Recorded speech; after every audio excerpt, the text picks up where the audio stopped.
warm welcome and a bouquet.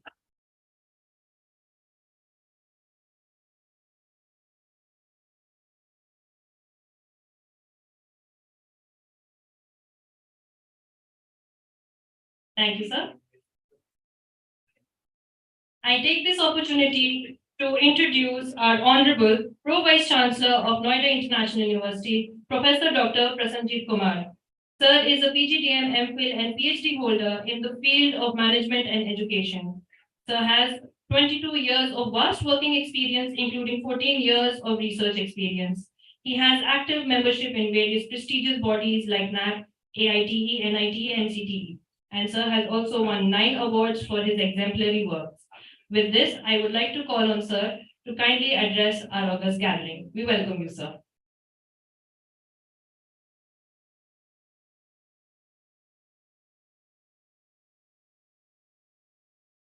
Very good morning, one and all present here.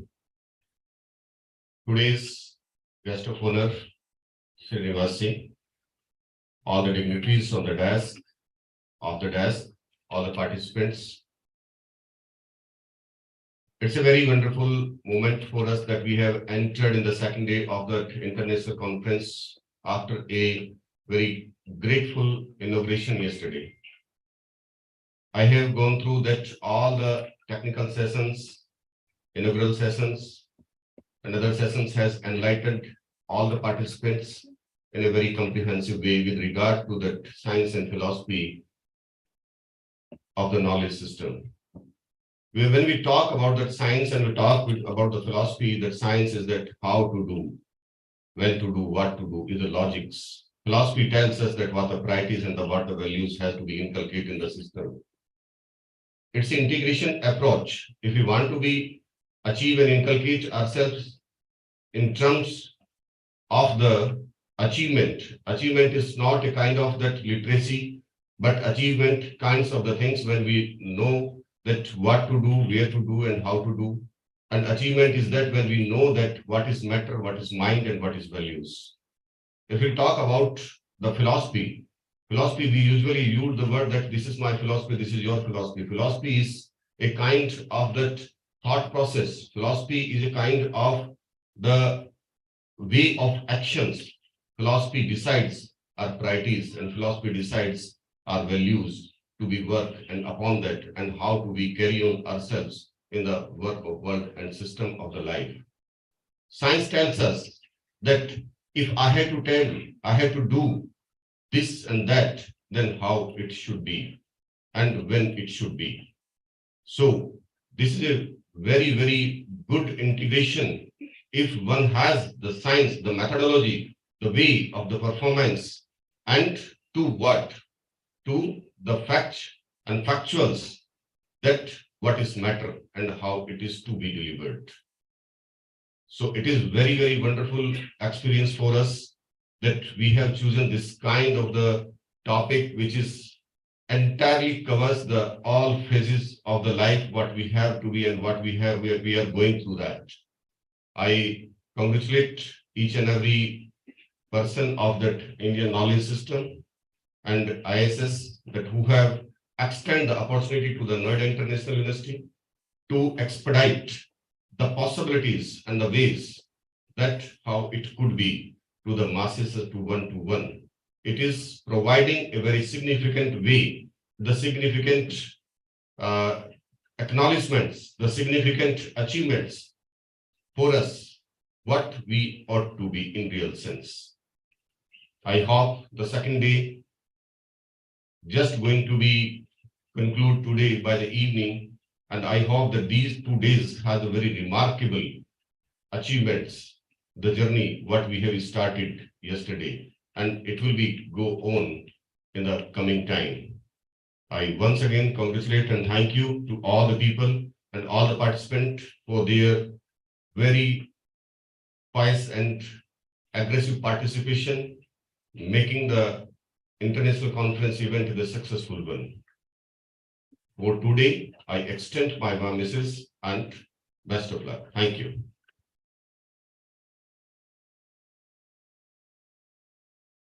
Thank you, sir, for your kind address. It is my honor and privilege to introduce the honorable guest of honor of today's event, Dr. V. Srinivas, Senior Principal Scientist at Council of Scientific and Industrial Research, Chennai, India. Sir has an active role in inculcating Indian spiritual knowledge to engineering students and is especially popular among IIT students. Without further ado, I call on Sir to kindly grace the event with his kind words of wisdom. We welcome you, sir.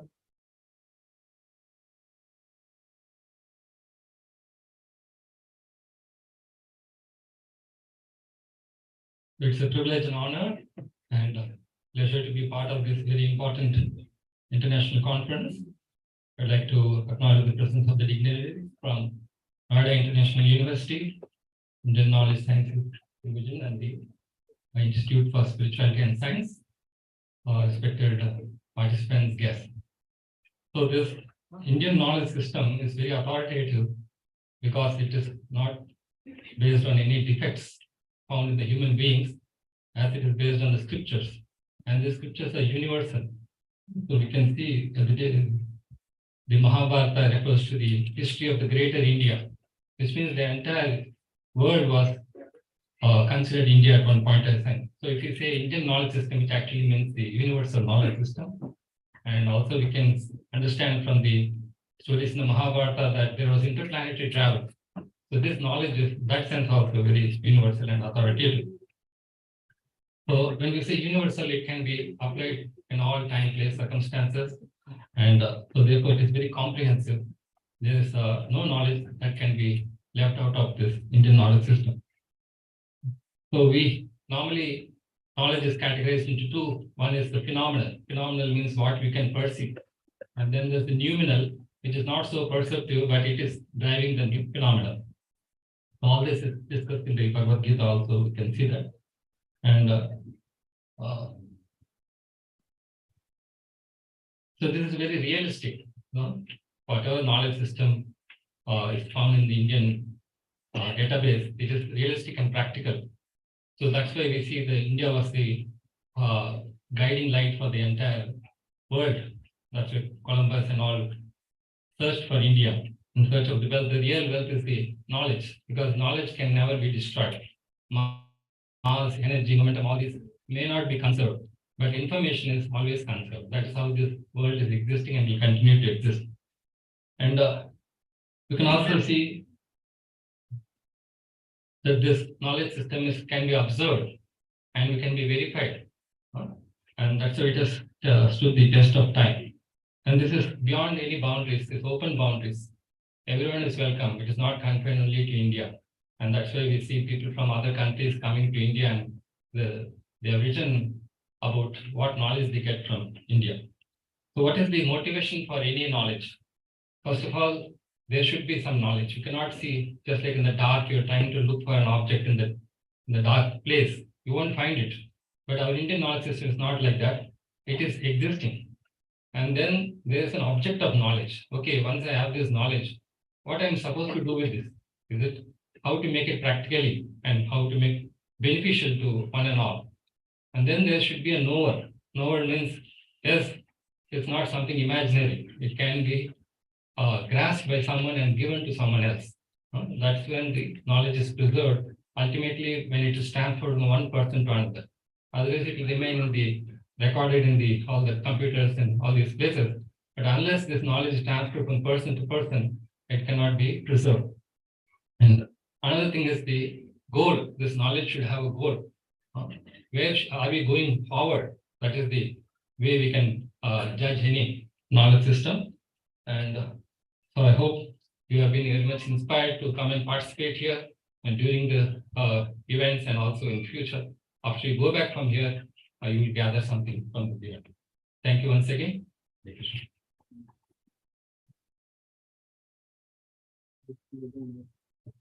Thank you so much, sir, for your kind address.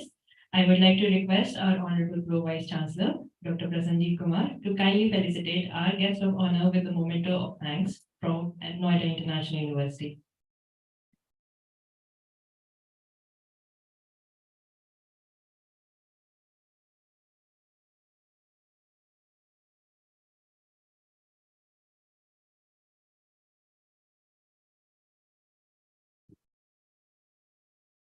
I would also like to take this opportunity to request our chairperson of the international conference, Professor Suresh Bhalla, to kindly present his memento of love for Noida International University in the form of books for our Charles Darwin Library.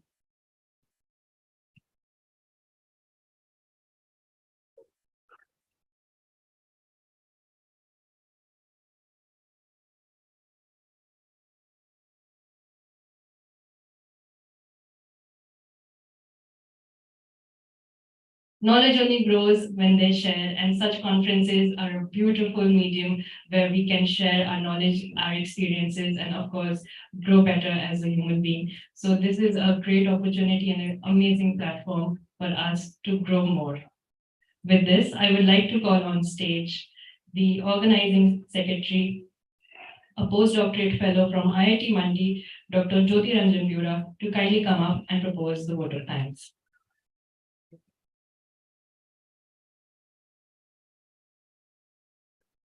So very good morning to everyone. So Hare Krishna. So I really like to extend my thanks to the whole NIU team, Ministry of Education, ICT, and our ISS team for making this event happen. Particularly Professor Bharadwaj, she's not here, Vice Chancellor Professor Kasmijit, and all NIU team, Professor Dr. Parashar, and all the NIU team. And from ISS side, I would like to thank all our team members, particularly Mr. Indrajit Nagpal. So he worked tirelessly for the whole event to starting from the day one till it materialized for these last 2 days.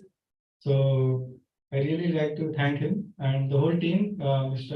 Rakesh Purohit, Dr. Tushar Das, Dr. Rohit Kumar, who took care of proceedings, and all others who were involved in this event, whether present or not present, they are attending online. So thank you very much for making this event happen. So Hare Krishna, looking forward to what that's coming.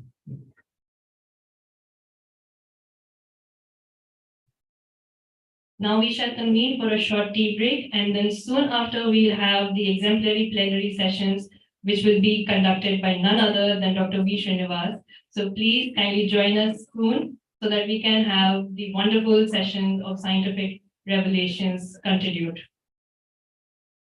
We shall convene for a short tea break, and then we shall have the plenary sessions. Thank you all.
Professor Rajendra. The same, I just wanted to confirm. I was communicated that.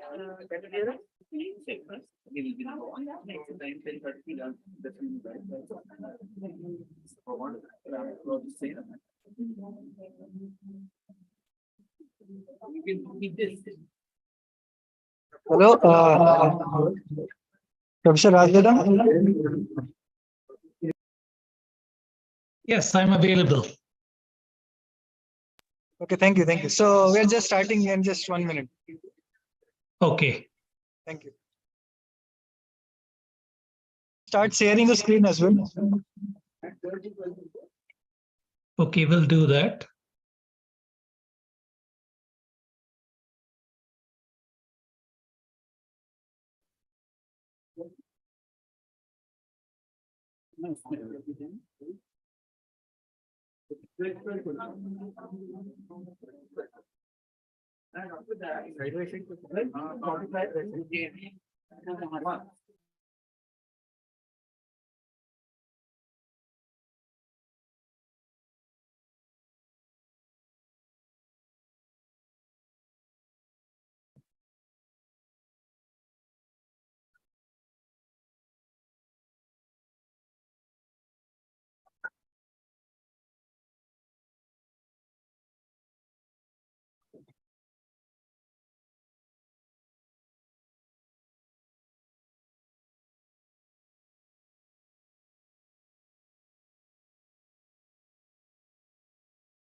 We will be beginning with the plenary session shortly. I request all to kindly join us back in the seminar hall.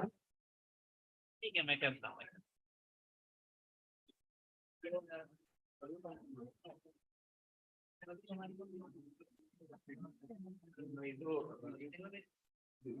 up to you, you want to sit there, or you want to do the thing. Okay, you are sitting this. Okay, either that be sitting here or we can. Mike will be there.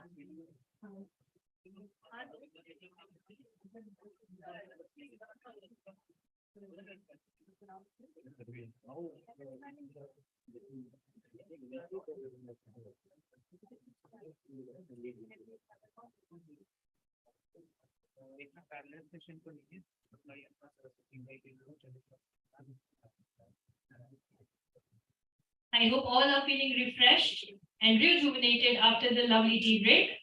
Now we will begin with the plenary sessions. I would like to invite on stage the session chair and our guest of honor, Dr. V. Srinivas, to kindly come up on the dais and grace the occasion with his kind presence. Can we have a big round of applause for sir?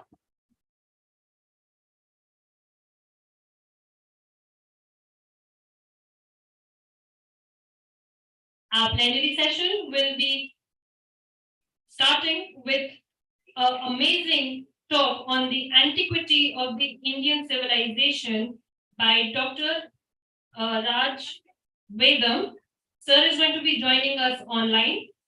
I take this opportunity to introduce Dr. Raj Vedam briefly. Sir has achieved PhD in electrical engineering and has many years of multidisciplinary work experience in diverse industries, including power, aircraft, automation, etc. Dr. Vedam believes that an evidence-based narrative of the Indian history is urgently needed to correct the grievous distortion of the history of Bharat. With this, I welcome Sir to kindly present his plenary session of the day. We welcome you, sir. Thank you. Please let me know if you can see my screen. Can you hear my voice and see my screen? We cannot hear him. We cannot hear him. He's speaking. We cannot hear him. Are you able to hear me? You can just say from the dais. Can somebody please say if you can hear We me? are not able to hear you. Okay. Sir, you're not audible to us. Okay, so I don't know what the problem is. I'm unmuted here. Can somebody online Sir, speak you're up and say? audible. You're audible now, sir. Okay, Thank you, sir. very good. Can you see my screen? Yes. Okay, I'll take that as a yes. So thank you very much to the organizers for inviting me to this talk. It's a privilege. I'm deeply honored to give this talk. So let me hide some of the meeting controls over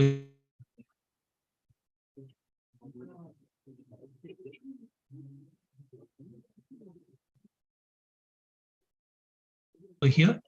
So I'll be talking Houston, and I'm also teaching at the Hindu University of America.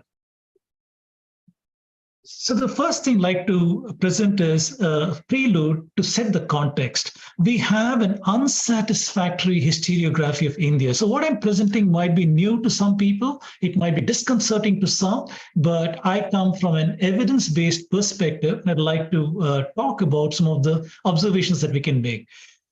At the very outset, we can see that the historiography of India has been controlled and written by 5 frameworks. One is a colonial, second is a Eurocentric, third is the missionaries, the fourth is a socialist academia bias, and fifth is the Marxists. So we see that each of these actors have had different reasons to narrate the history of India in a certain way. The colonialists wanted to show Indians as backward, primitive, superstitious, and how they need the white man's touch to civilize them. So they came with a certain narration of Indian history. The Eurocentric people wanted to address why are Sanskrit, Latin, and Greek related? And so that question led them to make some assertions on Indian history in addition, and we'll see that. And the missionaries obviously wanted to convert Indians to Christianity. So they came with a certain way of looking at Indian history and a certain way of translating the Indian works and so on. And since 1947, we have unfortunately inherited a socialist academia bias.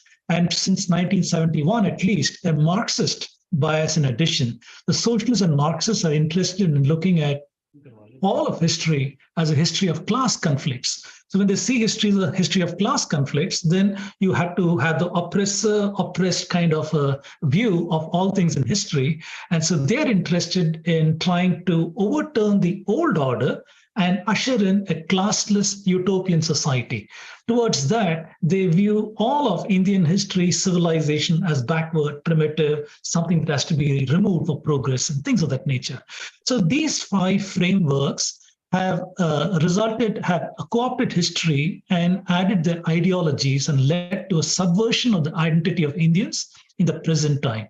So this is very important for us to understand when we take a look at NCERT textbooks or narratives of the government or the judicial or the media and others. This is the kind of narration that is out there. So these corruptions are not new. Like I said, they've happened over 300 years.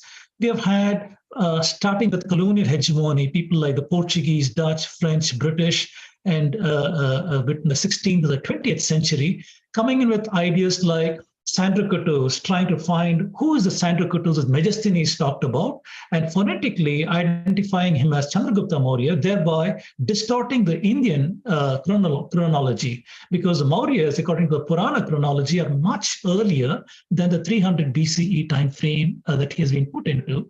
Then the notion that Sanskrit is the daughter language of Proto-Indo-European. Then the notion that Aryans either invaded or migrated to India in 1500 BCE.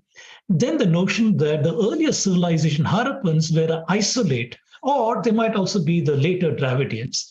And the fact that they come out with the notion that there are 2 language families in India. So these are some of the colonial inputs over here. The Christian imperialism came along with missionaries like Robert Calvin, Geo Pope from 1500s to present, with ideas that Hinduism is a post-flood, the flood is Noah's flood we're talking about here, a post-flood religion. It is caste-ridden. Dravidians are oppressed people, and Brahminical Aryans are evil. They brought in these notions into the historical narrative. Then the Eurocentric scholars, people like Max Muller, Herbert Leslie, and others, along with the notions of linguistics, with tools like anthropology and their invention of caste and so on, came about with Aryans as a race. That was a new input, that Aryans were a race and a caste system and 2 language families. So they had convergent ideologies. And if you think that is a thing of the past, unfortunately, that is not true. These are there even in the present day corruptions. For example, our academia today takes all of this as a received wisdom. They do not question it, because it suits the socialist and the Marxist purpose to look at Indian history in the way the colonialists and the Eurocentric and the missionaries wrote it. It serves that purpose. So they're taking the received wisdom, continuing with the idea that Sanskrit is a daughter language of PIE, Aryans in India in 1500 BCE, and so on. And along with archaeology today. So archaeology, people like Maria Gimbutas, Colin Renfrew, and others with the Kruger hypothesis and all these things, they attempt to align whatever archaeological finds along with the linguistic notions of Aryan, Dravidian, and these kind of things, hand in hand with genetics, people like David Reich and others, where the methods of genetics are co-opted to try to make them align with the chronology in linguistics. So these are the kind of circular dependencies and questionable assumptions that have been brought to bear on Indian history narrative, even to the present times. So what I'm saying might seem strange to you, but I've done a lot of research on this and given several talks on the subject. So I come saying that we need an evidence-based history. It has got to be rational. It has got to be logical. We have to rationally and logically analyze the data that people use. What are the models that people use to make their claims? What are the methodologies they follow? What frameworks have they utilized? What are the claims? Do they follow from the methodology they have said?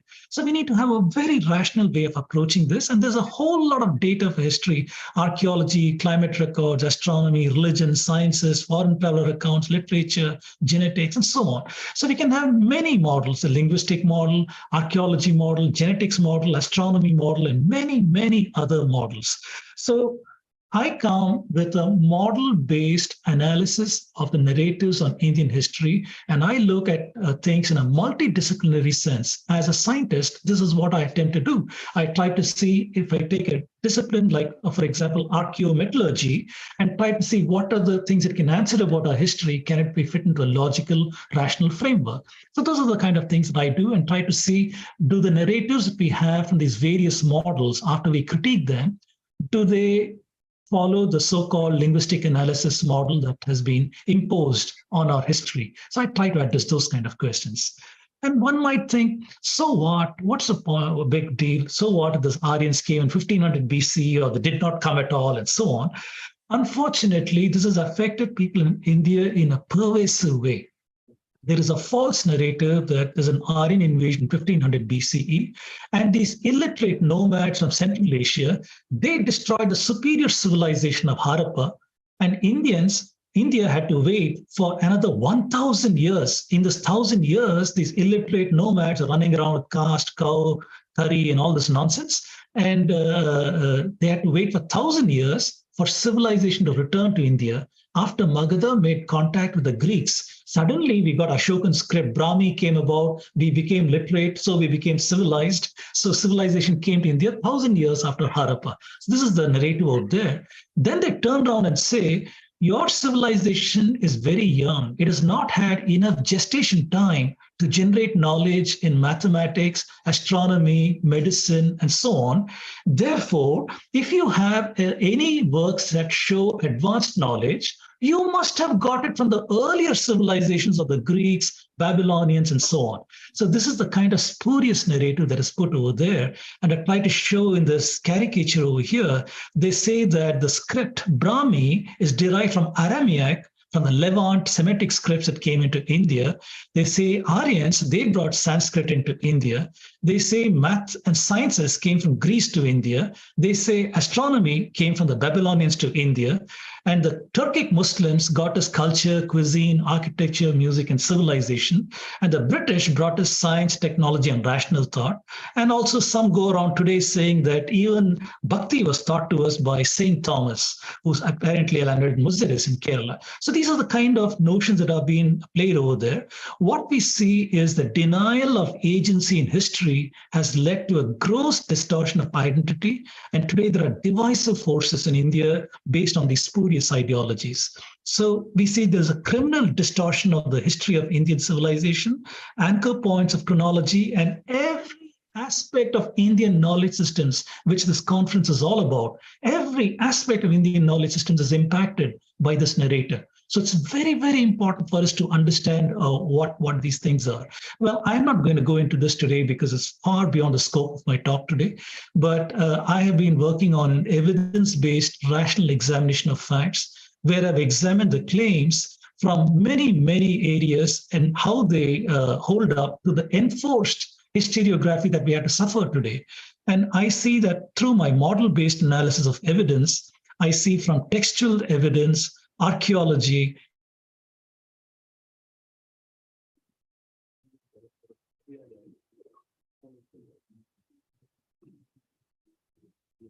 genetics, climatology, geology, or migration theory, and they show that India is a very ancient civilization. So once we are able to remove this constraint of 1500 BCE, then we have the intellectual freedom to investigate in full concordance with the evidence that we have to see how ancient is the Indian civilization, how ancient are the roots of some of our knowledge systems, and how did these knowledge systems impact other worlds. So this is what we can do. And some of these are in my talks on YouTube. I also offer a course of this in Hindu University of America. So given that we accept that, yes, the current narratives are wrong, 1500 BC is too constraining tight fit on the Indian civilization, and it is wrong. If we accept that, then the next question is, Okay, if India is a very ancient civilization, then you must have evidence of that in your knowledge systems. If you don't have a corpus of knowledge systems that is consistent with an ancient civilization, then maybe what these Westerners are saying that must be true, that you're a young civilization. So we have to see, do we have a vast accumulation of knowledge in India? And I'll talk very, very briefly on that in this address. So the sources of knowledge always have to go back to the very basics over here. We have two categories of knowledge over here. One is Shruti, that which is heard, things like the Vedas, Rig, Sama, Yajura, Tharva, Samhitas, mantras, hymns, prayers, the Brahmanas, who are commentaries on hymns, rituals, science, Aranyakas, rituals, philosophy, Upanishads, philosophy, and the Smriti category, that which is remembered, things like the 6 Vedangas, grammar, meter, astronomy, rituals, the Itihasas, Mahabharata, Ramayana, text, Artha, Dharma, Kama, Moksha, the Puranas, Kavyas, Bhashyas, Shutras, Shastras are various schools of philosophy, Nibandhas, politics, medicine, culture, arts, and so on. So what we're seeing is there is a bedrock of knowledge systems in India within which anybody could find intellectual fulfillment. You like politics? Yeah, there's a whole lot to learn in Arthashastra and other such things over here. You like medicine? Yes, there is a lot of works in medicine, astronomy, mathematics, you name it. So you could find intellectual fulfillment within this matrix of knowledge systems that India's had for the longest time. And we'll see some of this now. So when we talk about knowledge, the first thing to talk about is what is the epistemology, the methodology of knowledge that you have? Is there evidence that the civilization has an epistemology? And to see that, we go to the ancient darshanas, the Indian philosophical systems, and I listed some of them here. The Nyaya school and one-line statements, all knowledge is not intrinsically valid. Most knowledge is not valid unless proven. Truth exists whether we human beings know it or not. Rishi Akshapada Gautama, one of the greatest exponents of this. Yoga, all of us know this. Patanjali codified the yogas, Ashtanga Yoga here, yamas, niyama, asana, pranayama, and others. We know this. Vaisheshika, Rishi Kannada, which worked on perception and inference. Samkhya, Rishi Kapila, on systematic enumeration and rational examination of the facts. Purva Mimamsa, Kumarila Bhatta, works on reflection, consideration, profound thought, investigation, examination, and discussion. Uttara Mimamsa or Vedanta, there are up to 10 schools. I've only listed Adi Shankara here for Advaita, but there are a whole lot of them. And within this, we also find Jain, Buddhist works of philosophy, and so on. So even today, as a scientist, if I'm investigating a new subject, what do? I go to the library, take a look at all the prior works in the journals, articles, who talked about the subject. I try to enumerate all the known facts in this phenomena.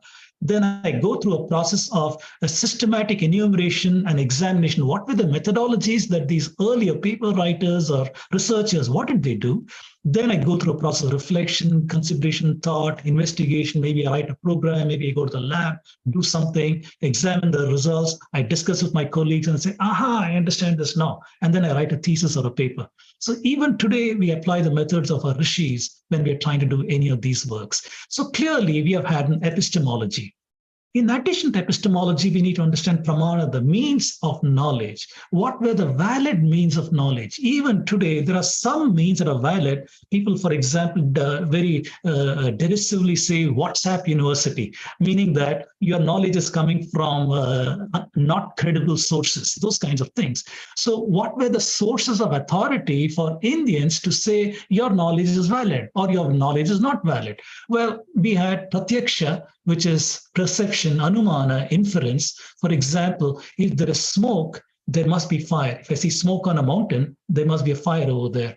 Upamana, comparison, analogy. For example, if somebody has never seen a wolf, and he asks me, I'm going to the jungle, but I've never seen a wolf. And I say that the wolf looks something like a dog. So this guy goes to the jungle, sees an animal that looks like a dog, says, that must be a wolf. So that by comparison. And you have postulation, derivation, circumstances. You have negative proof. For example, we can claim that there is no tiger who is a participant in this Zoom call. So things of this nature, negative perception, and Shabda Pramana, relying on the word of experts. We see that each of these darshanas only differed in what was admissible as a means of knowledge. Samkhya, for example, took both perception, as well as inference, as well as Shabda Pramana. The Charvakas in India, the traditional atheists, they only accepted perception. Only if they can perceive it, then it is true. They rejected the Vedas and everything is not valid. Buddhists, for example, they only accepted perception and inference. Why, just like Vaisheshika, perception and inference. Similarly, various other schools like Jainism and others, they only differed in terms of what were the pramanas that were admitted as valid means of knowledge. So this artificial dichotomy that we have today, that these are religions in India, Hinduism, Jainism, Buddhism, is not entirely true. They come from the same bedrock of knowledge systems. The only difference is what are the pramanas admitted by these various schools. So we can also say in a very big statement in today's contemporary world, when we see what is the goal of life, we see that for Indians, the goal of life has always been that of seekers. Our goal in life is to dispel ignorance, dispel the avidya and gain vidya, gain the knowledge of our true identity. And in order to do that, we can rely on any of the pramanas, darshanas, depending on sampradaya you're born into, and maybe in this lifetime or across multiple lifetimes based on your karma phala, you're going to acquire that knowledge of the self and so on. So the best way to describe the civilization is we have been seekers, as opposed to the dominant philosophies today, Abrahamic philosophies, where they are followers, they are obeyers, they follow a divine dictated law. That law might have come through some prophet or somebody else, and the goal in life is to follow the injunctions of that law for admission to heaven or eternal damnation. That is the goal in life. So we see that science flourished in India because of this philosophy of seeking. As long as ancient Greece had contact with India, they too had science. But once Greece was taken over by Rome, and Rome adopted Christianity in 330 current era, they fell into dark ages because it became a theological way of looking at things rather than this rational seekers way of looking at things. So they had dark ages till the so-called age of rationalism in Europe. And that's what we see over here. And as if we need one more example, here is something from Yajnavalkya's Brihadaranyaka Upanishad, this famous Shanti mantra, Asatoma Sadgamaya, Tamasoma Jyotirgamaya, Mrityoma Amritam Gamaya. So this is saying from ignorance, lead me to truth. From darkness, lead me to light. This is what you're seeing. This is a civilization that exalted seeking truth as the goal of life. And we see this from very ancient times to the present times. We have seen this kind of thing. And it's also interesting to see what is the antiquity of these darshanas that we have been talking about. Well, we can see that the Kapila, who mentions works in Samkhya, this is mentioned in the Rig Veda itself. So it is as ancient as Rig Veda. Samkhya is pretty ancient. Then we are seeing that Rishi Kannada, who worked on Vaisheshika, he mentions Samkhya and Mimamsa, but he does not mention Buddhism. Buddha, according to the Purana chronology, is 1800 BCE. Therefore, we had to put Buddha over here at 1800 BCE in Vaisheshika prior to that, and Mimamsa prior to that, Samkhya prior to this. And Jaimini, who is before Kannada and probably after Kapila, so we put Jaimini over there, and Akshapada Gautama, Nyaya Sutras, these are used by the Buddhists. So it is earlier than Buddha itself. So if we take a relative chronology of darshanas, we know that the anchor date of Buddha today, we know is a big mess based on Western chronology, is a very, very big mess.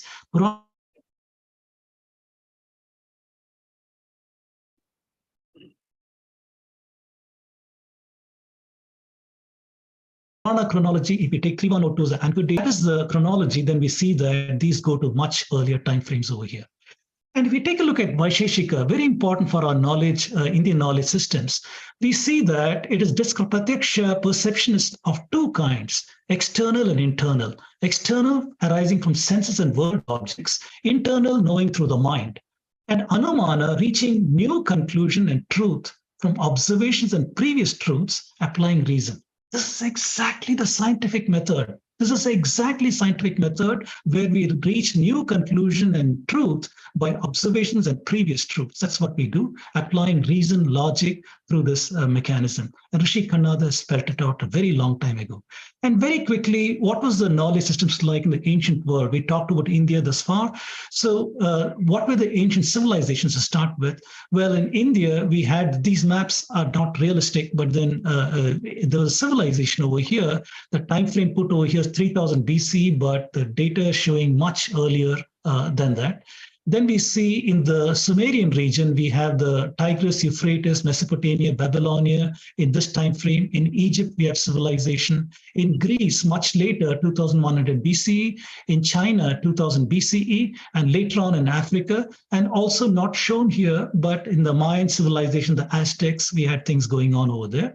And if you look at Egyptian epistemology, they had religious entities as a reference to abstract ideas, very similar to Indian Puranic way of knowledge systems, where religious players were used in Puranic stories to communicate some knowledge. Very similar thing in Egypt.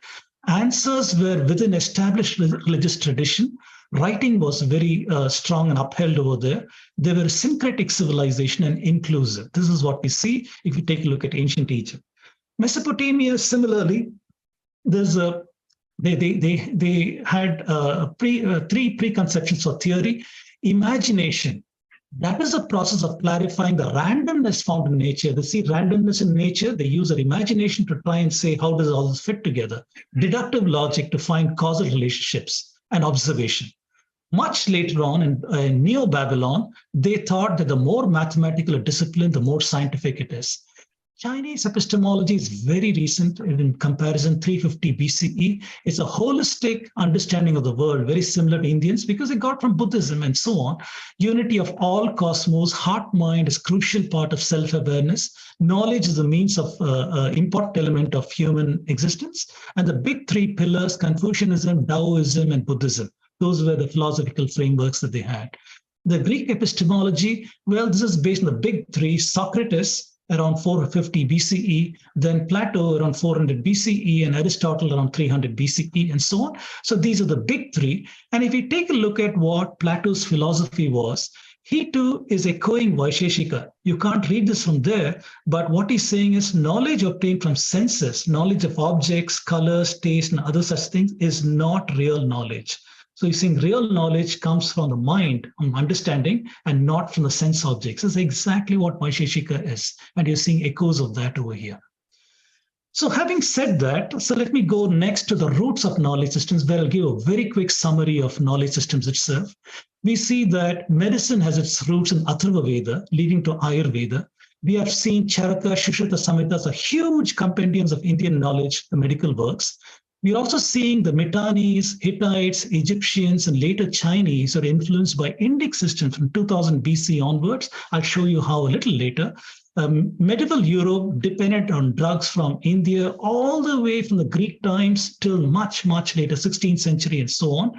We're seeing that Arab medicine was based on Ayurveda since Bin Qasim's invasion of Sindh, 711 current era. From that time onwards, Ayurveda formed the corpus of European knowledge through colonial era. It was taught in British medical schools in India till 1880. It formed the core pharmaceutical methods. If you look at mathematics, it's amazing. We have a whole lot of application-driven historical growth of mathematics. For example, enumeration, counting of objects. We see that in Rig Veda, for example, numerals, arithmetic, addition, subtraction, multiplication, division, powers of 10, and they are part of Vedangas, essentially. We see mathematics applied as architecture. For example, Baudhayana Silva Sutra, geometry, right angle, triangle, circle, pi, square root, all these kind of things. We see mathematics applied in commerce. Examples, Bakshali manuscript, 220 current era, carbon dated to that time. We are seeing arithmetic, algebra, solving equations, including mathematics of computing interest, compound interest, and things of that nature necessary for transactions. Mathematics applied to modeling. For example, Surya Siddhanta, Aryabhatiya, we're seeing trigonometry, spherical geometry, approximations of functions, solving equations. We're seeing all these things. Very advanced modeling. For example, we are seeing function approximation, properties, polynomial series, infinite series, solution of equations, algebraic geometry, calculus, combinatorics, discrete math in the works of Pingala, Hemachandra, Madhava, Yukti Bhasha, and others' works. We are seeing these advanced things. So we can clearly show math had roots in Vedas, number systems. Harappa itself is showing standardization of measures, geometric principles. Silva Sutras, like I said, with geometry, square roots, Bakshali manuscript showing advanced mathematics and commerce. By Aryabhata's time, we are seeing greatly refined trigonometry, spherical geometry, algebra. Surya Siddhanta showing intricate mathematics and astronomical knowledge. It's also referring to extinct Siddhantas that came before it. Brahmagupta, Bhaskara 1, Bhaskara 2, they added to the corpus of works on algebra, positional math, on zero, functional approximation, value of pi. Kerala School of Math greatly refined astronomical models, developed essence of calculus, and in nearly our own times, Ramanujam, he continued the tradition of Indian mathematics, mathematicians with deep results in infinite series and so on. What about astronomy? I'm taking a high-level view of various fields over here. Initially, astronomical knowledge was embedded in stories, in the Puranas, in the Vedas, the Brahmanas, Upanishads. We can decode the stories and see the metaphor. If you understand what the metaphor is, you understand what the wisdom is communicating. In my talks, I've talked about this. We are seeing a heliocentric model encoded in Shatapatha Brahmana and Aitreya Brahmana. This may be surprising to many, but it is there. There are some things encoded over there, used by Aristarchus, the Greek, much later in 100 BCE. This gave way to Siddhantic astronomy, which is mathematical astronomy. Many works are lost. We know they exist because citations to them are there in Surya Siddhanta and other works. Math models were developed to estimate the course of sun, moon, planets. We have, for example, Aryabhatta, Surya Siddhanta, epicycle model, and other things. Estimation of precision. Precision is the rotation of the Earth by doing a circle literally in the sky, the axis of rotation, taking 26,000 years to complete a cycle. It is called Ayana Chalana in India. Vriddhigarga had noticed this, Varahamihira, and several others had estimated this. We are seeing development of trigonometry, spherical geometry, Surya Siddhanta, models to estimate eclipse, duration of eclipse, length of shadow of the moon, shadow of the earth. Aryabhatta has done all of those things. Estimation of curvature of the earth by Brahmagupta. Gravity is talked about in Rig Veda, Varamira, Bhaskaravan, Brahmagupta. Model for partial heliocentrism. We are seeing Nilakanta Somayaji. Same model was used by Tycho Brahe later on. All these centers of learning, for example, Ujjain was destroyed in India by Muslim invasions. And one of the last great Indian classical astronomer was Pathani Samanta Chandrasekhar in Odisha. And many people have translated Indian works, the colonials, starting with Cassini, 1691, Lee Gentle, Euler, and others. Everybody with a white font was very laudatory, praising Indian astronomy and so on. But from William Jones onwards, a controversy started because he was a linguist who saw the common Sanskrit, Latin, and Greek and proposed that these are all related because Aryans descended from Proto-Indo-Europeans had come to India via invasion or migration in 1500 BC. So when that started, all the ones shown in red here, they started distorting Indian astronomy with the notion that Indian astronomy cannot be that old. The reason is Indian astronomy shows great antiquity, far greater than that suggested by linguistic theories. So the controversies are there. How old is Indian astronomy? Where did it originate? Whether it's Babylon, Greece, all this kind of notions. And also they predispose a question, people like David Pingree and others, they predispose a question saying Indians learned from the Greeks, and they set out to answer, what did the Indians learn from the Greeks? What did the Indians learn from Babylon? So these are the kind of directions in which the modern scholarship has gone to analyze Indian astronomy. A different area, arts, music, earliest musical systems are from Samaveda. We see that the three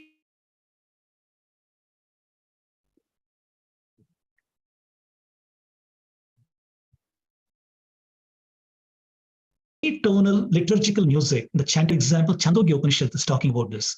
Music is discussed in Bharata Muni's Natya Shastra. Musical intervals are based on chord ratios, not chord, but rope, using a rope chord, using these ratios. Pythagoras, who allegedly learned in India as the originator of Western music tradition, he too used chord-based ratio for music, considered for divine purposes. He erected a statue for his goddess of music, Muses, similar to Saraswati in India, and so on.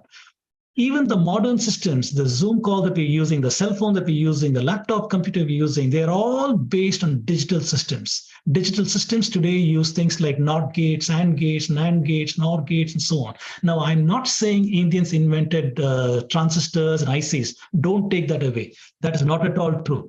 However, the language that makes these devices work, that is important. What is that logic?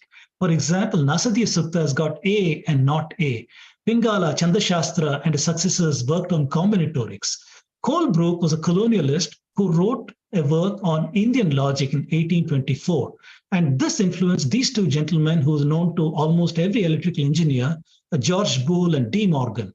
So they were greatly influenced by this work. And this is known because Boole's wife, Mary Everest Boole, she wrote a letter to Jagdish Chandra Bose in 1901. And she said Indian logic had a profound impact on Boole and D. Morgan.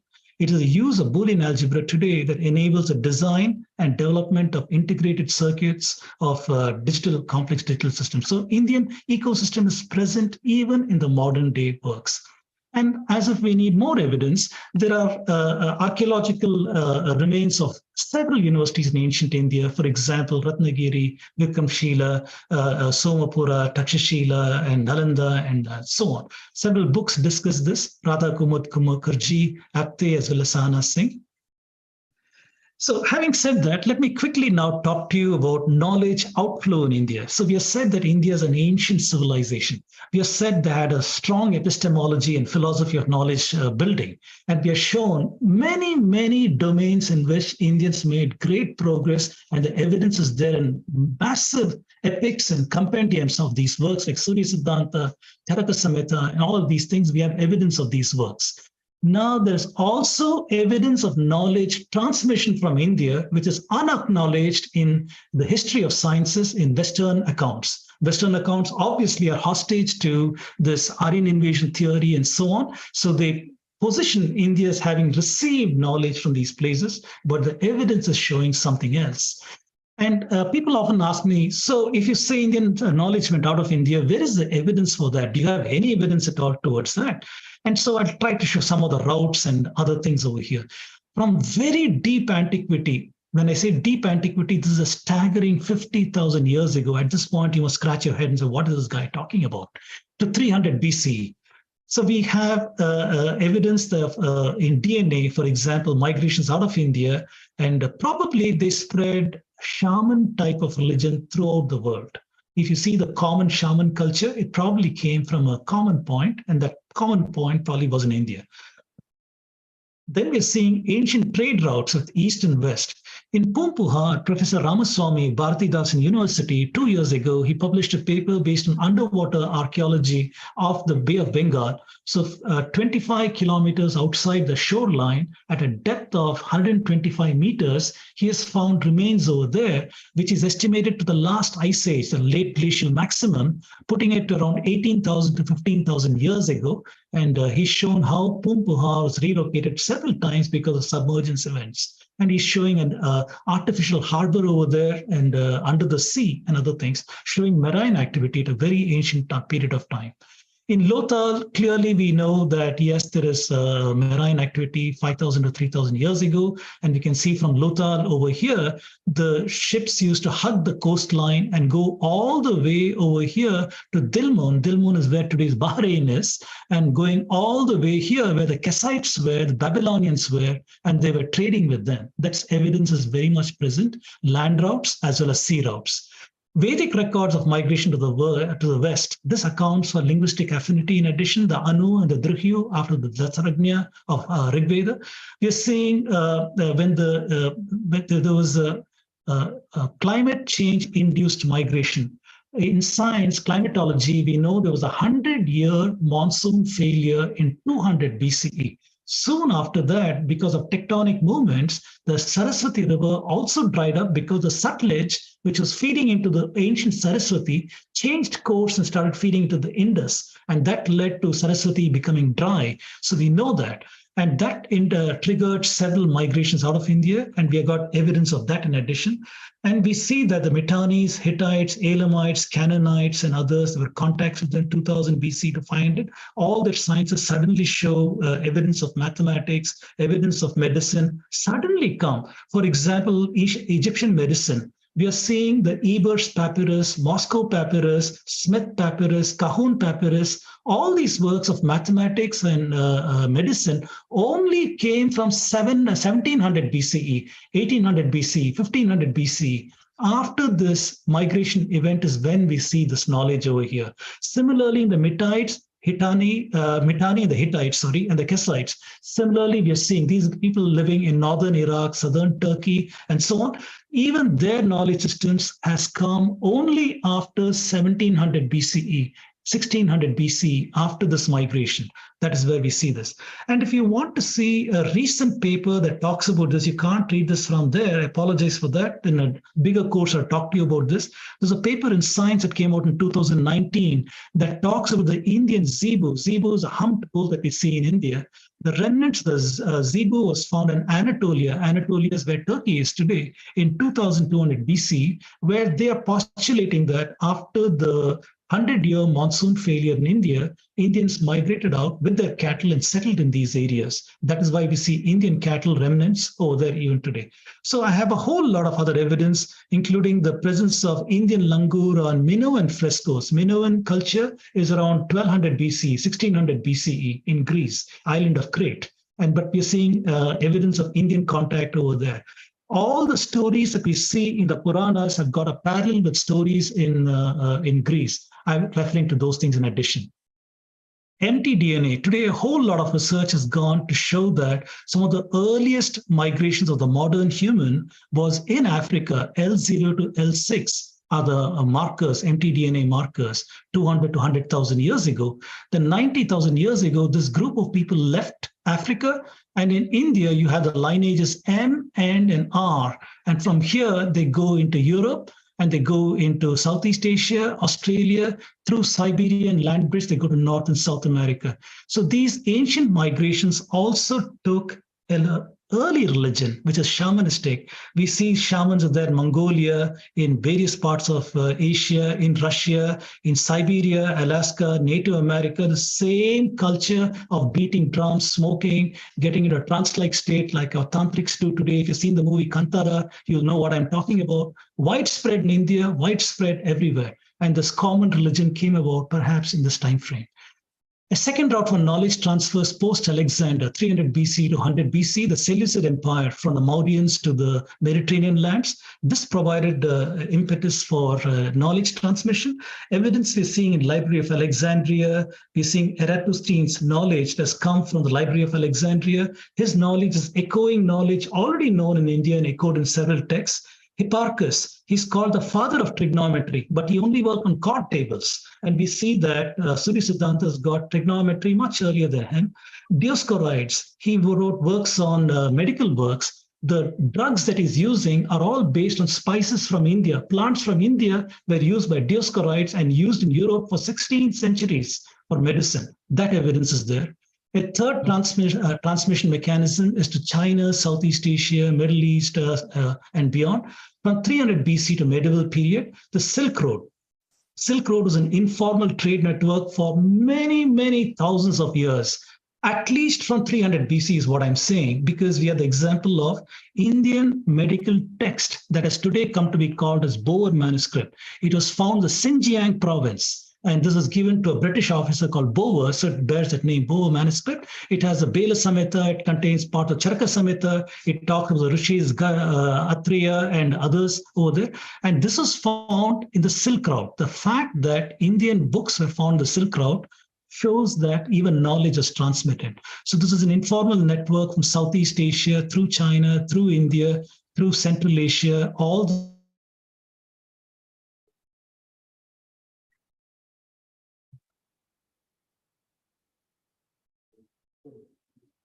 way to Mediterranean lands, and as is there.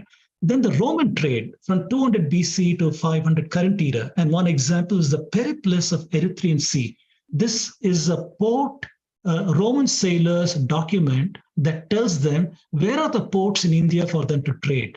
So they would come from Mediterranean lands on the ships and alight in Alexandria in Egypt and cross this land bridge up to the Red Sea. In the Red Sea, Indian ships would be waiting for them, and those Indian ships would carry the merchants and the goods all the way to these various ports on the west coast of India, as well as the east coast of India. And when the winds are favorable, they again go back and they leave their merchants here with return merchandise, and they go through this land caravan here and back over here. This was the trade route. Evidence, we have Pompeii Lakshmi. This is Indian ivory carving of an Indian woman that was found in Pompeii when the volcano Etna erupted there and covered that city. They recovered this artifact there from the Satvahana dynasty, literally. And Dioscorides, we already talked about him. The fifth route for knowledge transmission is Muslim transmission from 700 current era to 1600 current era. I'll end the talk pretty soon. We are seeing that after Bin Qasim had conquered this part of India, we had all of this is Abbasid Empire. You had Sindh, Pakistan, Persia, Arabia, you had Egypt, you had Algeria, Morocco, up to southern Spain, Cordoba. Indian knowledge was injected into all these places. Sanskrit works were translated into Persian, Arabic, and injected over here.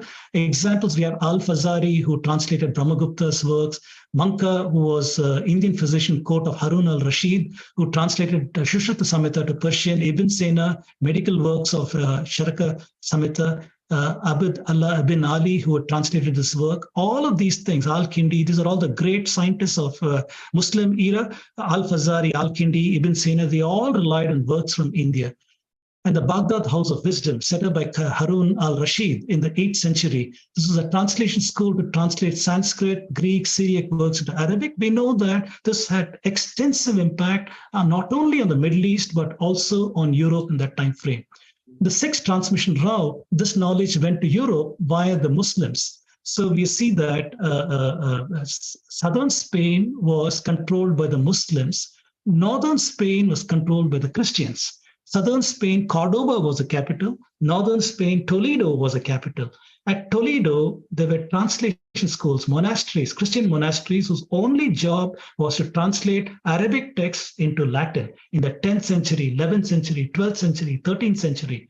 Also in Sicily in Italy, Sicily was also under Islamic control, and there also they had access to Arabic texts. There too, translations happened. And today we know several of those texts that are translated were Indian texts. So we see in Toledo in this time, Raymond of Toledo, who was Archbishop, he started the translation efforts. He led a team of Toledans, Jewish scholars, madrasa teachers, monks who translate Arabic to Castilian to Latin. One name from the past, Gerard of Cremona, translated 87 Arabic texts to Latin in math, astronomy, Greece. We have the names of those books. Through that, we know that they were Sanskrit works. Sanskrit works translated to Arabic, translated to Latin. That is how Europe in the Dark Ages got to know about knowledge systems. After Greece was invaded by Roman Empire, they had lost all knowledge. They were illiterate people in Dark Ages, and they learned that. This book was released by the Oxford Library, and it shows a painted book, an image in 12th century Britain, how they were doing surgery. These surgical methods are exactly what is described in Shushruta. So I was shocked when I saw that, and I immediately grabbed an image of that because it is an evidence that in this transmission, medical works were translated into Latin. From Latin, it has gone into Britain and is being practiced by the British doctors over there. Very interesting to see that. Similarly, in Sicily, Constantine, the African, who had translated some works, we are seeing Accursius, who had translated works of Galen, as well as this person, Gerard, who translated medical works, Fibonacci, who had taken Hindu-Arabic numeral system from Arabic sources in his work, the aphorisme by this person, who was translated by this one, the late, this time frame medical works, some more medical works over here, mathematical works. So we know several works of the Islamic people were translated into Latin, which in turn were Sanskrit works. So the seventh route for transmission, direct European transmission in medieval times and colonial times. We know of Marco Polo, 1295, John of Monte Corvino, who was a Catholic missionary, active in Mylapore in 1291, Jordanus Catalani in Coilon 1320, Nicola da Conti in 1420, Alfonsi Nictin of Russia 1470. This is all before Vasco da Gama. Vasco da Gama came in the late 1400s, before him itself. Then colonialists from 16th to 20th century, Portuguese, Dutch, French, British, and also present day Vedanta has been transmitted for quantum understanding. So this has not stopped. Evidence is there all over the place. So in summary, what Professor Raj, I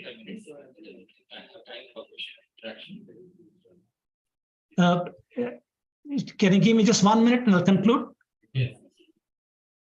So in conclusion, what we have shown is that the deep history of India thought in schools and universities is utterly wrong. 5 agencies have controlled their ideologies and framework: colonial, Eurocentric, missionary, socialist, academia, and Marxist. There is strong evidence to uphold antiquity of Indian civilization.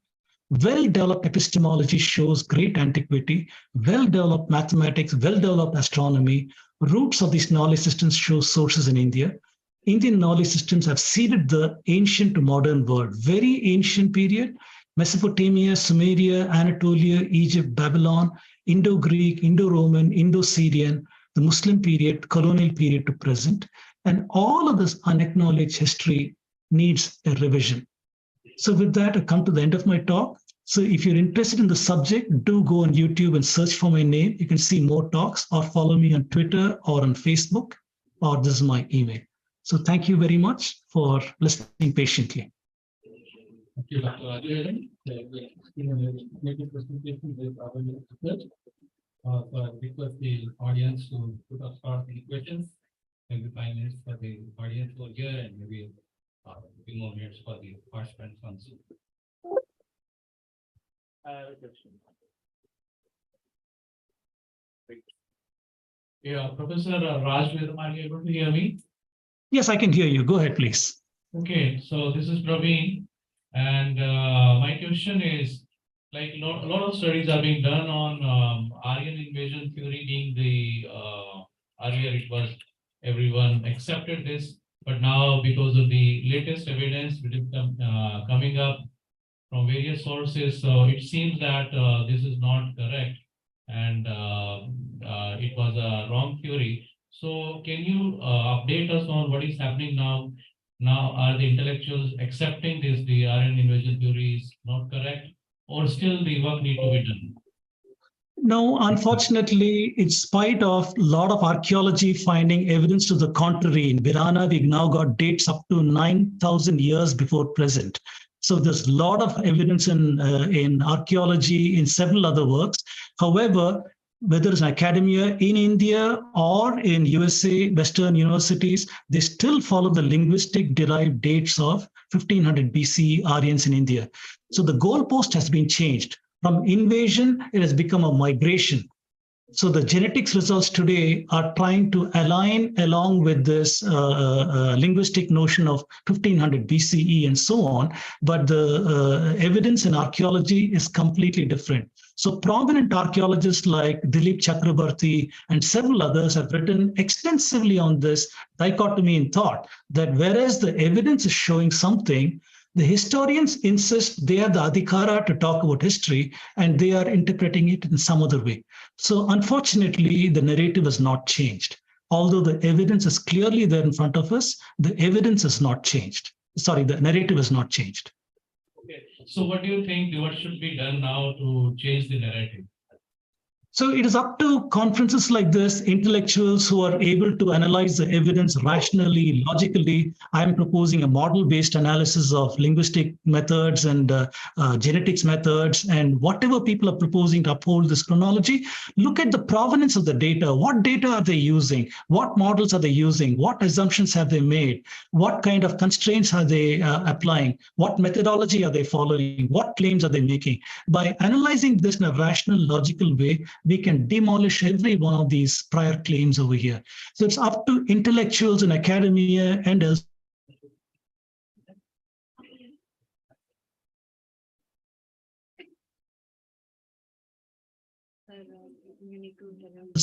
To take up this work to think this until such time our own government wakes up to this and starts changing the narrative.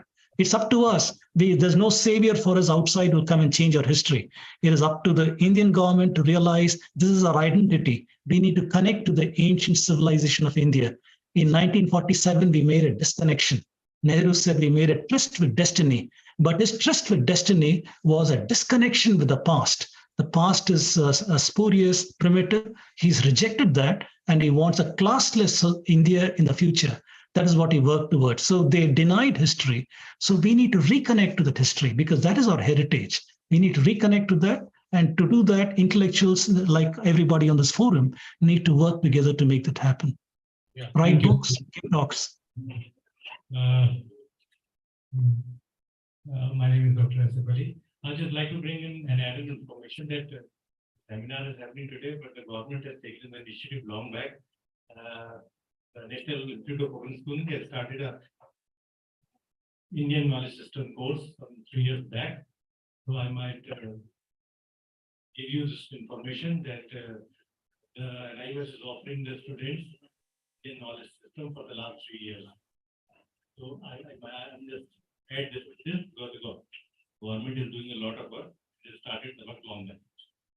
Wonderful, wonderful. Very happy to hear that. However, if you look at the history of sciences, history of mathematics and Western accounts, you will see India is not even a footnote in the history of sciences as narrated by the West, which is utterly spurious because they still conform to the old ways of writing history. So it is an uphill challenge. First is to recover the Indian knowledge systems. Second is to put them chronologically in the correct place where they belong and their impact on the world. So all those areas have to be covered. Anyone else? Really? Sir, thank you very much. Am I audible? Yes, I can hear you. Thank you very much for your very beautiful and vivid elaboration of the migration routes all over the world and in history. I would like to pose a question to you. In fact, it is an inquiry that when we talk about the Aryan invasion debate, what is your narrative on the presence of Dravidian race in Indian subcontinent? So how do you see the Aryan invasion vis-a-vis the Dravidian existence in the Indian region? Please throw some light on that, sir. Sure. I have talks on this, so please see that for more details. I'll briefly tell you the notion of race is spurious. There is no such thing as race. Race was a European construct using failed methods of anthropology. At the genetic level, nobody can say what race is. If somebody says, my skin color is different from the skin color of that fellow living in that geography and this geography, so we are two races, that is utterly spurious. Today, genetics is telling us that the skin color is determined by an allele called SLC24A5, which controls the expression of melanin. It is the 15th chromosome of the human body. It controls the expression of melanin and the skin tone that you'll take on as a result of exposure to sunlight. If you're in southern latitude, more direct sunlight. Northern latitude, slanted sunlight. So you'll get different skin tones. This mutation appeared around 30,000 years ago, at the time when genetics tells us that migrations are happening out of India into Europe and elsewhere. So scientists today tell us that this mutation is carried by most Europeans, Northern Indians, as well as some South Indians also. That is what genetics is telling us. Second, many genetic studies have been done since 1995, 1996 in India. They have tried to see in the genetics that Indians have, the mutations that they have, can we classify them, cluster them as Northern Indians, Southern Indians, or Brahmins, Kshatriyas, Shudras, and others? Can we cluster them? And not a single study has succeeded in doing that. They say that the mutations are spread in equal numbers everywhere you go in India. So there is no result whether Northern India, Southern, Eastern, Western. I have reviewed so many papers. None of them are talking about clusterings of genetics based upon whatever mutations different people carry. So the notion of race is spurious. The notion of different peoples is spurious. So the question comes, who are the Dravidians and who are the Aryans? Once the Europeans came about with Aryan invasion, justify the fact that Sanskrit is related to Latin and Greek, They wanted to show, are they related to Indians or do they have a common ancestor? That was their theory. So in order to do that, they did it. Then they had to address who are the other people who are living in India. India was not an empty land. So they put the existing people as Dravidians. And they brought about the fact that Dravidians are oppressed and Aryans were the oppressors. And this whole conflict model was imported into India, lovingly taken up by the missionaries and lovingly taken up by socialists as well as Marxists. The evidence shows completely otherwise. Where did the two-language family come from? It came from a person called Ellis White. Ellis White, as well as Campbell. Campbell also wrote, A.C. Campbell wrote a book on Telugu grammar, in which the foreword was written by his mentor, Ellis White, in which he said that, look, I have analyzed the Dattapatha of Panini, and I have found that there seem to be two sets of two languages families in India. So that was eagerly embraced at this time by these people who said that, yes, Aryans spoke this language and Dravidians this language, and the division came. Unfortunately, we see that he selected certain words to amplify the differences. It does not say that there was a Sanskrit family, Dravidian family, and so on. India has been populated for a very long time by as we know from genetics. So they could have mutual coexistence of two language families, divergence from each other, borrowing from each other. These things have happened. We call it a Sprague-Bund. We call it a linguistic area, a Sprague-Bund. Rather than invasion model giving rise to two language families, India is a place where languages evolved, co-evolved with each other.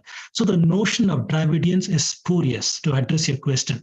There is no such thing as Dravidian, no such thing as Aryan. These are constructs of the colonialists, the missionaries, and now carried forward to the conflict model applied to India. So there's no such thing.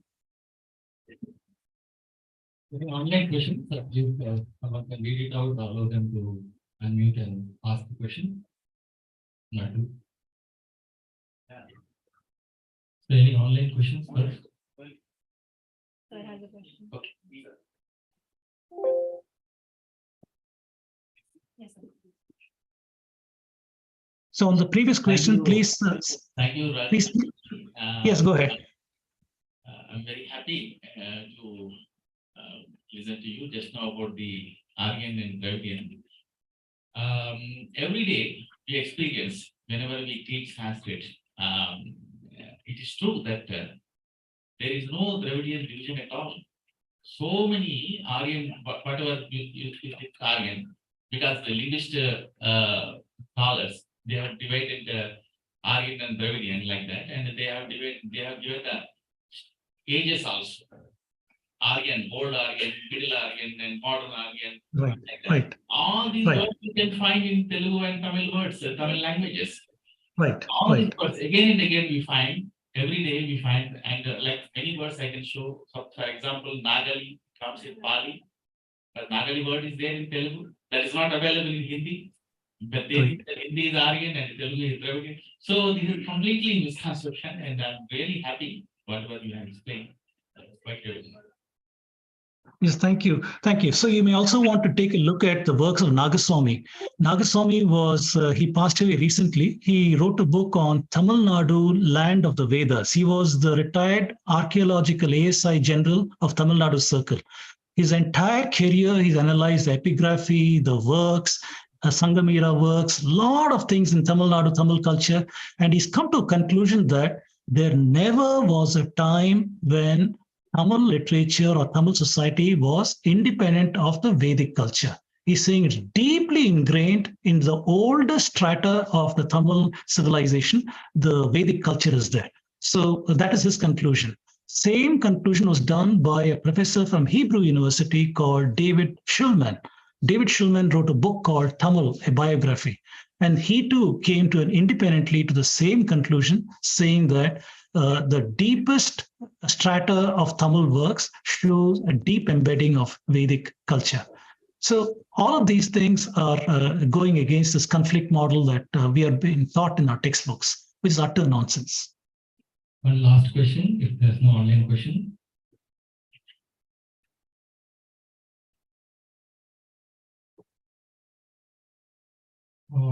Professor Raj, am I audible to you? So I'm seeing a comment over here, Tamil language. I'm seeing a comment that Tamil language has words that have no connection to Sanskrit, but dating show coexist. Yes, that is what I'm trying to say. Yes. So India is such a big country. To expect homogeneity everywhere is maybe unrealistic. But what we can expect is a culture can spread over time. As examples in my talks, in my courses at Hindu University, I'm giving the example of the Nakshatra model.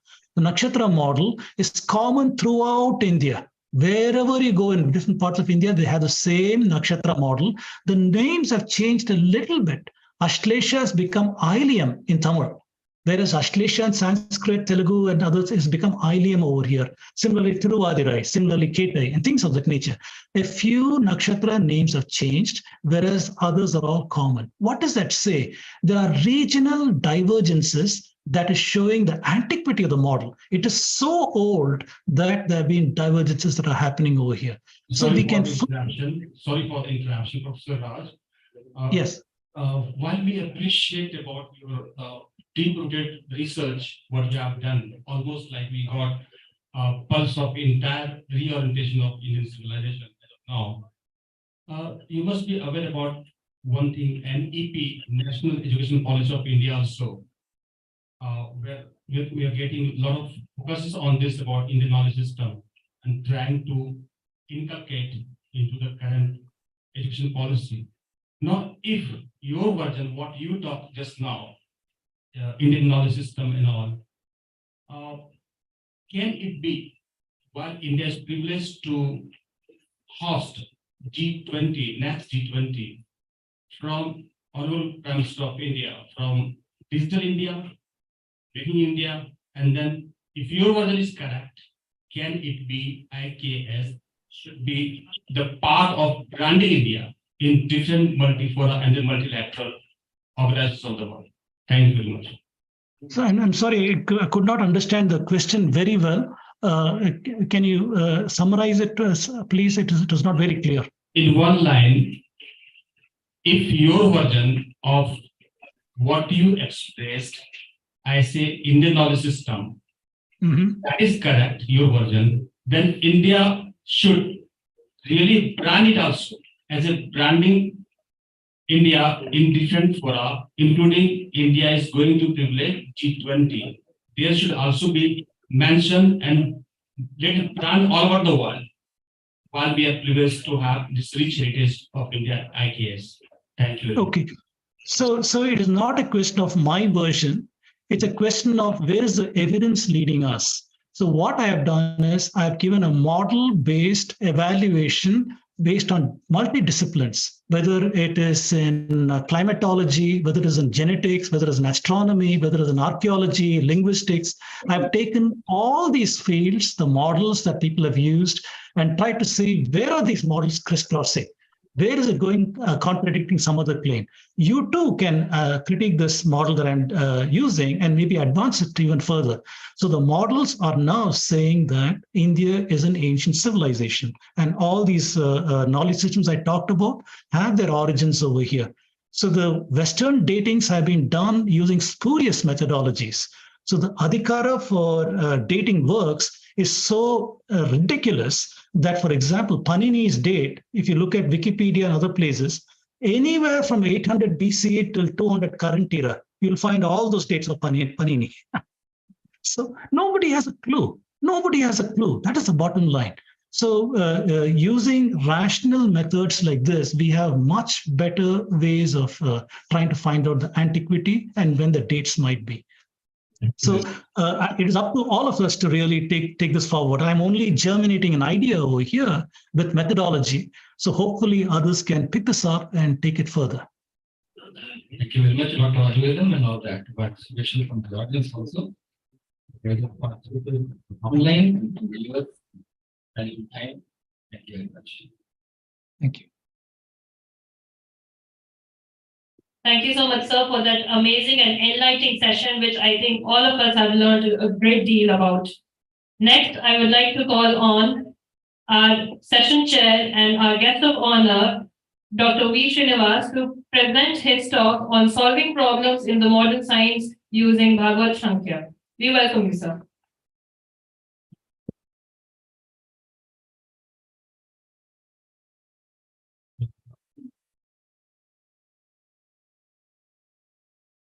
This So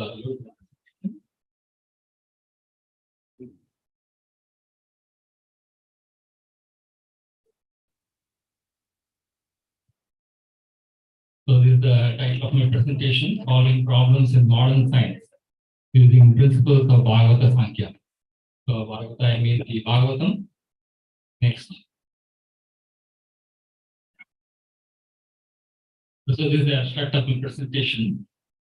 So quantum mechanics, as we know, the very modern innovation, and for the past 100 years is driving forward the technologies. So it allows us 2 or more particles to exist in an entangled state. So we see everything we are able to perceive in this world because they are entangled. They have some connection. Just like you have a clock, there are strings running up across, and that's why the clock is in place. So then there was Schrodinger, the year 1925.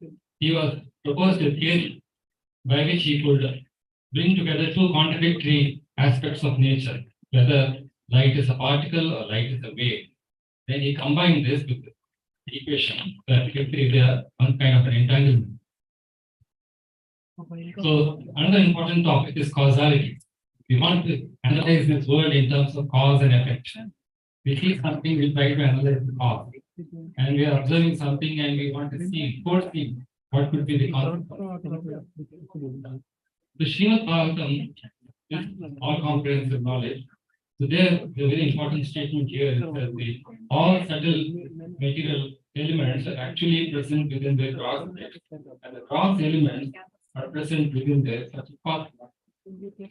So just like we see that from ether comes air, and from air comes fire, fire to water, and water to earth. So each progressively we see the qualities manifest.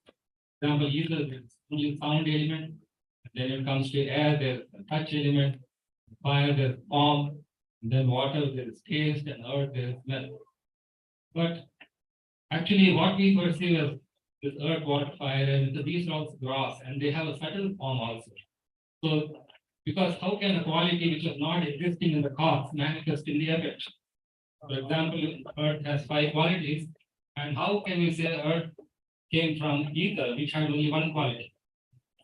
So which means the subtle form of earth, water, fire, air, and ether, when they combine, they gradually become gross form of ether, air, fire, water, and earth. So can we adopt our philosophy to solve the unsolved problems in modern science? So that is the theme of this presentation.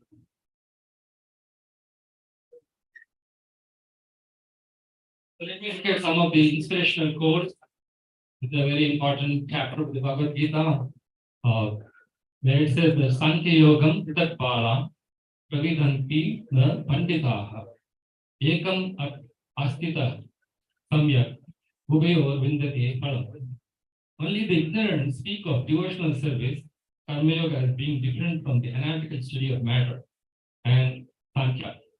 So someone may think if you are a spiritualist, you are referring to scriptures. Maybe you cannot describe modern science. And what was the other statement? Those who are actually learned say that he who applies himself well to one of these paths achieves the results of both. In other words, whether you want to be scientific or you want to study the scriptures, the conclusion should be the same. So religion and philosophy have to go hand in hand.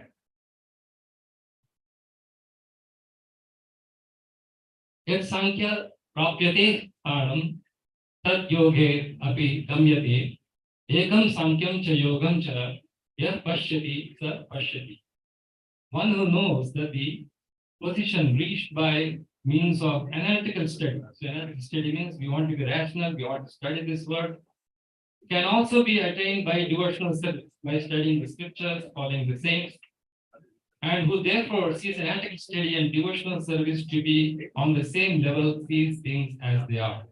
If you want to have real complete knowledge, then you have to depend both on analytical as well as the scriptures. So someone can keep track of the time also, because this is a very important verse which I was earlier referring to, which I drew inspiration from this particular verse. the 11th canto, 22nd chapter, 8th verse, in Sankhya Yoga, where Krishna is instructing Uddhava before he leaves this planet. He gives a much broader than the Bhagavad Gita. Ekasmin api drishyante pravishtani antaranicha purvasmin va parasmin va tatve tatvari sarvasha. All subtle material elements are actually present within their gross effects. Similarly, all gross elements are present within their subtle causes. So we have something gross means which I can perceive. I can hear, I can smell, I can taste and touch. See, and Please subtle maintain means audience. Please maintain silence backside. As this mental creation takes place by progressive manifestation of elements. So it is from the subtle to the gross. But unless there is something in the subtle, it cannot manifest. So just like the pandemic, we are a big confusion. We were not able to trace out the causes or what will be the consequences. And those who can find all material elements within any single element. So that's what I was saying. From ether itself is having those qualities, but it doesn't manifest unless it is transformed into earth. So this very important philosophy known as Achintya Veda Tattva was promulgated by Sri Chaitanya Mahaprabhu. So basically, this is about what is the relationship with God.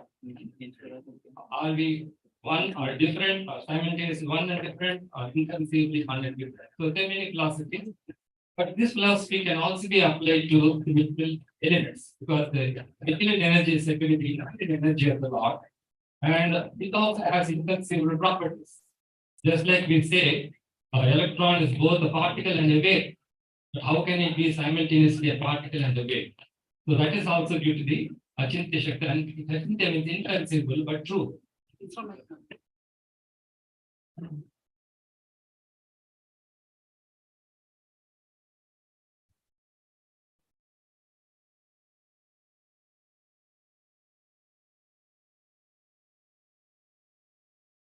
So these are as far as the inspirational quotations. Now some background and references in the modern context.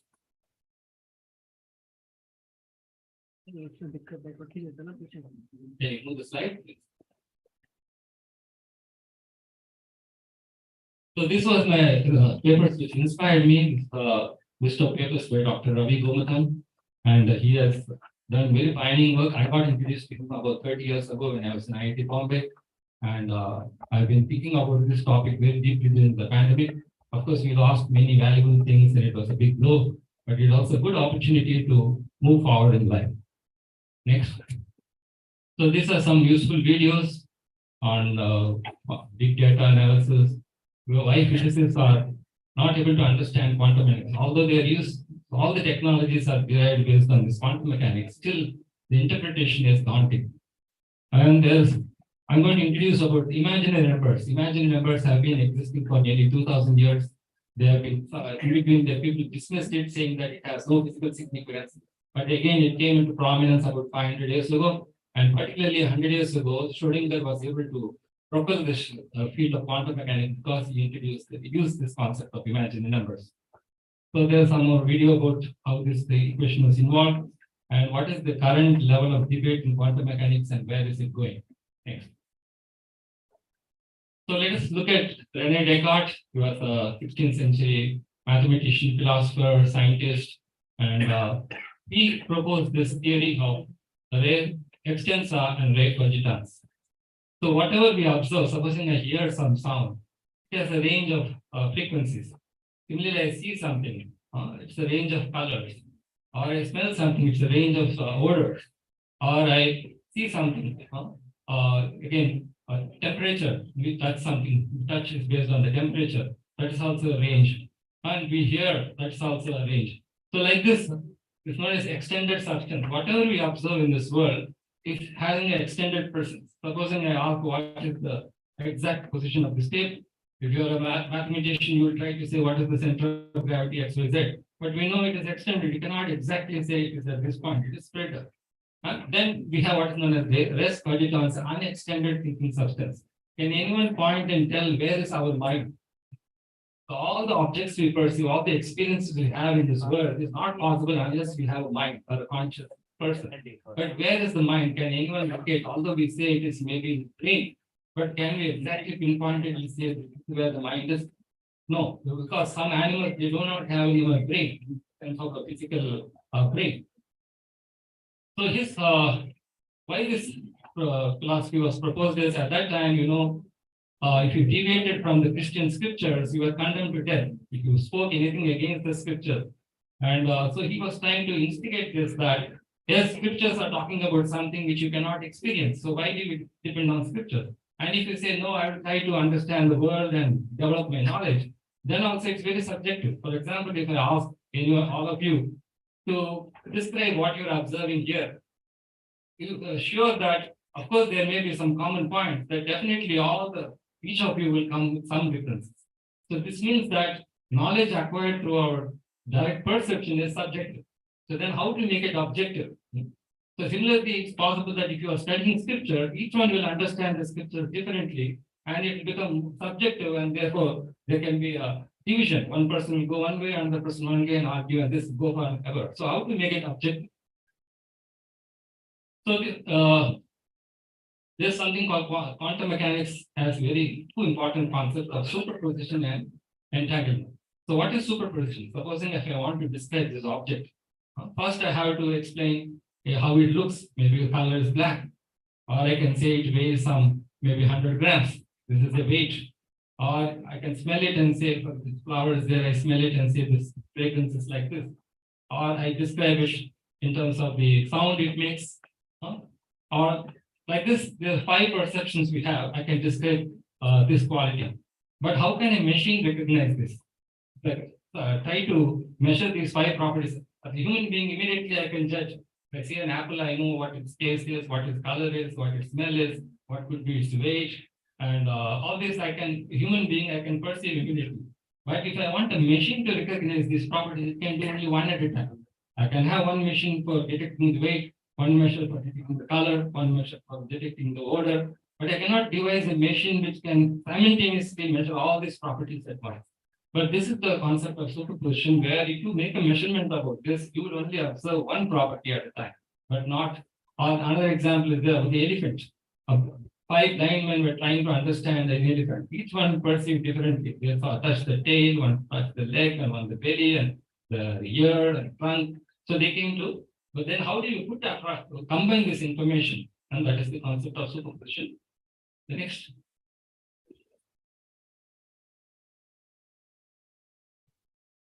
Can you move back? Entanglement. Entanglement, as I said, supposing you have a husband and wife and you're trying to predict their behavior. So once you know how they behave with each other, it's very easy to predict. Okay, the husband is like this, so the wife must be doing like this. So similarly, material nature also has this property where things are connected.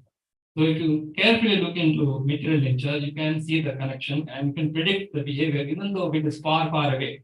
Because in our scriptures, we are talking about what is happening across the universe. So how can we believe that? So scientists also now coming to the conclusion that quantum mechanics is proving that even things which are far, far apart, if they are entangled, they have a connection already existing, then we can predict. Next. So this is a Schrodinger equation. What is the greatest contribution of Schrodinger is that previously they were trying to understand whether light is a particle or a wave. And they had some experiments to prove exactly that yes, light is a particle. And some experiments to say that light is a wave. So this is like simultaneous one and different. But then they came up with the experiments like the Young's double slit experiment, which showed that must be simultaneously wave and particle. But then there's a problem with how to interpret this. So he developed this equation, which particularly, if you notice carefully, there is this imaginary number I. I'll come to explain why this imaginary number is very important, because he's trying to correlate 2 things. One is the left-hand side of this equation is talking about the wave nature.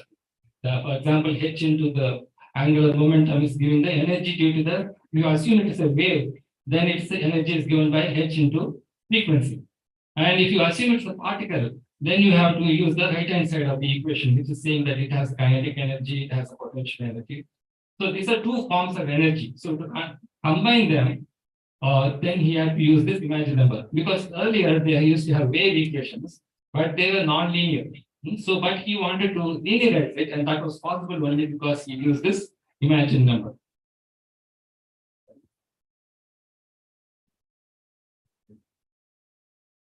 Who's next? Okay. So what happened was, when the Schrodinger equation was developed, as I said, he had this imaginary number sitting here, which is square root of -1.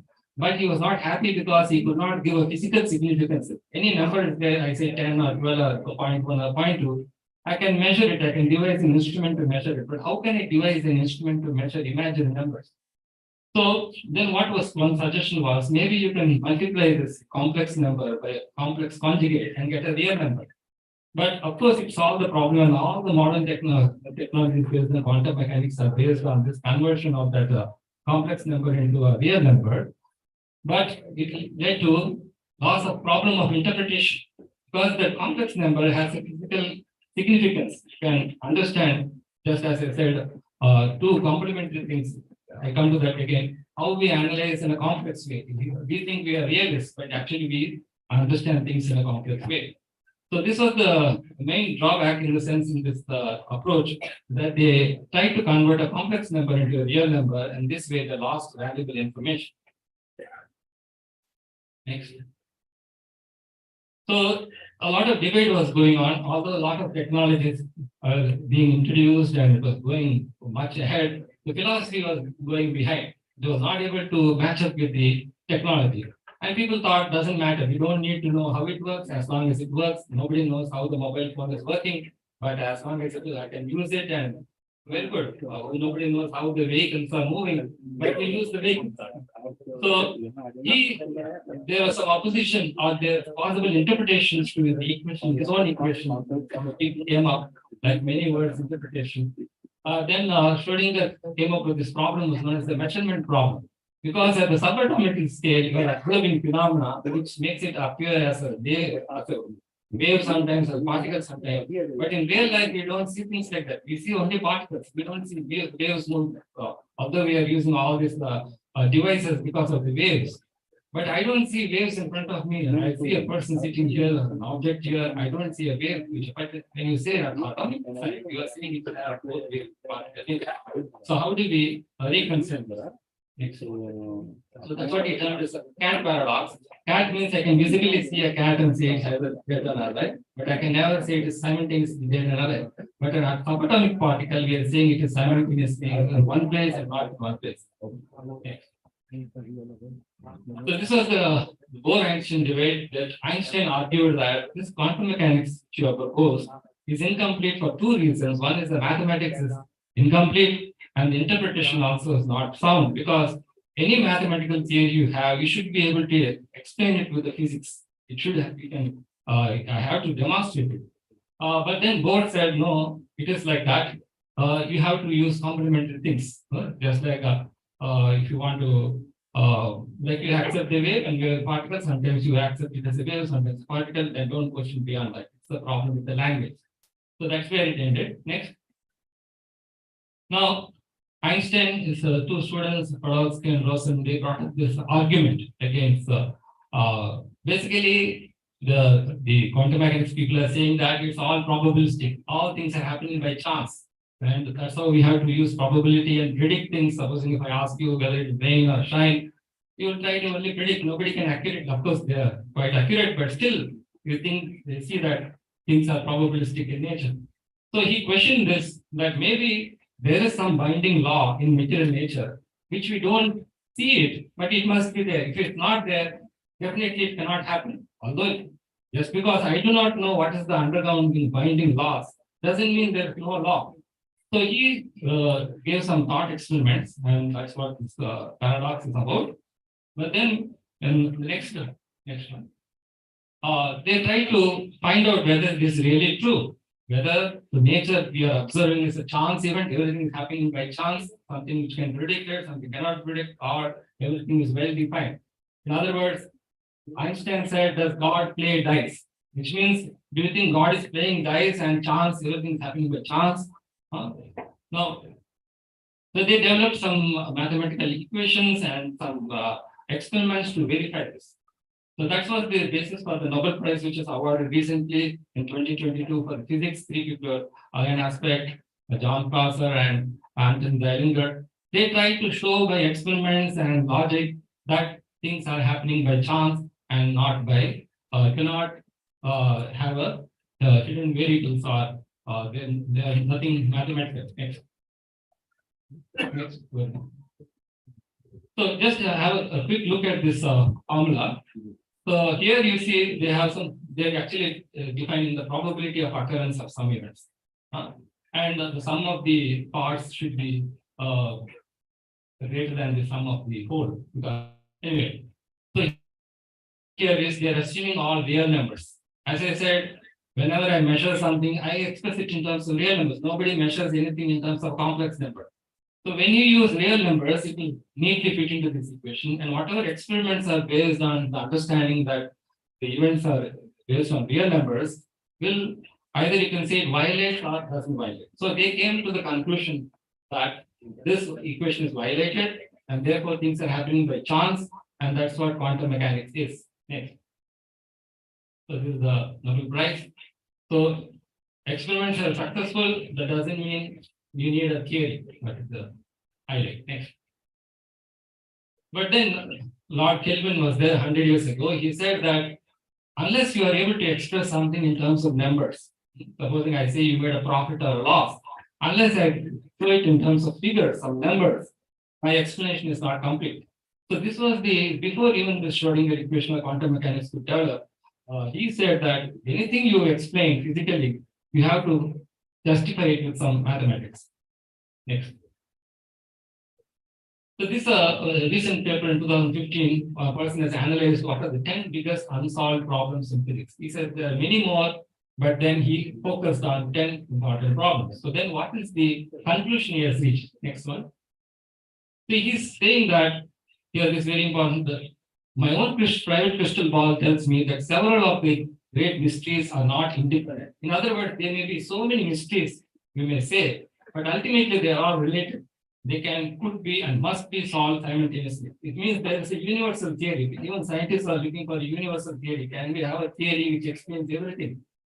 So how can we explain? He says that the solution is spelled non-linearity. In a linear theory, the goal is exactly equal to the sum of the parts. You have mass balance, energy balance, momentum balance. So what you're trying to do, your parts it should be equal to the whole. But then he says, all in non-linear theory, the whole is more or less than the sum of the parts. It need not be. The reality is that need not be that mass is concerned, energy is concerned, moment is concerned. Okay. So all classical theories are independently non-linear. All this friction, gravity, turbulence, whatever equations you have, mostly they are non-linear in nature, while quantum physics is exactly linear. So when Schrodinger developed his equation, he wanted to have a linear equation so that he can add those equations and produce new solution. Okay. So the probability therefore exists that the answers to some or all of the riddles will be obtained from a future universal theory for the transition between linear and non-linear. So I will explain this a little bit further next. So here there is known as the quantum classical dichotomy. Classical is what we, the way we describe the world and the experienced world, and quantum is how we describe the subatomic. So now there is a disparity between these two because of this nonlinear behavior. So what are the solution pathways? Can we, right now we have either linear, nonlinear is simply a quadratic, cubic equation, quartic equation. These are all, as you raise the power of the polynomial, it becomes nonlinear. But then what do you do? If you have a nonlinear equation, you try to linearize. In the process, you are losing valuable information. Just like Schrodinger equation, they try to convert into the complex number to real number. In that way, they lost the interpretation. Now we have a problem with dealing with dimensions. Right now we have 1 dimension, 2 dimension, 3 dimension, but in the scriptures like the Bhagavatam and all, you are talking about multiple dimensions. For example, people question when we say Ramayana that Hanuman jumped 100 yojanas and 100 into 8 miles comes to 800 miles. But then we don't see that is the difference. That's not the distance between Lanka and India. So then, like this, we say that the Shastras say that the moon is much farther than the sun. But common sense experience is totally different. So do you accept that version of the scripture or no? So this means that Shastras is talking about higher dimensions, and people used to travel from one place to another in the universe in shortest time, which means they were not traveling in 3 dimensions.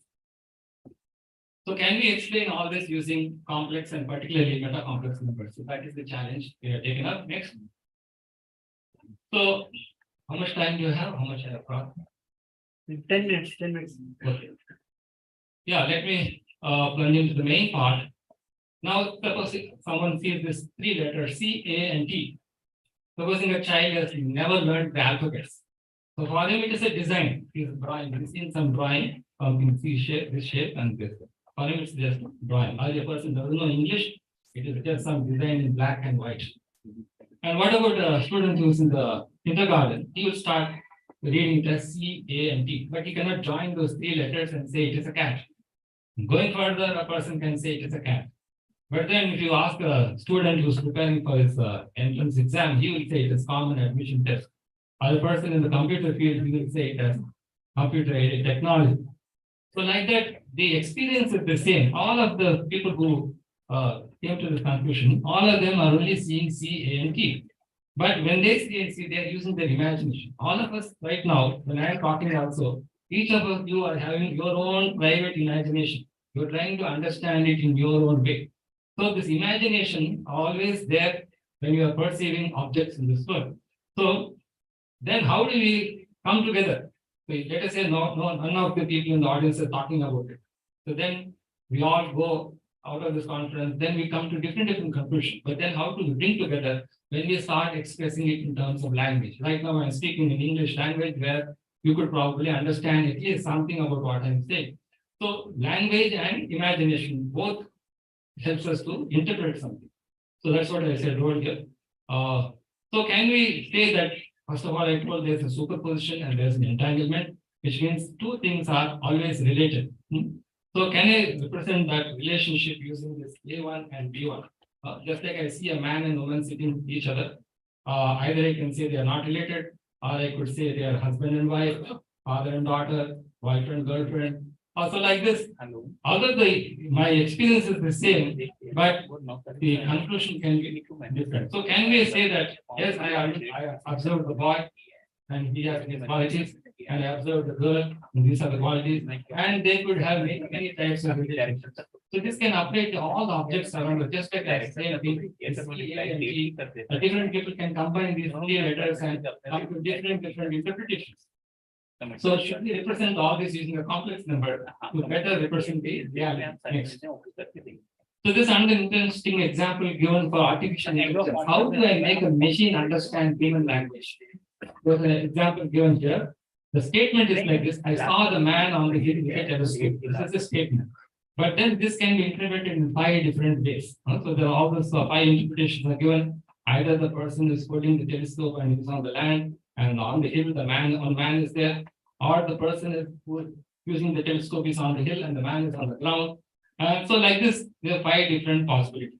Coming back to the earlier example, supposing we have a passage or a book is there in which the word cat comes 100 times. But how do I know this in these 100 times, which one was I referring to? Was I referring to the animal cat? Was I referring to the computer technology? Was I referring to common admission test?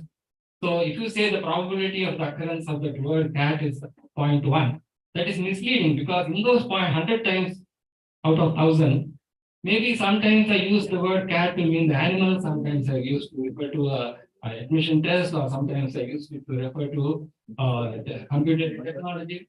So then the problem multiplies further. Supposing I have this sentence, maybe in one paragraph I'm talking about the man, in one paragraph I'm talking about the hill, and one paragraph I'm talking about my focus is on the telescope. Like, or maybe I'm not even talking about any of these things. For example, in my talk, I'm not talking about the hill or the man or the telescope. I'm just using it as an example. So if I say there's another book in this which this sentence comes 100 times. So if you use normal probabilities, the ratio, you express it as a ratio. If I say out of 1,000 sentences, 100 sentences are repeating like this. And they say the probability of this sentence repeating again is maybe 100 by 1,000 is 0.1. But then you have to go into deeper and say that, yes, I use this sentence 100 times out of 1,000. But in each of those 100 times, maybe sometimes I refer to this one, this one, this one, this one, this one. How do I refer that? So unless you use complex numbers for representing probability, you are going to go off track. And that is what the current problems we are facing. Next. So I'll conclude with this part. See here, I won't go into much of the mathematics, but as you all know, complex numbers have been there. Complex numbers means you're combining two real numbers A and B, and with an imaginary number. Imaginary number is square root of -1. So common man will say this is foolishness. I cannot have a square root of -1. So that's what it was dismissed. Although this was introduced 2,000 years ago, time and again people started taking it up and again dismissing it, and up to 500 years back. So Rene Descartes was the first to give this number, imagined number, and then Schrodinger make very good use of this imagined number to establish quantum mechanics. Now, apart from this the traditional use of the imagined number, we also have what's known as dual number. So here it looks very strange. You are saying that epsilon squared is equal to 0, but epsilon not equal to 0. Can I have a number whose square is some value, but square root is not that? So it looks a bit mind-boggling. Go to the next one. We have what's known as a strict complex number. Next, please.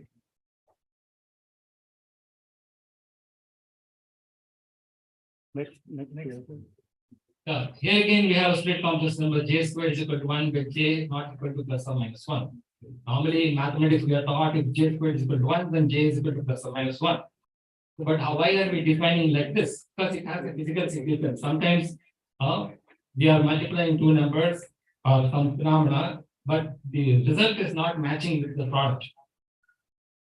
So we introduced meta complex. We are saying that there's a range of imagined numbers. Just like I squared is equal to -1 is one imagined number. I squared, j squared is equal to 1 is an imagined number. J squared equal to 0 is an imagined number. We kind of have a range from -1 to +1, an infinite imagined number. So that is our proposal. Next. So how will it help us by coining this imagined number? Because I'm telling the context of Achintya. Our Shastra says everything is inconceivable. How the Lord is manipulating this material world, what is the relationship between one living and this all Achintya. So this Achintya concept is there in material energy also because it belongs to the Lord. And this Achintya portion is can be represented using this imagined number. Next. So this is a graphical representation of how the complex numbers are used. Complex numbers use a graphical representation. You can represent a circle, the dual split complex number like a just like you have 2 points, n number of points, you try to normally join it with a straight line, or you could try to parabola, polynomial, different bits you are trying. But if it's a complex number, you can get a circle, and split complex number different, and particularly in meta complex number, you get a spiral graph. So you might have noticed that in the pineapple also, there's a spiral forming. Fibonacci sequence. These are all said to be golden numbers, which means the material nature has some beautiful synchrony. How do we explain that unless you have these kind of numbers? Next. Next. So I will not go into the mathematics, but basically what is saying that law of conservation of information. That's what I said in my inaugural address.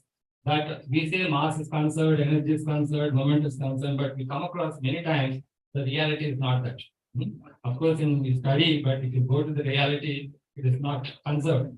So then what is conserved? Information can neither be created nor destroyed. If you accept that, then like for example, a passage is there. I'm reading a passage in English, or Bhagavad Gita is there, I'm reading it in English. Another one reads the same book in Hindi.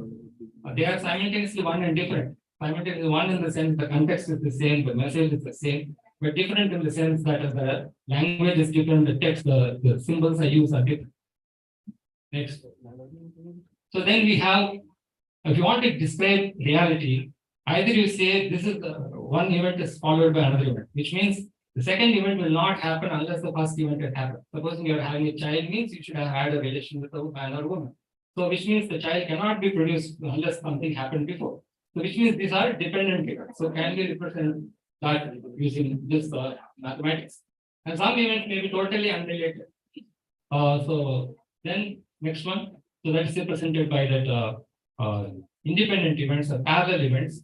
So any event you observe, either they are similar or they are one after another or happening simultaneously. So we need a mathematics to explain all these kind of phenomena. Next.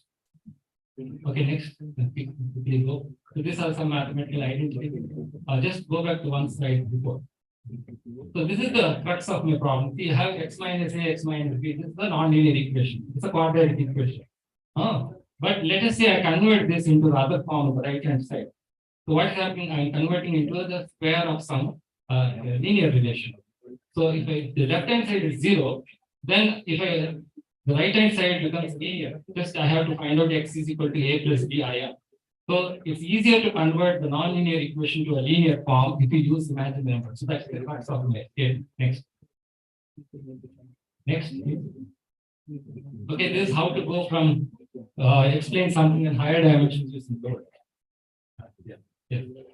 Quick, next one. So this is further mathematics. The dimension, how to explain something in a higher dimension using lower dimension and vice versa. Next. Okay, this is an application to Schrodinger equation. So basically the problem is we talked about the entanglement. You have a measuring device and a measured object. Supposing you're measuring the temperature, you're using mercury. So mercury has some properties which depends on temperature. And the object which you are measuring, whose temperature you're measuring, that also responds to the temperature changes. So because these measuring device and the measured object have some common properties, you can say they are entangled. So if you have an equation for the measuring object and the measuring device, then you have what is known as an entanglement. Now the problem is, as I said in the beginning, this object has many properties. A machine cannot simultaneously detect all the properties of it, one by one only. But as a human being, I can conceive of an object simultaneously all the properties. Supposing you know some person, immediately you can recollect everything about that person. But as a computer is concerned, it can recover information only one at a time. So that is the challenge of quantum mechanics. Next. So I have derived all this mathematics here. I am not going to all this. Next. Quickly come to the next application. Next, please. These are some applications of this all that I proposed. You can use real and imaginary parts to represent relational properties. As I said, if a computer sees the audience here, it can at the most recognize that here is a man, here is a woman. But no machine can say that this man has this relation with this man. So only a human can do that. So maybe if I use this imaginary number concept or Achintya concept, then a machine can act intelligently like a human being. That's the quantum intelligence. So we use logic gates, AND gates, OR gates. So these also can be replaced by imaginary numbers. Next, please. Next, okay, these are some applications in artificial intelligence, big data analysis, quantum computing, game theory. The chess is there, chess game is there. We come across that sometimes a computer defeating the chess champion, sometimes before that chess champion defeating the computer. But then it looks sometimes the machine is more powerful than the human being. But if you do a careful analysis, the machine can never supersede a human being. Ultimately, the machine is made by an intelligent human being. So it may apparently look like the machine is defeating the human, but human is always superior because we have this quantum nature. Next. Okay, next. Okay, fine. Go further. Next, that's all. Thank you.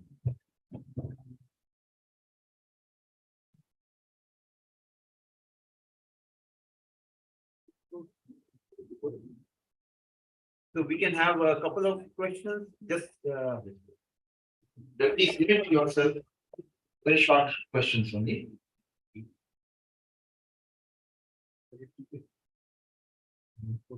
Hi.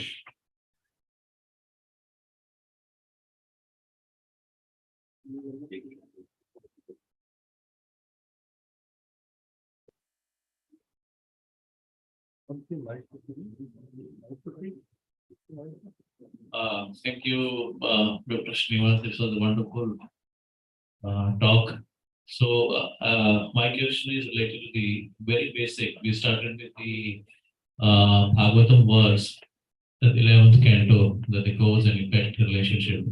So by seeing all mathematics you explained, I just want to understand in conclusion what we want to say by the theory of measure number. So how that is related to the cause and effect theory, which we discussed earlier in the 11th handbook. Okay, thank you for helping me to conclude the session. Yeah. So that statement talks about how ether gradually evolves into grosser and grosser forms, ultimately to earth. Earth, for example, it is said to have only one quality, that is sound. Of course, people say this pseudoscience, but if we believe the scriptures, earth has this quality of manifesting sound. And because of the sound, we develop the ears. And that's how it is described. And then from earth, it is said it comes air. The air has one more quality, you can feel touch. The touch sensation is there in earth, which is not there in ether. And the question is, how did some quality come in air, which was not there in ether? So that verse says that it's already there in ether. Or going further, from air comes a sense of touch, the skin develops. And then next is the development of the fire. So fire has one more quality. When there is fire, I can see it. Because now all these lights are there, they are one sort of fire, I'm able to see things. So fire has one more quality, that is form. How did this quality, third quality, come when it was not there either? Or similarly, you have water. I can taste water because there's saliva in my tongue, I can taste something. So that is the fourth quality. How this fourth qualities were there in water, but is not there in earth. But we say earth is ether is the cause of water. And similarly, earth is there. There's one additional quality, smell. Any object which is made of earth, it has some smell. So it has, earth has 5 qualities, all this. But how this earth, we say it came from ether, and ether didn't have these qualities, and we suddenly came just like in the pandemic, we were struggling to find out what is the cause for this pandemic, what will happen. There's totally confusion. But this verse says that in ether itself, these other elements are present in a subtle form, and then they gradually manifest. Before even the gross ether is there, there's a subtle form of earth, water, fire, air, and ether, and these subtle things which are not apparent can be used to represent using imaginary number. Just like I said, I see a man and a woman, I start imagining maybe they are related like this. So unless I imagine, I cannot move on. Then I have to verify it. I have this imagination, and then I need to verify. Go and ask them, yes, how are you related, and then or I can see them behaving a certain way. So material gross elements, you can perceive something, and how do you connect it with the subtle elements? So this, unless you introduce imaginary numbers, which is being very useful for even the technology we are developing. So if you want to explain scriptures also, if you use this imaginary number, probably you can. I have another question regarding this only. So you say that we are presenting the subtle aspect, the subtle elements by it's an equivalent model through imaginary number. Yes. But imaginary number doesn't have an existence in reality. It's just a way to represent the things and get solving the things. But subtle elements have an existence. So how can we relate this element which is actually existing? We are not able to perceive that, but with something which is actually imaginary. Okay, the way we measure as per scriptures, anything has to be measured, you have to hear from someone. That is the established as the proof for something. Unless you heard something, because information means unless it's existing, it cannot be transmitted. Even if you are talking rubbish also, some basis is there. So,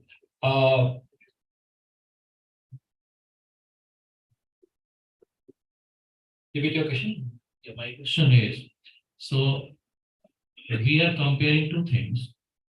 First thing is the subtle elements are existing, but it's a subsequent with the steps they are appearing. Yeah, so phenomenal and noumenal. So we say this as phenomenal. Phenomenal means I can perceive it. I can see it, smell it, taste it, touch it, and hear it. And then I say it exists. And then there's the noumenal, which is the cause for that existing. The phenomenal, unless the phenomenal experience is there because of noumenal, but it's not perceptible. Like I say, there's a soul. I can only say the soul is there based on the gross manifestation. I cannot say exactly if the soul is. Of course, they say some experiments were done and they could measure the soul, but ultimately it's only gross effects. Similarly, you take the example of an electron. You say I'm measuring the position of the other. They say I was claiming that yes, you can say exactly the electron is there, but that's only the effect. You're not able to get to the cause. You cannot pinpoint it to say that this is the electron. And this is my perception. So you have to accept that some things are subtle and some things are gross. And how do you know the subtle exists? Only from the gross you can say that subtle must exist. So if you want to explain the subtle thing, which cannot be explained using gross phenomena, but it will manifest sometimes. Just like the virus, nobody can see, at least I cannot see the virus. But I could see the virus is there because it produced something which I had never experienced before. Then I have to accept that it is existing because I can see the effects manifesting in some form which I cannot explain. So similarly, if you want to explain something very subtle, then you have to use imaginary number. It means it is not really imaginary. I forgot to highlight this point.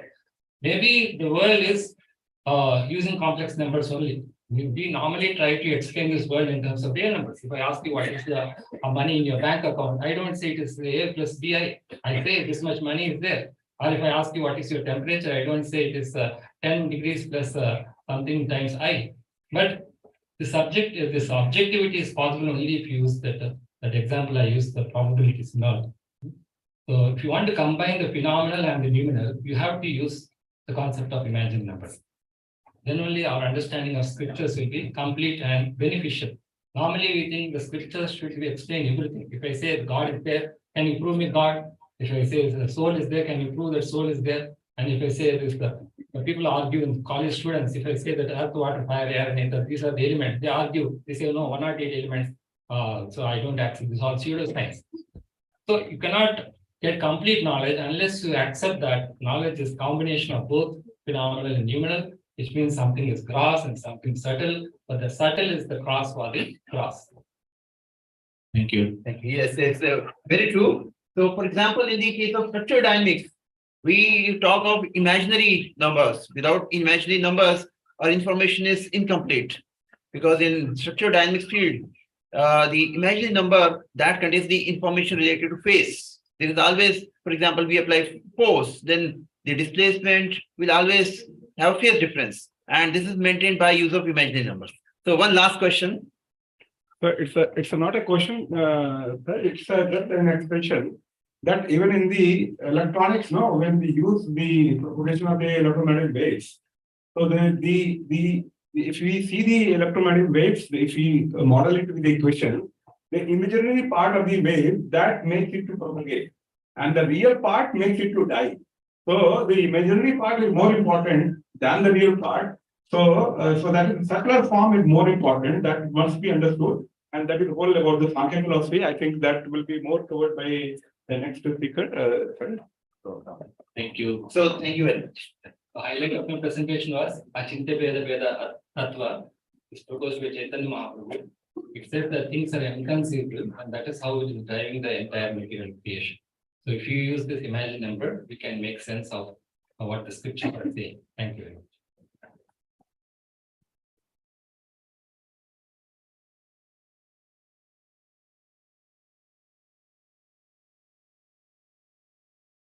Thank you so much, sir, for your enlightening session.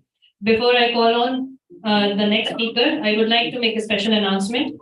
The proceedings of this conference are available online in the conference website for free download. That is www.issdelhi.org/Jijnasa. So you will find all the proceedings present online for free download. Next, I would like to call on stage Professor C. Bhupendra Rao for his session. I would like to take this opportunity to give a brief introduction. Sir is a senior professor in JNU and he specializes in Sanskrit and poetry, Pali and early Buddhist philosophy, creative writing in Sanskrit.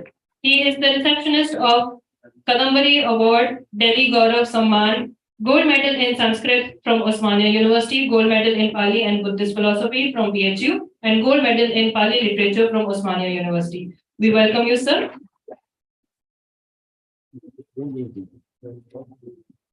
Sir's presentation would be on the Indian knowledge systems in ancient India. Go there.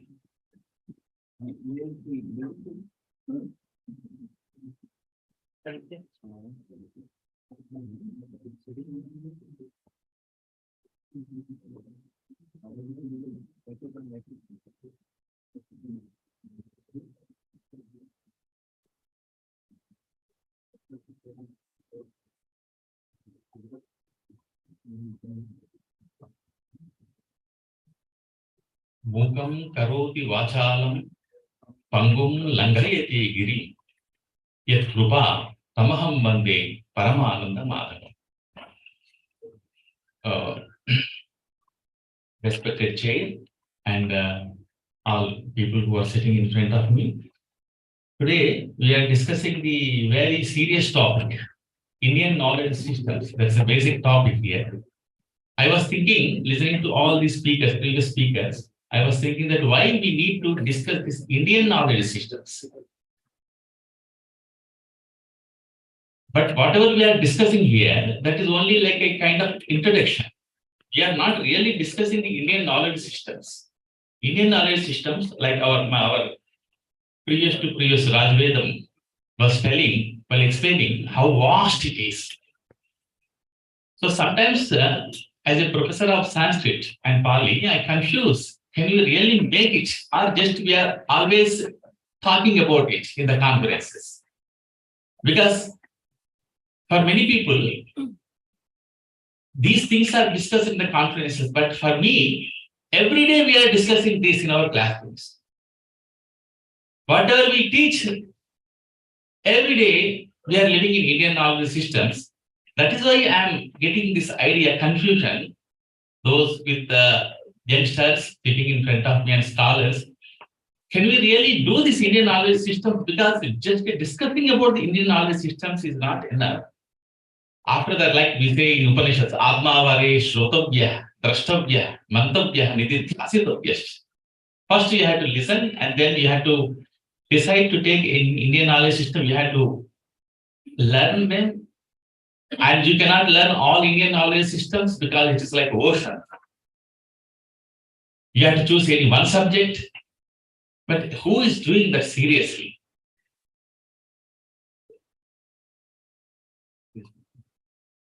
So this is the main question is coming in my mind because and also why we are discussing Indian knowledge systems, we have forgotten Indian knowledge systems, being Indians, being Bharatiyas. Completely we have forgotten what was in ancient India. That is the main problem due to several problems, just the previous speakers already explained to you, due to distortion of our history, due to several shadyantras, whatever happened, but now as a result, what we see, all our Indian students and Indian scholars are just very strangely, they don't know anything about ancient India. You see, how can they know? Unless they know Sanskrit, Pali, Prakrit, they cannot understand in ancient Indian knowledge systems. If you really seriously, if you want to pursue. So, with this background, I prepared something because I am not dealing very seriously about the, like somebody was telling that I will teach about the Sankhya, Vaisheshika. That's not possible because that everybody can discuss that. You can also see in many other lectures. But now only this I am very strictly limited to this topic about the Indian knowledge systems. When you speak about the Indian knowledge system, we have to remember that Indian civilization, because this is whatever I said just now, that is a fact. But actually, originally what happened, our civilization has given the immense importance to the knowledge. So whenever you open any text of Sanskrit, any text of any ancient text, you will understand our ancestors were quite different from our young present civilization. Quite different. I don't know why this difference has come. Our ancestors were great genius people, scientists. And they used the Sanskrit for their scientific explanations. So that is why we say that Sanskrit was the language of science.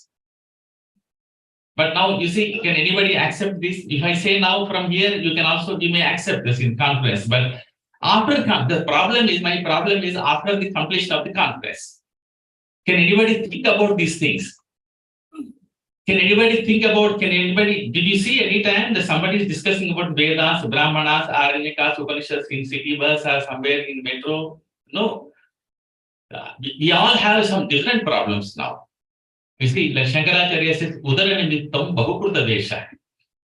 So we are all having some problems, that's unemployment, how to get jobs, how to earn money. These are all serious problems, but they are very essential. But side by side, at least now, this is the time everybody is discussing, everybody is teaching us. At least this is the time to think that also. So this livelihood is very important, but at the same time, like serious Indians, we should think it's our moral responsibility, duty. Like we say that 3 kinds of runas we have. Devaruna, Pitruruna, like that, Krushi runa. So we have runas. For that, we have to think about these things. So our knowledge, if you open any book, Indians have given the immense importance to the knowledge. And we, Bharatiyas, have vast body of intellectual texts in different fields, vast body of intellectual texts in different fields. And we have that evidence. What is evidence? Because we have world's largest collection of manuscripts. We have so many manuscripts in India. Of course, many manuscripts are available in Southeast Asia, also in Tibet and other countries, but our manuscript collection is more rich than any other country. So all this is our past. All this is related to Indian knowledge systems. And we have a number of great thinkers in our past, like Bharadwaja, Agastya, Vishwamitra, Vasishtha, all these sages. Not only that, all these names, some names are only known to people, but if you go into the philosophy, many names like Buddha also was one of the sages in the same line. And contemporary to Buddha, there were 6 philosophers. You know that you never heard those names: Makkali Gosala, Pakuda Kachayana, Niganta Nataputta, Sanjay Velati Buddha, and these other names I am forgetting, but 6 philosophers were there during the time of Buddha. It's not 6. 6 are prominently were discussed in Pali literature, but there are many philosophers. So all these people gave importance to knowledge, jnana. In Bhagavad Gita, it's very clearly said that nahi jnanena sadrusham pavitram he vidyate tat swayam yoga samsiddhaha kalena atmani vindati. So very clearly, Indian knowledge means jnana. Of course, we have jnana and vijnana also, but let us think first about the jnana. So about the jnana, Krishna is telling very clearly, nahi jnanena sadrusham pavitram he vidyate. Jnana ke saman pavitra koi aur cheez hai hi nahi sansar mein. So how to get that jnana? That also is telling in next pada. Tat swayam yoga sansiddha kalena atmani vindati. Yoga sansiddha, yogic man, yogic sadhaka, in course of time, he will get that knowledge, he will get that jnana in his atma. That means him, because he means atma only. Because knowledge, adhikarana, the base of knowledge according to Indian philosophy, the base of knowledge is atma. If you study the Nyaya Darshana, Vaisheshik Darshana, Jnana Adhikaranam Atma, clearly it is said. Jnana Adhikaranam is Adhara, base. Base of this knowledge is Atma. So that's what Krishna says, Kalena Atmani Vindati. And how to get this jnana? Next stanza again, he says that Shraddhavan Labhate Jnana, Tatparas Sanyatendriya. So one should have immense Shraddha, only then you will get jnana.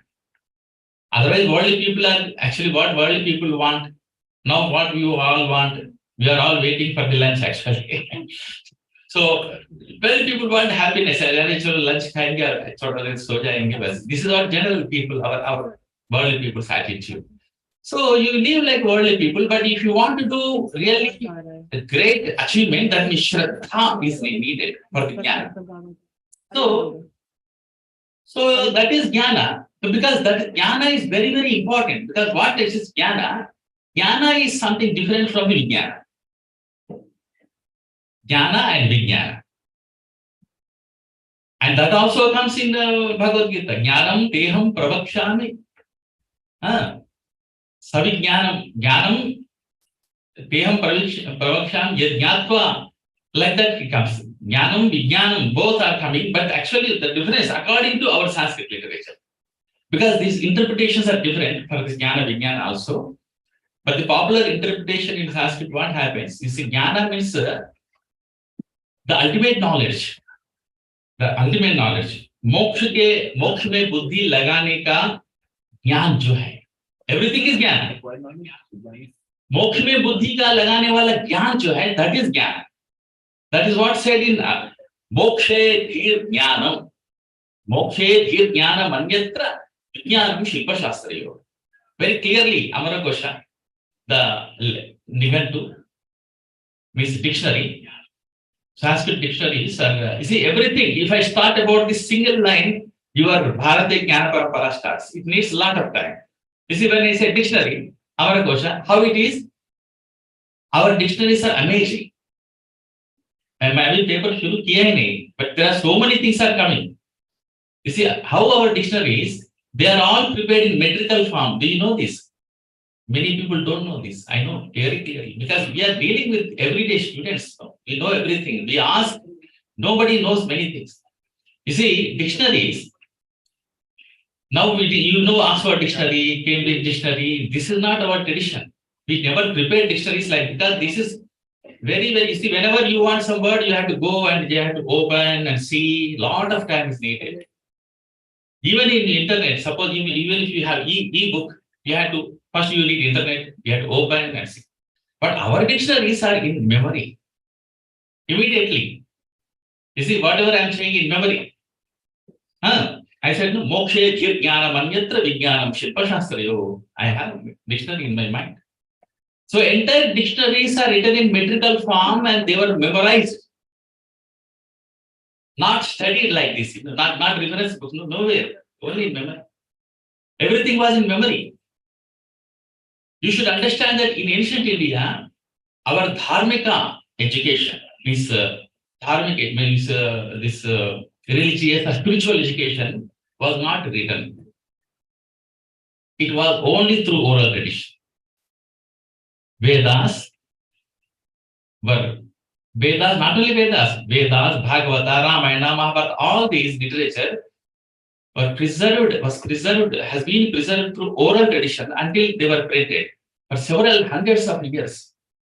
Not only this, even Bauddhas and Jainas also for several, that's a great contribution for Buddhism. We have forgotten that. Now many countries are claiming that they are real Buddhists, but they have almost forgotten the contribution of India, at least for 600 years after the collection of the Tripitakas, 600 years we have preserved them through memory. After that, you know about what is Buddhism. We have preserved, that is our Indian knowledge system. So preserving through memory is very, very important. And in this way, we have so many knowledges, systems, knowledge, 18, some people say we have 18 Vidyas. There is another version, we have 14 Vidyas. So several Vidyas we have. Everything starts from Veda. We have 4 Vedas and 18, and 4 Vedas and 6 Upavedas and Purana, Dharma Shastra, and 6 Darshanas. So all these are very important in our knowledge.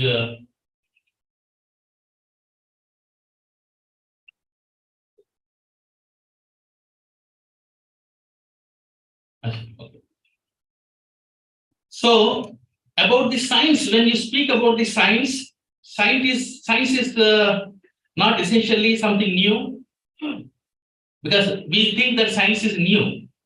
Science is new, Sanskrit is old. So this is what the concept we have.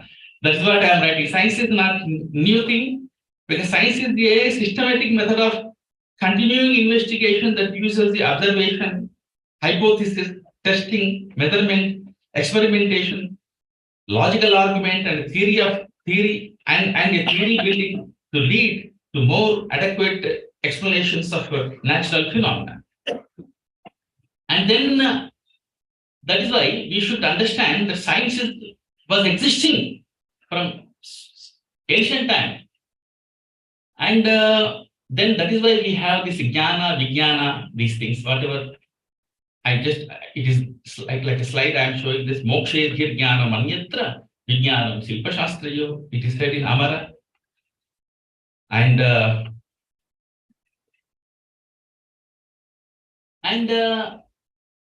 contribution of our ancestors. What is the contribution of our ancestors? The present generation wants to take credit for many scientific and technological inventions. You see, everybody like whatever invention you see that you give some Western name. We have maybe our scientists also invented few things, but most of the inventions are from West. So they are all taking the credit. So much scientific progress can be traced, but actually these inventions are reinventions only based on the knowledge of our ancestors. So much scientific progress can be traced in ancient literature. Ancient Indian sages were familiar with the gravity, aeronautics, missiles, atomic theory, medicine, astronomy, and cosmology. So all these sciences were existing in ancient India, but and also about the mind. So our ancestors gave very much importance to the study of the mind. If you see in Bhagavad Gita also it is there. We have completely mind shastra, that is yoga shastra. The entire yoga shastra deals with the mind. Yoga says the yoga chittavritti nirodha, tada drashtu swarupe avasthana.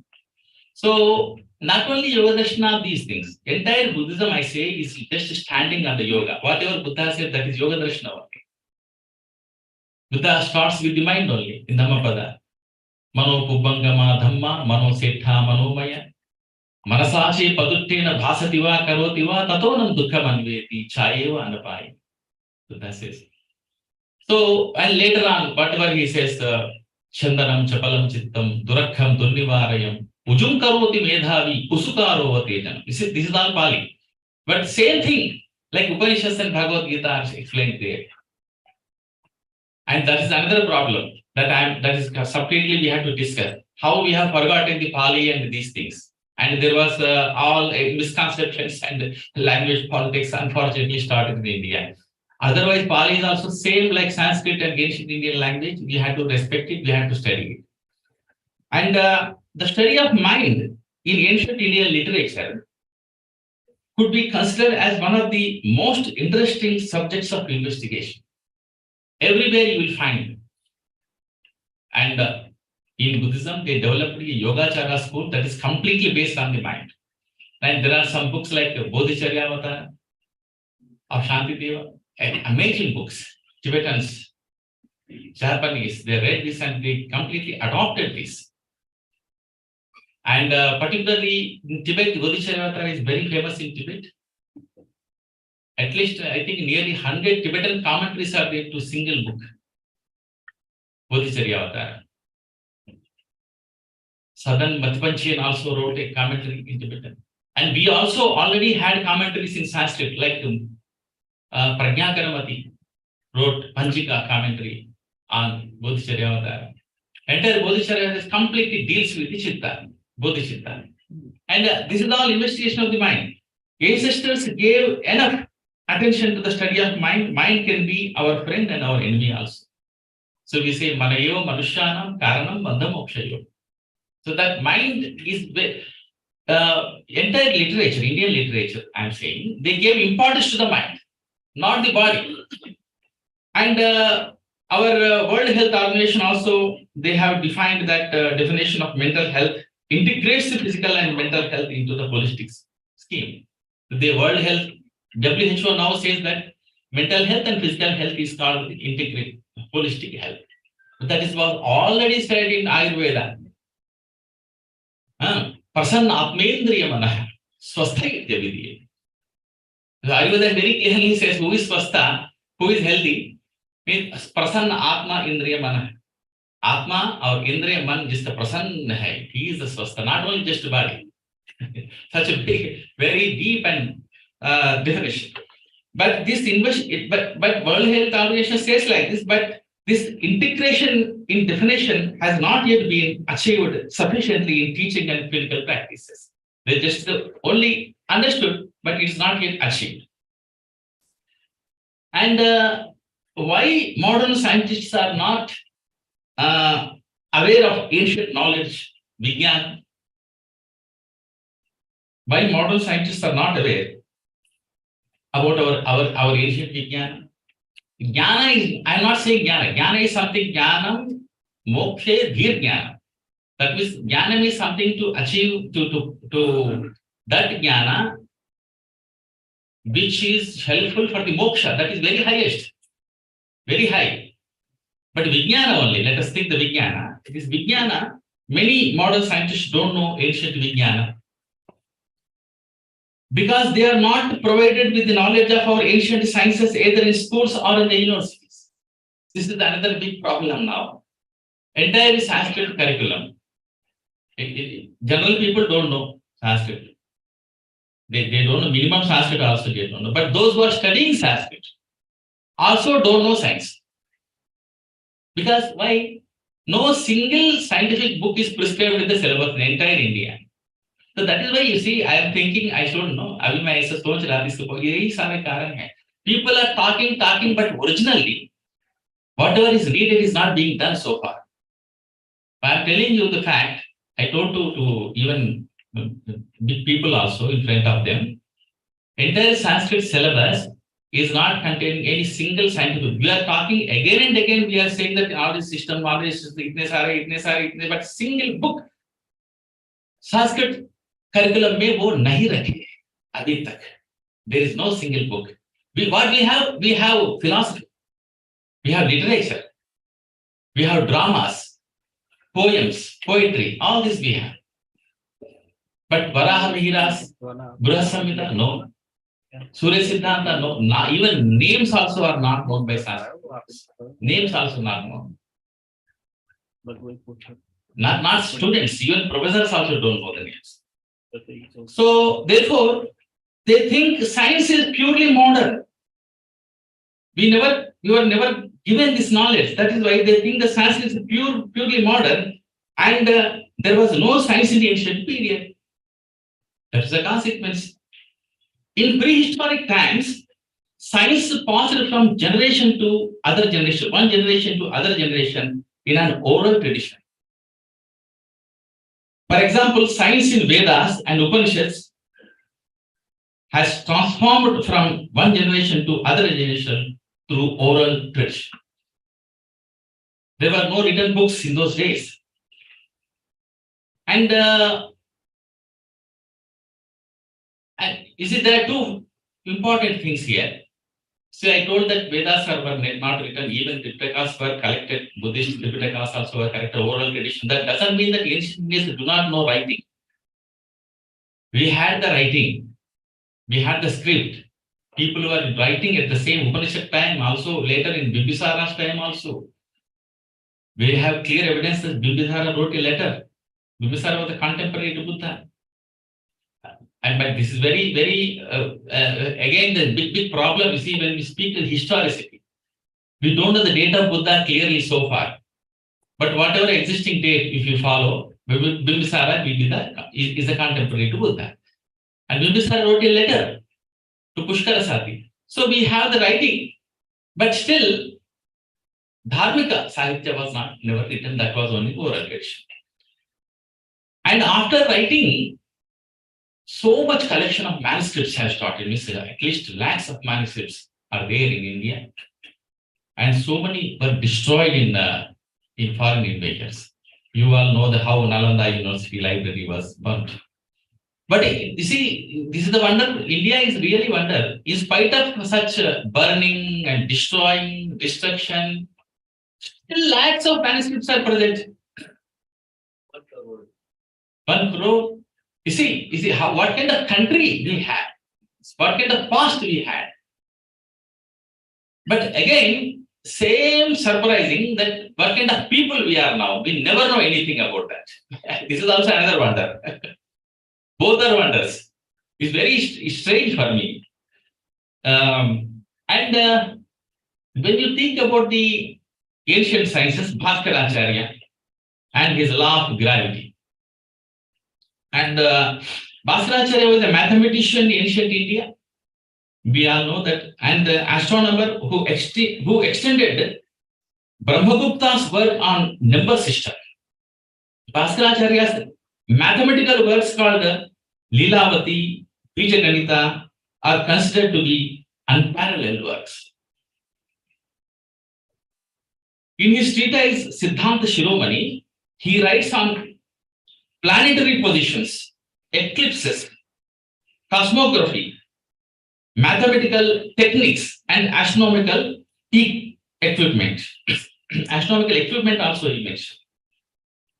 The credit of discovering Earth's gravitational force is given to Isaac Newton, but it was already discovered by the Indian sage Bhaskaracharya thousands of years ago. In the Surya Siddhanta, he makes a note on the force of gravity. Objects fall on Earth due to a force of attraction by the Earth. Therefore, the Earth, planets, constellations, moon, and sun are held in orbit due to this attraction. Bhaskaracharya was the first to discover the gravity of Earth. And these are the common things, but these are some important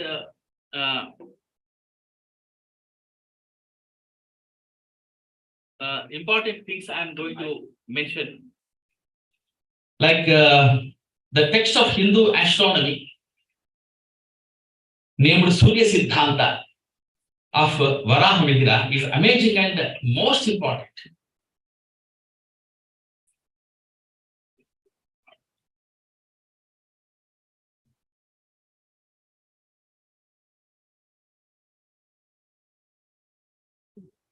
So, yesterday night only, unfortunately, I did not have much time. I took these verses and typed myself from the original book, Surya Siddhanta. It is not from internet or anywhere. So, that's why I did not give translation also for this. Sarvatraiva mahi gole swasthanam uparisthitam manyante khe yato golaha tasya korthvam povapyatah. That's what he wrote. Very nicely he explained. You see, that is why you see very nicely why I am telling, because I can understand it directly. So that is why we ask always all people should learn Sanskrit first. So he says, Sarvatraiva mahi gole. Actually, what he says, Swasthanam uparisthitam manyante khe yato golastasya korthvam koapyatah.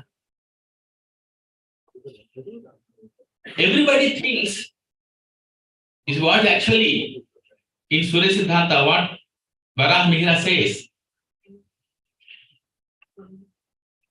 Everybody thinks that I am standing on earth and Sarvatraiva Swasthanam uparisthitam, because everybody is thinking that my place is above the earth. You see what he says? हर आदमी सोचता है मैं पृथ्वी के ऊपर खड़ा हूँ, ऊपर खड़ा हूँ, मैं ऊपर खड़ा हूँ. Actually, ऊपर कौन खड़ा है, नीचे कौन खड़ा है? That's what he's raising the question. You see, he knows that globe is a round. वो clearly बता रहा है. Everybody thinks that I'm standing on the earth, but manyante, people think like this. Khe, because but the Prithvi is just standing on the Khe. Khe means in Akasha. Where is the Prithvi? In Akasha.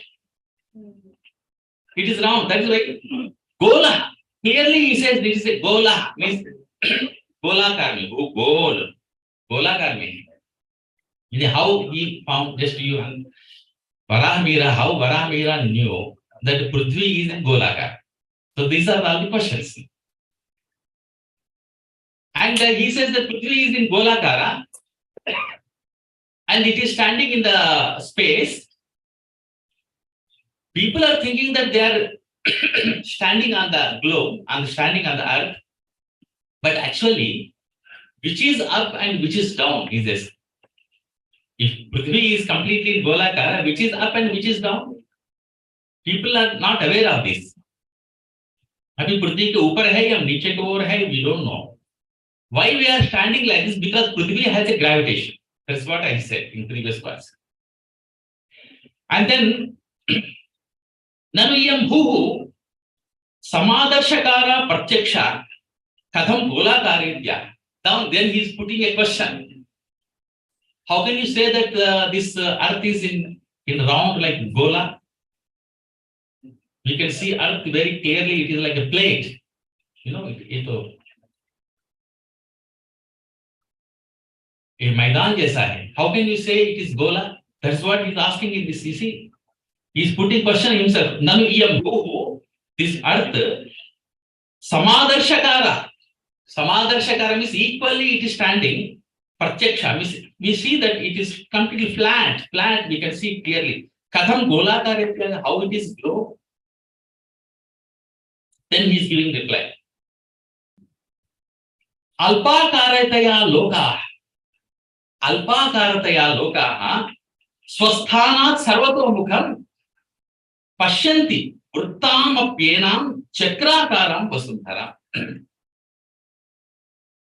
लोका means लोग, ये लोग हिंदी में जो आ गए ना, लोक शब्द से ही लोग आए हैं. ये linguistic problem. See, everything riddles are there in these three languages. आपका linguistic problem, historical problem, philosophical problem, spiritual, all problems will be solved if you learn these things. Our ancient reports this knowledge, languages many. But you may ask, how can we learn? That is a different question. But I am just telling the fact. How it can be achieved, that is different thing. But now we see, loka means people. People, what actually see? People, alpaka, people are very small, like chote akar wale. Prithvi ki apeksha very, very small. Alpaka ratya loka. Swasthanam sarvato mukha means they think that they just see from their standing place, just they see the earth. Pashyanti vrittam apyenam, उसके लिए तो flat दिखाई पड़ेगा because people are very small, he says, very small. For example, एक बाल के ऊपर एक फुटबॉल है, मान लीजिए चींटी यदि चलता रहता है तो चींटी समझता है इतना ये तो फ्लैट है, इतना ही देख सकता है वो. लेकिन हम बाल से बड़े हैं इसलिए हम देख पा रहे ग्लोब है. ऐसे ही भगवान सारे ग्लोब्स को देख रहा होगा ऐसा, everything so systematic running or not, because he can see but we cannot see. हम तो छोटे हैं उसके ऊपर. तो इसलिए क्लियर बोल रहे अल्पाकार है, लोग बहुत छोटे छोटे.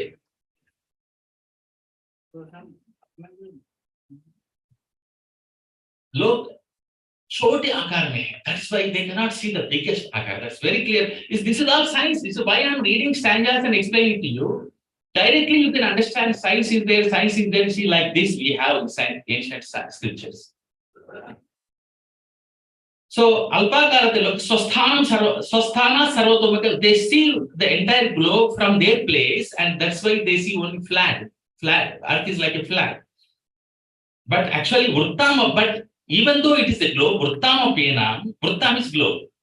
ये वृत्त ग्लोब के रहने पर भी चक्राधाराम, चक्राकार, ये उसके चक्र के जैसा वो देखते हैं, like a flat चक्र जैसा वो देख रहे हैं. So this is what he says. And then many other shastras we have, like this Maharshi Bharadwaj discovered the aeroplanes. Maharshi Bharadwaj was one of the 7 great sages in ancient period. Saptarshiyon में एक है. According to modern science, Wright brothers invented the aeroplanes. But aircrafts was used extensively during the Ramayana and Mahabharata time, indicating that the aeronautics was a much developed branch by that time. So Bharadwaja wrote Vimana Shastra, that many people know that, at least this is very famous. In Vimana Shastram, Bharadwaja wrote, I am giving here. Vega Samyat Vimano Andajana. Why it is called Vimana? Vimana, he is giving first, Shuru mein, first sutra, I think, number 1. Vega Samyat Vimano Andajana. Andaja means, Anda means egg. Andaja means egg से पैदा होने वाली क्या है? Birds है. उसको विहंगम कहते हैं, अंडज कहते हैं. इसलिए बर्ड्स को द्विजाति भी कहते हैं. पहले एक एग के रूप में वो पैदा होता है, बाद में एग से फिर पैदा होता है. द्विजाति. So Dvijati is also called Brahmins because Dvijati, that is different context again. So in Pali literature, sometimes actually I saw this Ekajamva, Dvijamvapi, that verse has come, but one scholar has translated it because Dvijati means he knows only Brahmins. But here, there, actually Dvijati means bird. See, there are so many things. And Andaja means bird. Vimana is equal. The owing to similarity of speed with birds. It is named Vimana. Birds के जैसा बहुत रफ्तार से जाते इसलिए विमाना ऐसा बोलते. And then he says in second sutra, rahasya adhikari. He gives pilot, he is giving the name adhikari. And adhikari pilot should know the rahasyas. Rahasya means techniques. Yeah, techniques he should know. And that's another sutra. And what are the techniques? There are 32 secrets of the working of the Vimana. The pilot should acquaint himself thoroughly with them before driving the Vimana. And then there is another sutra, and these is how actually we find the science there in ancient Shastras.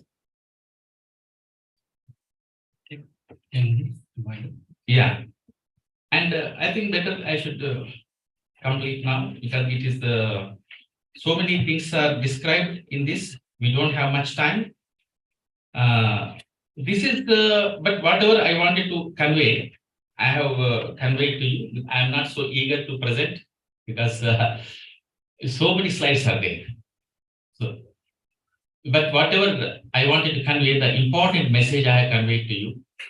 And when we think about Indian knowledge systems, you should understand all these things, all these factors, and 14 Vidyas and 18 Vidyas also, all are there in our Indian knowledge systems. So for that, you should understand that the foundation of Indian culture is based on Sanskrit language and other 2 languages also. But often we are habituated to take only one name, Sanskrit always, but there are other 2 languages also, Pali and Prakrit also. But there is a misconception about the Sanskrit language that is only the language of chanting mantras in temples and religious ceremonies. This is generally people, Sanskrit means, you see, whenever I say I'm a Sanskrit professor or Sanskrit teacher, the immediate next question is, do you know how to perform marriage? Or अब हमारा बाहर की बताइए जहाँ तक हमारा कुंडली. And these 2 became famous. This is you see how unfortunate it is. But if you see the entire Sanskrit literature, this literature, we have this literature, we have astrology, we have mantras, we have all kinds of Shodasha Samskaras are in Sanskrit. But that is, in the body of Sanskrit literature, that forms only 5%. 5%. 95% of the literature is something different. Science and technology, literature, poetics, aeronautics, agriculture, medicine, so many we have. Agriculture also we have. Our environmental awareness also we have. Everything our ancestors have done. And that is why Sanskrit, more scientific literature is there. One important thing I am telling to you, because Sanskrit language, you must know the linguistic of our ancient India. It was Chandas actually, very long period, very ancient period. It was Chandas language. It was Chandas, which was used in Vedas, and we had a long history. It's very ancient. Later, grammarians came. There were so many different kinds of variations in the words. मतलब एक ही शब्द को अलग अलग अलग अलग बोलते थे. There was a kind of confusion has come. So many prophets were there at that time. Panini came and he systematized this, and it became Sanskrit. One dhara, one stream only. Other streams are just, they were developing, growing like that. And that is why Sanskrit, Samyak Kritam Sanskritam, that is the definition. It's a refined from what? So in this way, it is like that. So after that, it became so scientific. And all these, our ancient scientists, thinkers, have adopted that language. Oh, this language is very suitable for writing anything. That is why they have taken this language and they started writing in that. Not in Pali and Prakrit. In Pali and Prakrit, we do not have scientific literature. We have other literature, philosophy and many other poetry we have there, but science is there in Sanskrit. Because we can write perfectly, precisely, you can say, perfectly, you can say, correctly, you can say, all characteristics are there in Sanskrit. इसलिए आप सुने होंगे, Sanskrit is a computer language. People say, actually, many people don't know the meaning of this. Why computer language? Many people, even Sanskrit people don't know this. The gist is, it is so scientific, so systematic. It can be used for the computers. Because the Sanskrit grammar itself is like a computer. If you study Sanskrit grammar, so systematic, so reasonable. So that is why they have taken this this language, and that is why our ancestors have composed sutra literature. In entire world literature, you do not have sutra literature. The sutra literature is only in Sanskrit. Sutra means sutra means Yoga Sutras and Vedanta Sutras. Vedanta Sutra means Adhato Brahma Jijnasa. And Vaisheshika says Adhato Dharmam Yakshyasyama. Sankhya says like that. You see about the dukkha. Dukkhatraya Vigata Jijnasa. So in this way, Yoga Chittavritti Nirodha. As aphorisms. Sutra means brief sentence. Sutra brief sentence means you can also think that हम भी सूत्र लिख सकते हैं. मैंने भोजन किया, सूत्र हो गया. ऐसा नहीं. There are so many things. Sutra means there is a definition about the sutras. Alpaksharam, asantiktam, saravat, vishwatomukam, astobham, anavadyancha sutram, sutra vidho. This is great science. You should understand just as a gist, as a saransh. You should understand that you are born in India. That means you are very, very lucky and a great soul. Because you are born in India, that's all. You may be doing or not doing anything, because that's such a wonderful land, India. And we should be proud to be born in India, because we are born in the same atmosphere in which Bharadwaja was born, in which Vyasa was born, Valmiki was born. So, with these words, thank you so much for giving me time.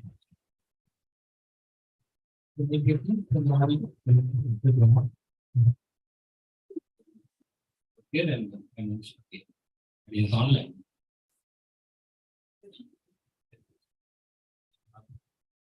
आदरणीय sir ने बहुत अच्छा प्रस्तुत किया और कागज में सागत होने जैसा कार्य किया। और सबसे अच्छी बात ये है कि आप बच्चों को पढ़ा रहे हैं। बच्चों का मतलब उनको आगे हमारी सभ्यता और संस्कृति के बारे में आगे बढ़ाने करेंगे। आप उन लाखों संस्थाओं से ज्यादा बेहतर हैं जो उस पेड़ पर पानी छिड़कने या गुलाब की इत्र छिड़कने की अपेक्षा जड़ों को उन बच्चों को पढ़ा रहे हैं। मेरा सवाल ये है सर से कि हमें अपनी भारतीय ज्ञान परंपरा और संस्कृति को बढ़ाने के लिए और जो नए बच्चे हैं उनको आगे लाने के लिए कैसे इस संस्कृत भाषा को कैसे पढ़ें, क्या करें उसके बारे में। साथ ही साथ जो उन संस्थाएं जो धर्म के अध्यात्म के नाम पे अपनी दुकान खोले रहते हैं उनके लिए क्या करेंगे। तो फॉर लर्निंग संस्कृत कैसे पढ़ेंगे वो तो इसी ऐसे श्रद्धावान लगते ज्ञान, यही आंसर है।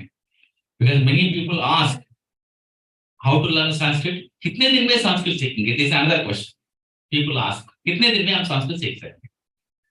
सो they know everything but still they ask like that, because it depends on your interest. आजकल संस्कृत आप वास्तव में सीखना चाहते, there are so many ways, online में भी कोर्सेस हैं, ऑफलाइन में भी किसी के पास जाके आप पढ़ सकते हैं। There are so many courses out there, And another question is many Anushtanas are just something he said that only just Anushtanas, they are not teaching Sanskrit. That is fact also.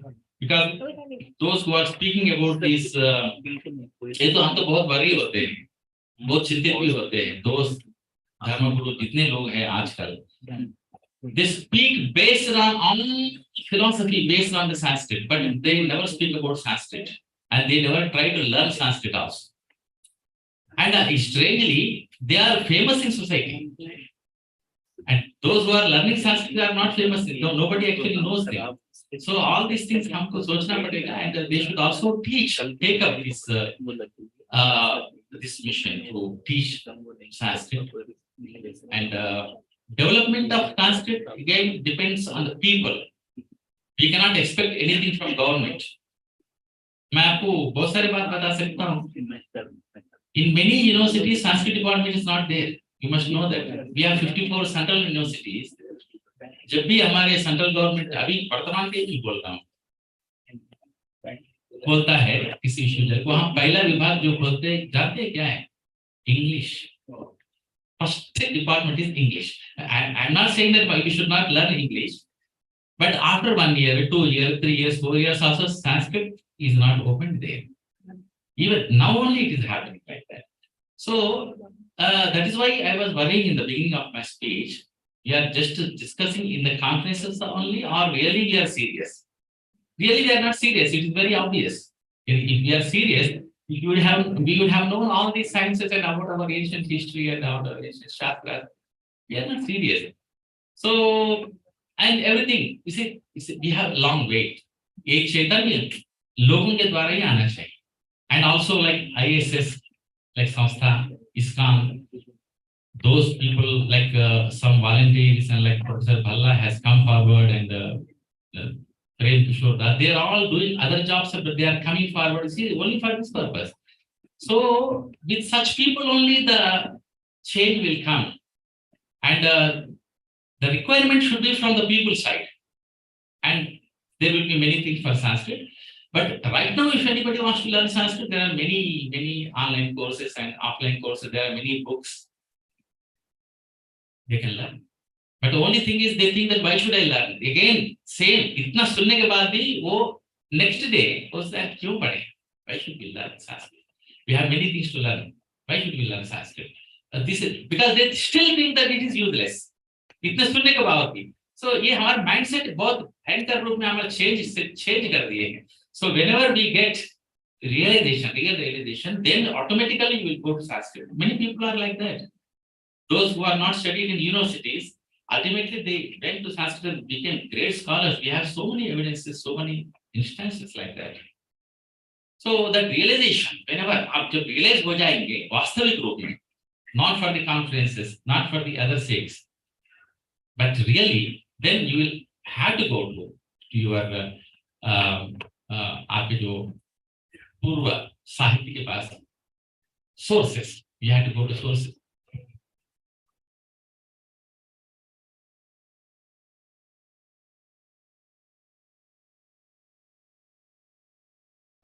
Sir, I have one question.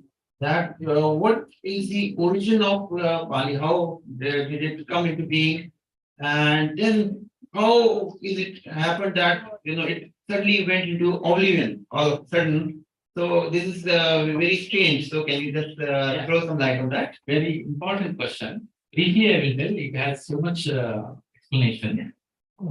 How Pali? What is the origin of Pali? Pali. This is very important question. Professor Bhalla has asked it, because the origin of Pali is from the Chandas only. This is very important. I am telling. That's why I said very important question. इस conception इसमें भी फैला दिए हैं, and Pali को अलग कर दिए हैं हमारे संस्कृति से. This is another politics. Like, see, unfortunately, our country is like that. Sitting here, if I speak like that, I will be very much ashamed. Language politics शुरू कर दिए हैं हमारे leaders and leaders only, basically, and many other people also. अब ये language हम हंसते हंसते हमारे प्रोसेस बीच में हम कभी कभी ऐसा बोलते हैं कि Sanskrit is a language of BJP and Pali is a language of BSP. But Prakrit is the language of I don't know who to say how, but maybe Congress we can say. So ऐसा एक बात इतना ज्ञान में हम. So all these languages belong to Indians. So origin of Pali, very interesting. Origin language, origin of Pali and origin of Sanskrit the same, Chandas.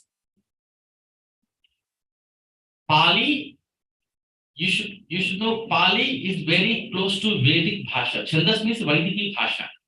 वेदों में जो भाषा प्रयुक्त है ना, पाणिनि called it छंदस, उसको संस्कृत नहीं बोलेंगे, it's called छंदस. And the छंदस was the source. अभी राजवेदन जी बोले ना, Western linguistic scholars, they made it a very big politics that they say they did not accept the antiquity of छंदस. They put imaginary language, Indo-European language. देखिए कितना politics हुए, कितने राजनीति हुई है. There is no evidence for the Indo-European existence of the Indo-European language. Because if they don't say, they had to accept the Chandas is the most ancient language in the world. Because Chandas is the language in which the Rigveda was composed. Rigveda is the most ancient text in the world. It is accepted.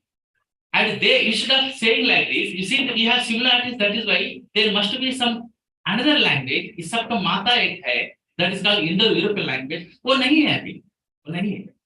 This short, see, such a open politics they did, and as a consequence, our people also, many Indian scholars, Marxists, and other people studied that, and they were teaching the same thing in the classrooms. Either you see, you go to any linguistic department. Now there may be some change, but for many years, Indo-European language family. उसके बाद में नीचे Sanskrit, very ridiculous. ऐसा नहीं, Sanskrit and Chandas are failed. In the same way, Pali and Chandas also failed, because the source is one. Streams, you should understand there are so many streams. Source is one. In our Jambudvipa, ours is not India, ours is Jambudvipa. In this Jambudvipa, we had one language, but in various forms. One language is only one. Don't differentiate Sanskrit and Pali. They are same. Prakrit also same, but divisions. Streams अलग-अलग हो गए हैं. When refined हो गए तो Sanskrit हो गया है. वही धारा बहते Magadhi में जब गया है तो it is called Magadhi. Magadhi only is a Pali. And we have many streams. Entire India, they are all Prakrit streams. एक stream Dakshinatya, Maharashtri, Paishachi, Ardhamagadhi, Gandhari. Like that we have many streams. You see, our language इतिहास तो बड़ा पुराना होता है. And in all these streams we have literature. आप कैसे भी नहीं कर सकते? ये luckily हमारा literature survey है अभी तक. लेकिन Paishachi language गुणाढ्यास वड्ढा कहा. Original name. Actually इसका translation बुढ़ा कथा से नाम लोग जानते हैं. That is Sanskrit translation. Originally, उसका नाम है वड्डा कहा. That is in Paishachi. Gunadhya wrote वड्डा कहा. And Paumacharya, Ramayana only. James wrote Ramayana. Its name is Paumacharya. Actually, if you translate it into Sanskrit, Padmacharitam. So like that. So many. Apabhramsha, later on Apabhramsha, later on Indian, modern Indian languages. So our all same families. Is that's why teaching Sanskrit and Pali and Prakrit to Indians is very, very easy. Because all Indian language grammar is based on Sanskrit grammar. So teaching these languages and all this is to foreigners is very difficult. Because their system is different, their language is different. They don't have such grammar. But we all have same grammar. All languages. Why we have same grammar? All grammars followed the Sanskrit grammar. Even Pali Prakrit grammars also, grammar they followed Sanskrit grammar. Originally they did not have grammar because the widely spoken language cannot have grammars. So, but later on they also wrote following Sanskrit grammars. Thank you. Thank you. One last question. So after this, we'll have a brief panel discussion because the lunch is delayed, I think, and the afternoon sessions also will be delayed start. So, first of all, sir, I'm very grateful to you for realizing us the importance of language, ancient language, which through which a vast portion of knowledge has been transmitted to us. So I wanted to ask this, apart from being a scientific knowledge, Sanskrit being a scientific knowledge, like a language. So language is a means of expression. And there are many words in Sanskrit which doesn't have any external alternative in the Western lexicon. So apart from being a scientific language, does it have any spiritual significance as well? Very obvious. Your question answer is very clear. We have a lot of spiritual significance. Like somewhere it is said like the mantras which are chanted, it bears some spiritual significance as well. The way they are chanted, the sound reverberations, they produce some effects. So is it true or is it just merely a... Surely, because first thing is we have a lot of spiritual literature. Whatever spiritual literature is, again, everything is available in Sanskrit, spiritual literature. And now sounds effect. Sounds effect is the one professor from Prasad, his name is Prasad. I organized his lecture in JNU, and he presented on the same theme. See, Vedas, they experimented in the labs. Vedas have the same sound effects and these systems. It has some term in science, acoustical or acoustical. That sounds of Vedas, they have such importance because basically in Sanskrit we have so all kinds of varnas. You see, when we pronounce Sanskrit perfectly, all your internal organs will function perfectly. So entire nervous, internal system functions perfectly. That is why you will be very healthy. Even though you are not physically not working, internal system is working very strongly because Sanskrit has a Alpa Prana, Mahaprana, all these systems we have. Because we have such and spiritual significance also, because spiritual significance, that is again we have another branch of Shastra for this. Agama Shastra we have, and also Tantra Shastra we have. In Mysore, one person I know, every year he organizes one conference on this, the Tantra Shastra. And in Tantra Shastra, same thing explained. Every letter has some significance. And they have some vibrations and those powers we have because of this linguistic power only, this influence. इसमें जो शक्ति है, that is also power. So thank you very much, Professor. You are very enlightening, very informative, and thought-provoking. Really will help with us. So it was a short of time and summarizing for the future presentations. I would like to thank Rajvedam for his presentation on Indian knowledge systems, the ancient world, and your house, sir, Indian knowledge system. Very much for all your attention.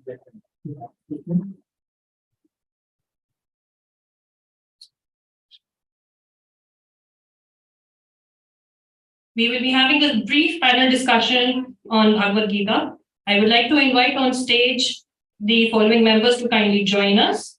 Engineer Vinay Kumar to kindly join us on the stage, and Engineer Praveen Kumar to kindly join us on the stage for a short session on Bhagavad Gita, a panel discussion. Please, a huge round of applause.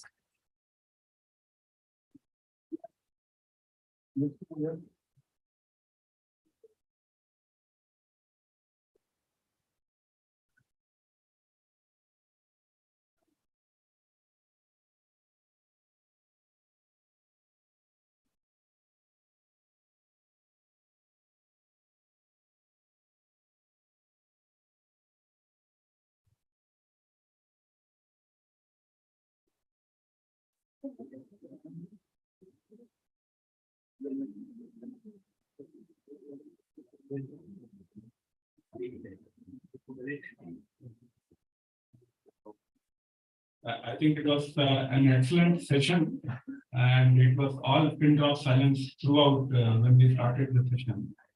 And a lot of thanks to our speakers.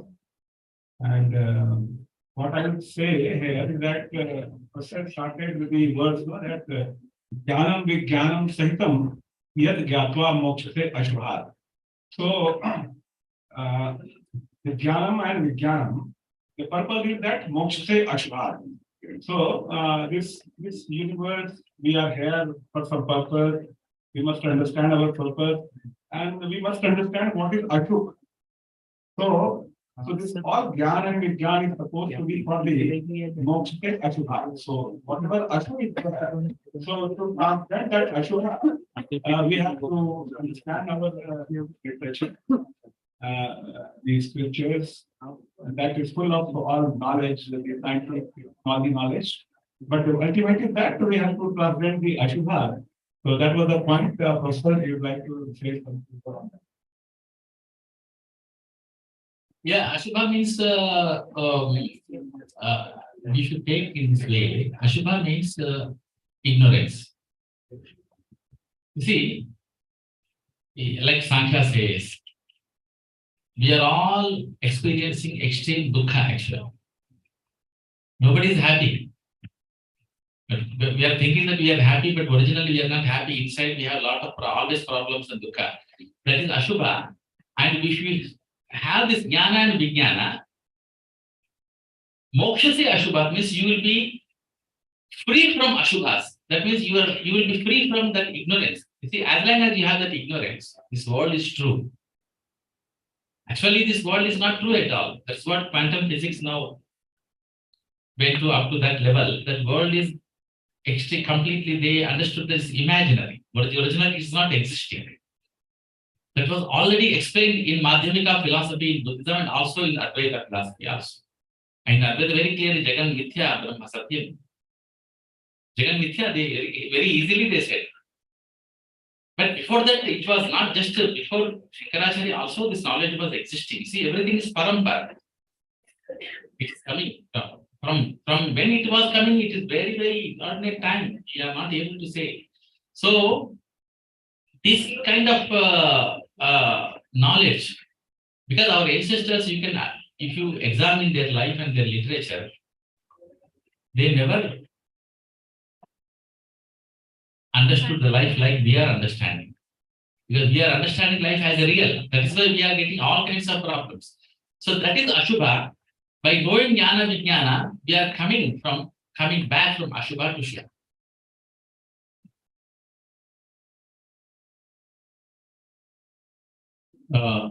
Thank you very much, Hare Krishna. So I request Jyotiranjan Prabhu to, you can share the screen. Okay. So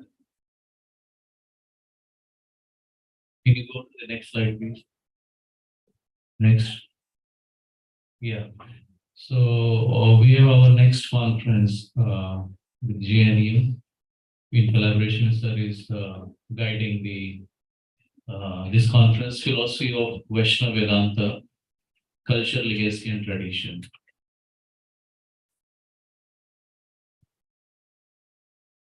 So this is a one-day international conference, and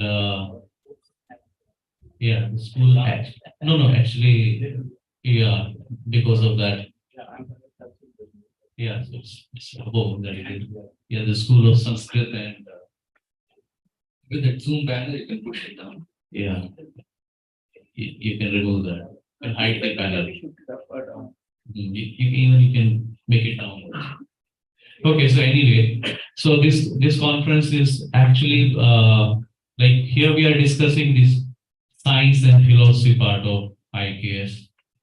In this conference, the focus would be the philosophy, even philosophy, also the devotion part, devotion and philosophy. So as the the bottom line says, deliberating on when knowledge meets devotion.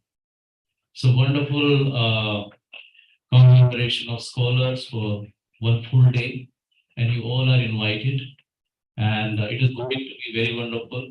And we'll be discussing about the philosophy of the main acharyas like Sripad Ramanujacharya, Madhvacharya, Chaitanya Mahaprabhu, and Vallabhacharya. So all of this, and in a very scholarly way. So your most welcome to join us on 4th of March. And further details will be shared on our ISS website. So further to this, I want to tell you a little bit about ISS also. What is ISS? Do you have presentation for that too? Yes, please go next. Yeah. So Institute for Science and Spirituality was founded in 2011. Although the roots go back to 1970s when Prabhupada founded Bhaktivedanta Institute, there is a mother organization. And the idea was to present to the scientific community because the whole world is driven by the knowledge created by the scientists. And if they produce not the right knowledge, oblique knowledge, which is not representing the reality, then the whole world will go in a wrong direction. So Prabhupada wanted Srila Prabhupada, who founded ISKCON, that let us engage with the scientists. Let us understand their view and let us present our view. And let us reach a conclusion, the right conclusion. So that's why Bhaktivedanta Institute was founded. And carrying on the that legacy. So ISS was founded in 2011. Our main areas are we do research on Indian knowledge systems and we promote research. So any one of you, like for 2 days we are deliberating on the topics and now you have a fair idea what is it. So if any one of you want to participate in this endeavor, you're most welcome. You can you can give your number, your visiting card, your phone numbers, contact numbers, you can to our team and we'll contact you. You can also share your interest, research interest. Then accordingly we can divide the research teams and all. So we promote research on Indian knowledge system and the learning the spiritual practices. So we are not dry philosophers, right? What I mean by saying the armchair philosophers or dry philosophers, we don't simply speak, we practice also. So we teach spiritual practices based on the Bhakti tradition of Sri Chaitanya Mahaprabhu. So, so whoever is a part of ISS, so they also learn the real practices mentioned in our scriptures. It is not a man-made practice, some acharya has made. No, whatever is mentioned in our scriptures, Srimad Bhagavatam, Bhagavad Gita, and other Vedic literatures, so that we actually practice in our life, and we also teach that. So that is another part. And then we do the based on the philosophy of Sanatana Dharma, and then we do career counseling also. Like many of you are students here. So if you want, because we have a pool of researchers around the globe and pool of professors and in all streams. So if you want to have some career counseling also, so that is also provided free of course. That is specifically for students. And so these are the areas. Apart from this, ISS does the outreach program. Like this program is a part of that endeavor only. So the purpose of outreach is to reach the people, discuss with them, tell them what is happening, what is the truth, and how we can, endeavor together to get that. So in outreach, one is the conference, workshops also, like 1-day workshop, and also the 2-hour session. For example, and if any one of you want to have just one lecture in your institutes or wherever you want, so that can also be arranged. So this is a part of the outreach program. And then apart from that, there are other various activities also we do. Recently, we got recognized by the AICT also as an IKS research center. So we will be now producing research work on 6 major areas which we identified based on Bhagavad Sankhya and Bhagavad Gita. So if any one of you want to collaborate in that also, we'll be hiring a lot of interns also and research associates in those areas. So any one of you are interested in that, so you can approach us and we can have an interview and select you. Thank you very much.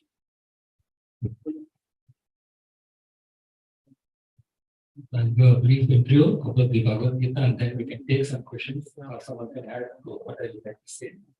So the relevance of Bhagavad Gita is in the Mahabharata. We saw it's the history of greater India where a major war took place. And now that war is continuing in different ways. Now war may be not only outside, inside our mind also. There's war going on. intellectual wars, ego wars, all these are there. So the Bhagavad Gita is in that sense always relevant in everywhere, time, place, and circumstance.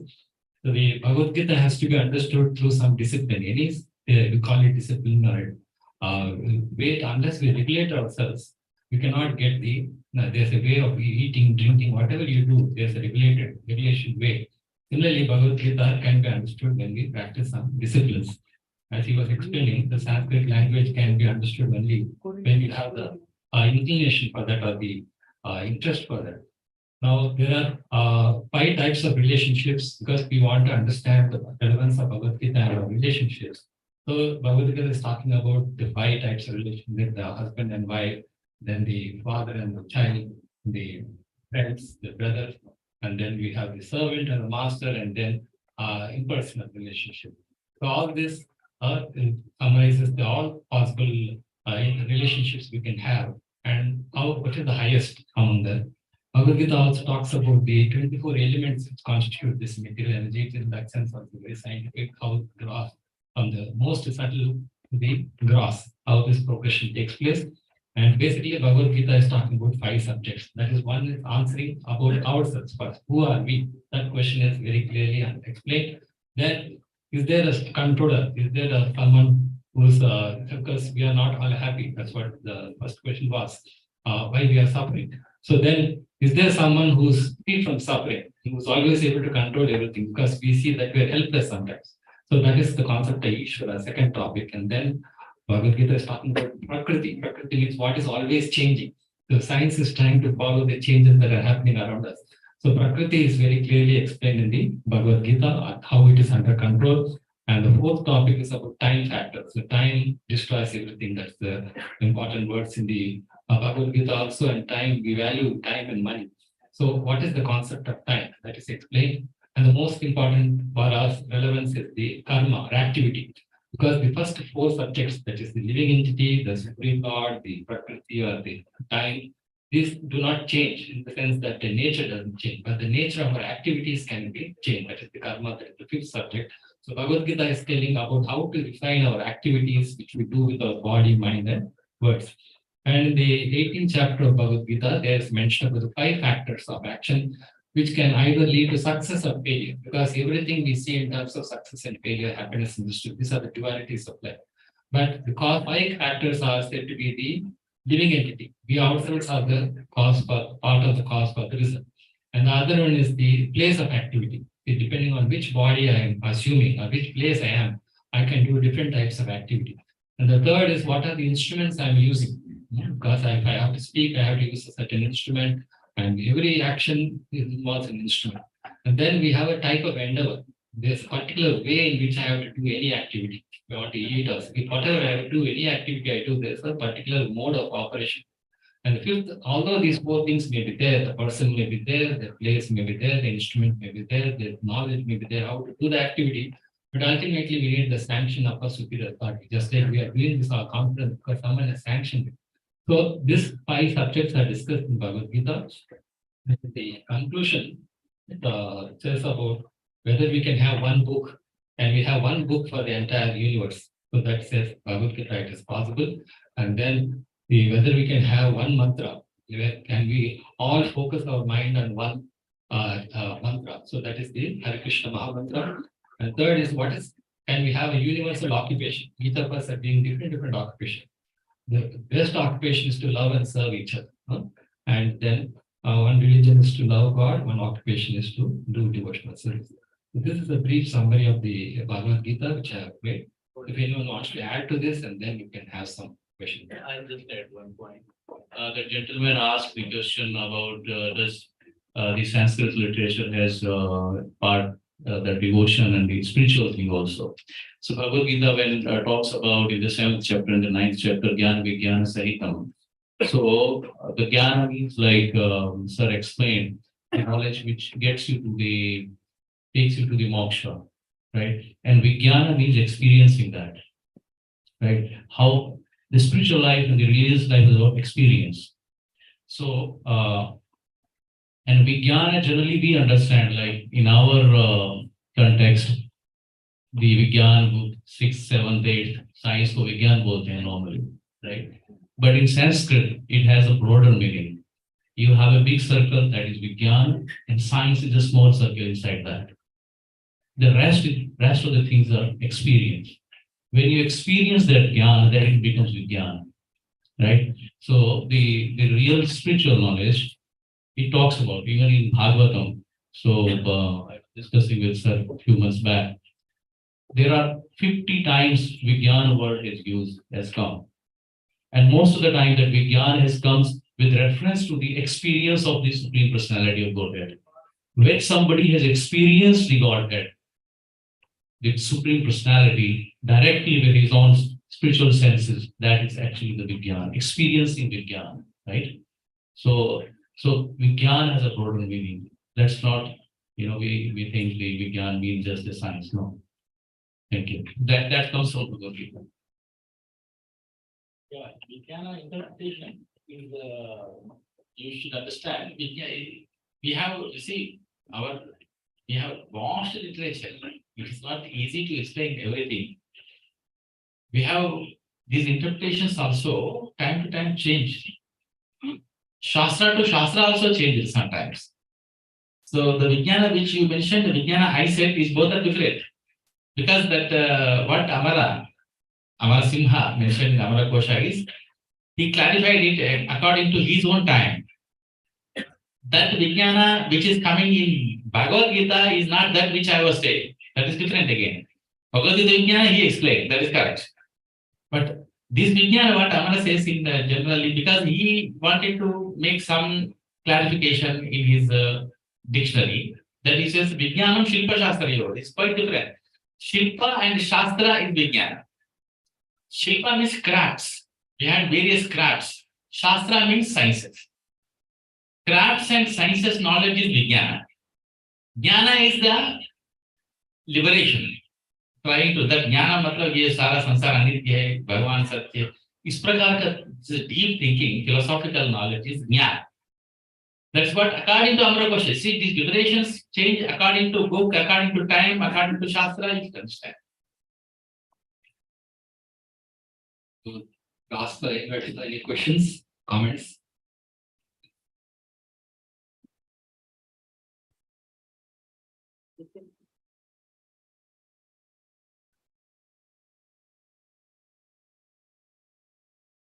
हरे कृष्णा, मैं doctor Sanjay Singh, मैं यहाँ chief librarian हूँ sir city में। मेरा प्रश्न professor Rao से है कि सर अध्यात्म के माध्यम से आप हमें ये बताएं कि हमारे जीवन का उद्देश्य का आधार क्या है और क्या अध्यात्म से हम मोक्ष की प्राप्ति कर सकते हैं। इन दो प्रश्नों का अध्यात्म के साथ बात। ये तो प्रश्न आपको किसी you should have asked the great saint and very ordinary person like you. आध्यात्म से मोक्ष जरूर आएगा। आपका प्रश्न आध्यात्म से मोक्ष प्राप्त कर सकते हैं। Yeah, but this is a long way. Moksha is first you should understand what is moksha. Do you know that first? First you know what is moksha, then you ask this. What is moksha is very important. Moksha is a very big thing. See, moksha, Prabhupada says that moksha comes when you worship Krishna. Again, there are so many ways also. So, moksha, ultimately, moksha means actually, this word is formed, this is Sanskrit is a root-based language, it's a wonderful language. Every word is coming from root. The moksha word is coming from much root. Much means tyagi, means to leave. Chodna, उसका अर्थ है. Moksha means छोड़ना. Liberation, इसलिए बोलते हैं liberation, freedom. क्या किससे छोड़ना, किसको छोड़ना? जन्म मरण. The cycle of birth, life and death. जन्म मरण चक्र से आपको बाहर जाना है. इतना दूर सोचे तो आपको, I think you should, who is thinking nowadays, then it is possible, I think, to achieve moksha through आध्यात्म से ही मोक्ष मिलता है. आध्यात्मिक ज्ञान means spiritual knowledge, धार्मिक knowledge. So through Adhyatmik only moksha you will get. But you should understand what is moksha and do you really need it? We don't need moksha. How can it come moksha? It's very, very tough question actually. I am a member of ISKCON. I joined like member of ISKCON in 2010 and the right member. So I have learned so many things and I'm very happy that we are organizing such a Indian knowledge system. From last 2 days, we have learned a lot and we are thankful to all of you that you have given very good deliberations. Thank you so much. तो मोक्षा से एक थोड़ा सा आप बताना चाहेंगे जैसे आपने बोला कि आध्यात्म का लक्ष्य क्या होना चाहिए तो जैसे प्रोफेसर साहब ने बताया कि आध्यात्म का लक्ष्य निश्चय रूप से मोक्ष है लेकिन मोक्ष को भी कई तरीके से समझा जाता है और शास्त्रों में मोक्ष को 5 प्रकार के मोक्षों के बारे में मुक्ति के बारे में बताया जाता है तो उस तरह से मुक्ति की कई प्रकार के हैं सारूप्य मुक्ति सायुज्य मुक्ति शास्त्र मुक्ति तो इस तरह से अलग अलग प्रकार की मुक्ति है और आध्यात्मिक लक्ष्य 2 धाराओं पे होता है एक तो होता है जैसे प्रोफेसर ने कहा कि जन्म मृत्यु से चक्र से निकलने तो उसमें उसका तात्पर्य हो सकता है कि एक तो है कि ये जगत दुख का जगह है दुखालयम शाश्वतम तो दुख निवृत्ति एक आध्यात्म का लक्ष्य होता है दुख निवृत्ति कि हमें दुख ना हो और आध्यात्म का दूसरा जो लक्ष्य है वो आनंद प्राप्ति है तो मुक्ति में भी इसी तरह से जब दुख निवृत्ति जो सायुज्य मुक्ति का जो प्रारूप होता है जो मुक्ति आप मोक्ष कह रहे हैं जो सायुज्य मुक्ति जिसमें ब्रह्म में लीन होने की जो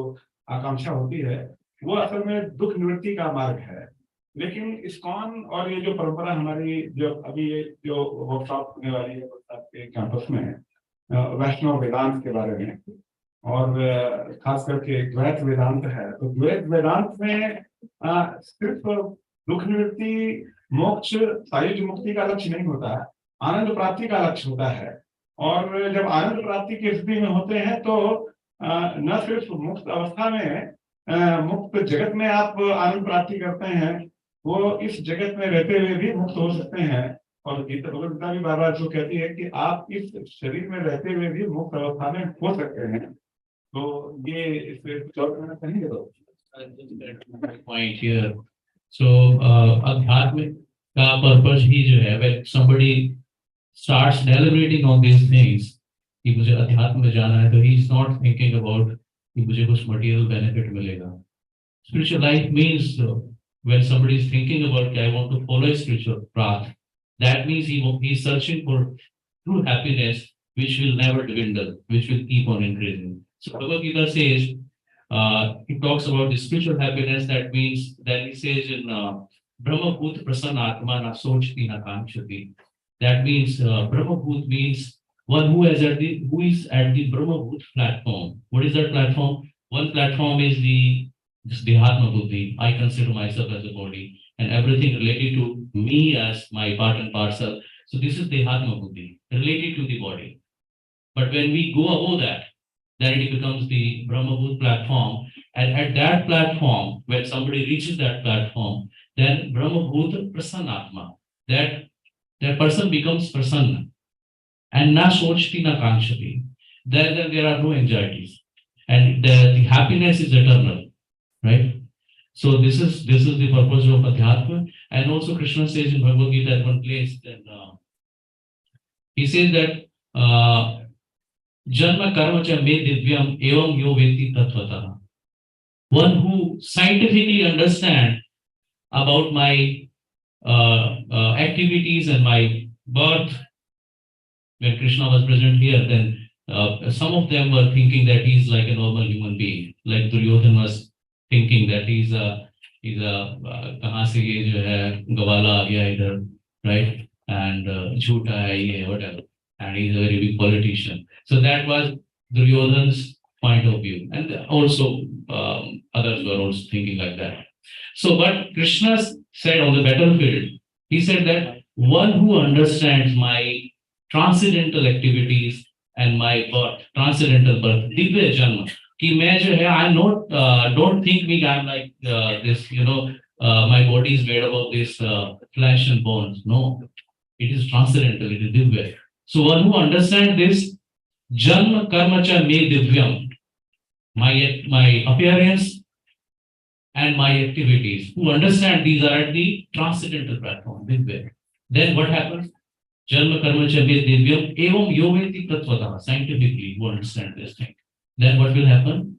Tyaktva deham punarjanma nayati mameti swarjuna. Here Arjun, then Tyaktva deham, when we leave this body, punarjanam na vidyate.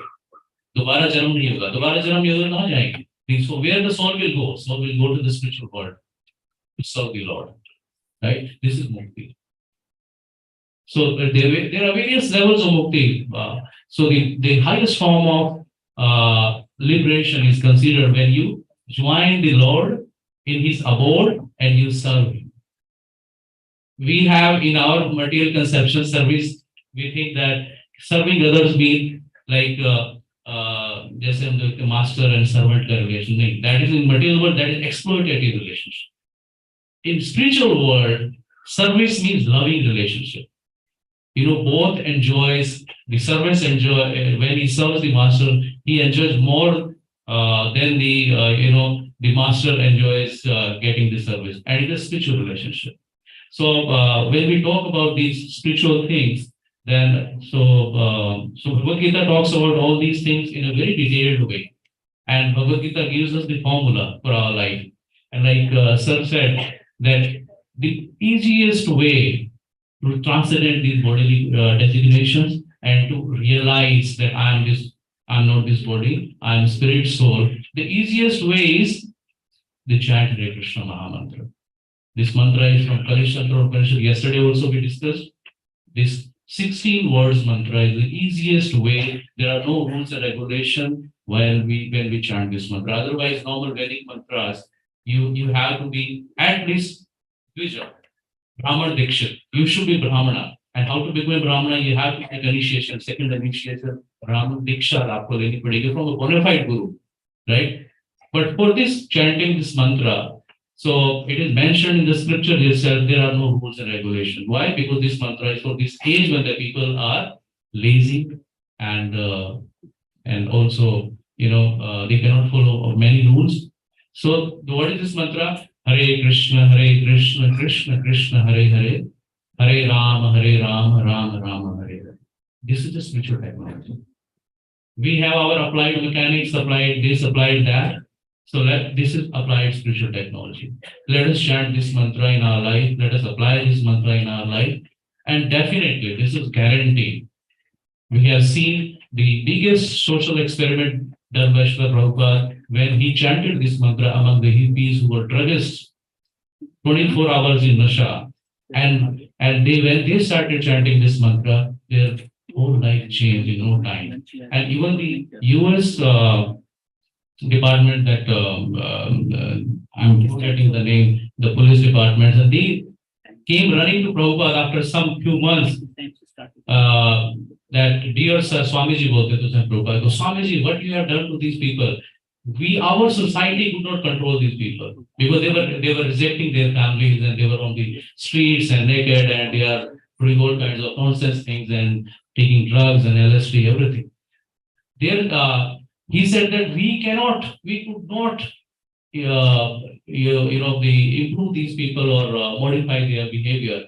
But what you have done, what miracle you have done, that just by chanting this word, this Mahamantra, and they are getting, they are improving in their lifestyles and all. So this is the easiest way we can teach to our children. We can learn. We can, even up to the way somebody is an atheist, somebody doesn't understand the words. What is Hare? What is Ram? What is Krishna? This is like a medicine. Prabhupada said. Like जब हम doctor के पास जाते हैं तो we don't ask ये इसमें ये क्या है. We simply take the medicine as the doctor suggests and we get cured. Right? We are not the doctor, but when we take the medicine, so this Hare Krishna Mahamantra is like that. Even no need of understanding what is the meaning of the words. You simply take it, and it will start working. Right?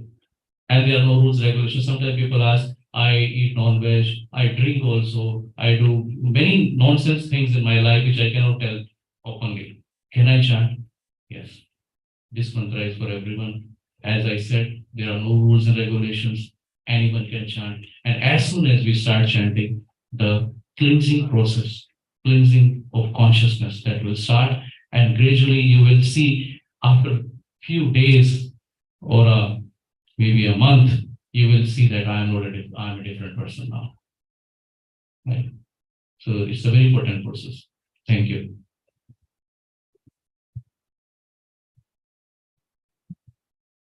With this, we conclude the panel discussion with our luminary speakers. I would like to invite on stage Dean School of Nursing, Dr. Dinesh Kumar, to kindly come up and present mementos of thanks to our keynote speakers and our session chairs. A huge round of applause for Dr. Dinesh.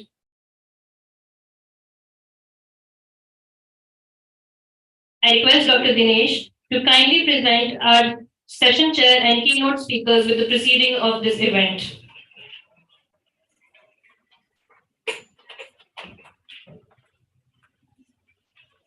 A huge round of applause, please.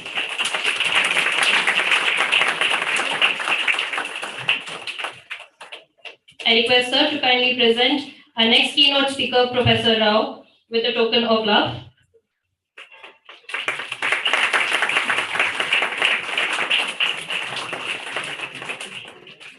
And I request sir to kindly felicitate Engineer Vinay Kumar with a memento of thanks from Noida International University.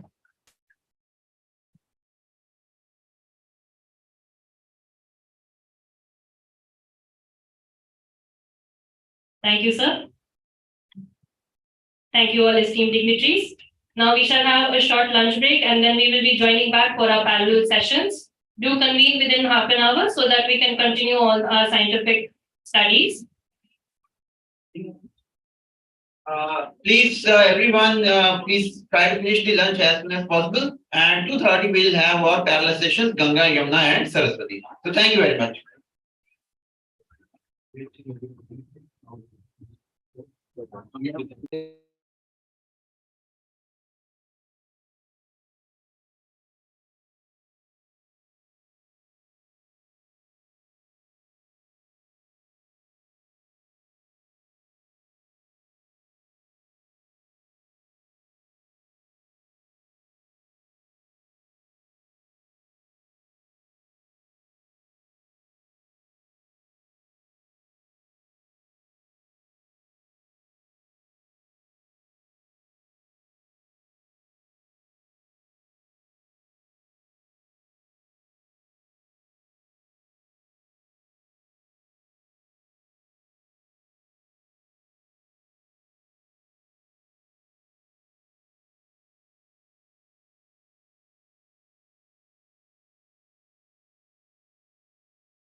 Hello.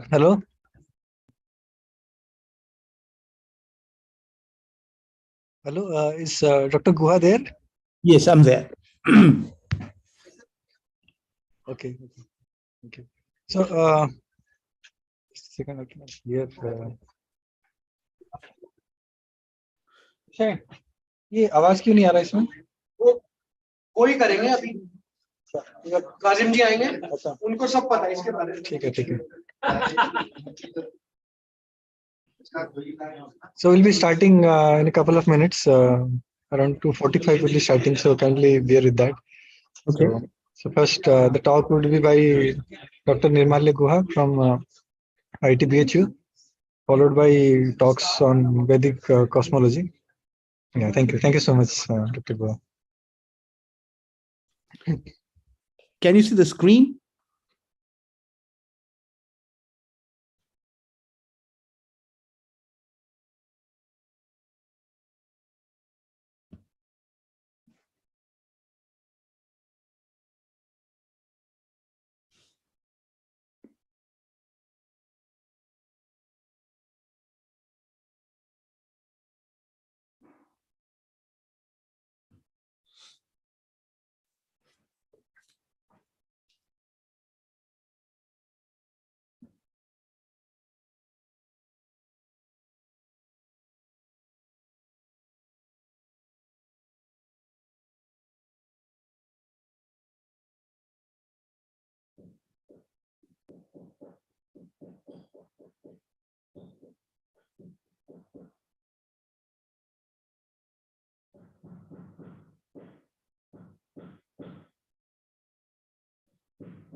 बोलेगा तो उसका जो है आवाज जो है volume बढ़ाएगा।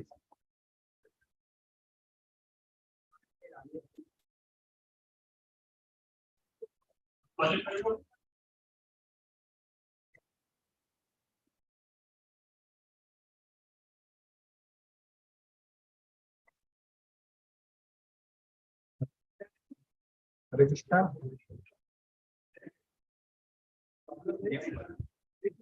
Yes, it's better now.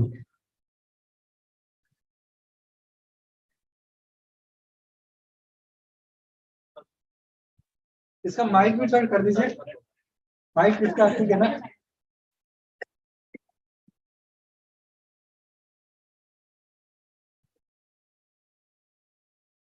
नहीं, इसका माइक ठीक नहीं है। थोड़ा सा बैठिए।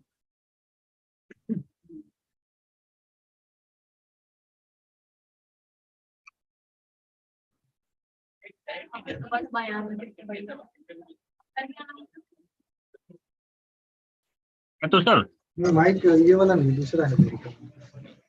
इन स्टार्टिंग कॉल मैम एक बार बोलना। We'll be beginning with the parallel sessions.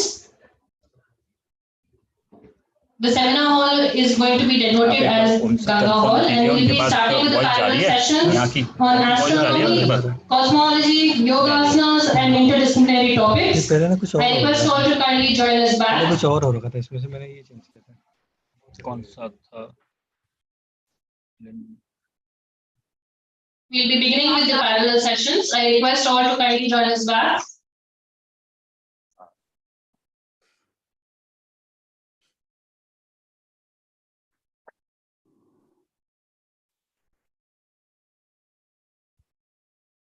आपने पहले नहीं देखा था कौन सा हुआ हुआ है यहाँ पे? नहीं सर पे पूछो। I request the participants.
The sessions will be held on the topics of astronomy, cosmology, yoga asanas, and interdisciplinary topics.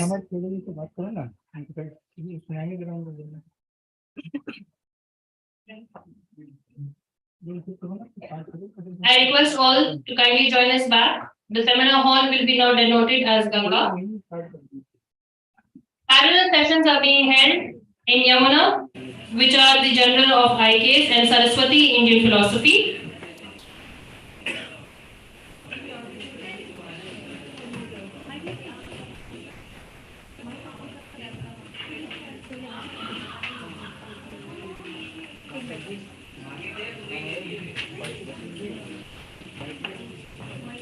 Are we audible to the online audience?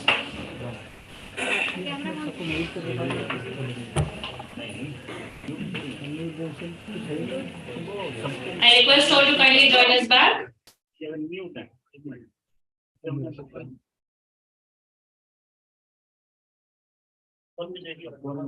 be starting with the parallel sessions.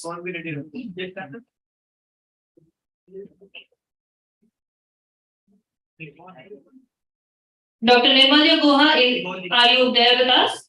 Yes, I'm there. Am I audible? Yes, sir, you're audible. Thank you. Can you see the screen? Your screen is present with us, sir. Okay. So, means I'm asking whether I have shared my screen successfully. Can you see the screen? Yes, we can see your screen, sir. Great. Okay. So, shall I start? I would like to. Hello.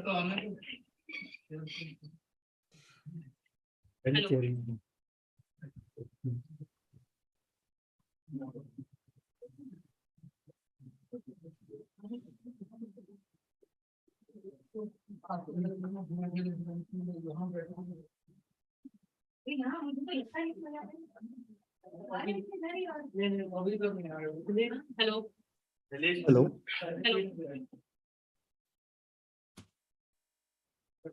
Hello.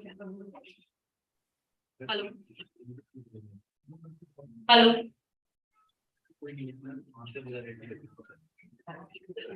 be beginning with these sessions in Ganga on astronomy, cosmology, yogasanas, and interdisciplinary topics. I would like to take this opportunity to introduce Dr. Jyoti Ranjan Vura, the chair of this session. Sir has done his postdoctorate fellow from IIT Mandi and is also the organizing secretary of this conference. I request sir to kindly grace us on the stage and take forward the session. We welcome you, sir.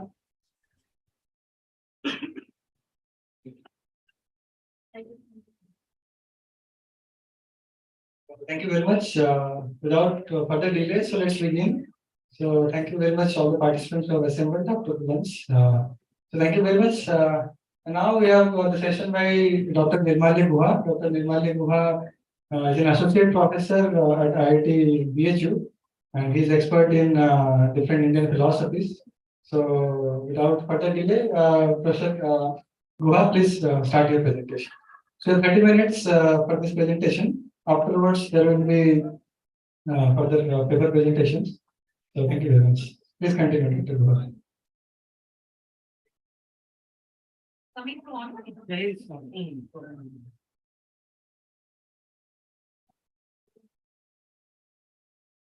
Dr. Guha, are you there? We're not able to hear you. Hello, everyone. Can you hear me? Yeah, sure. Please continue. Great.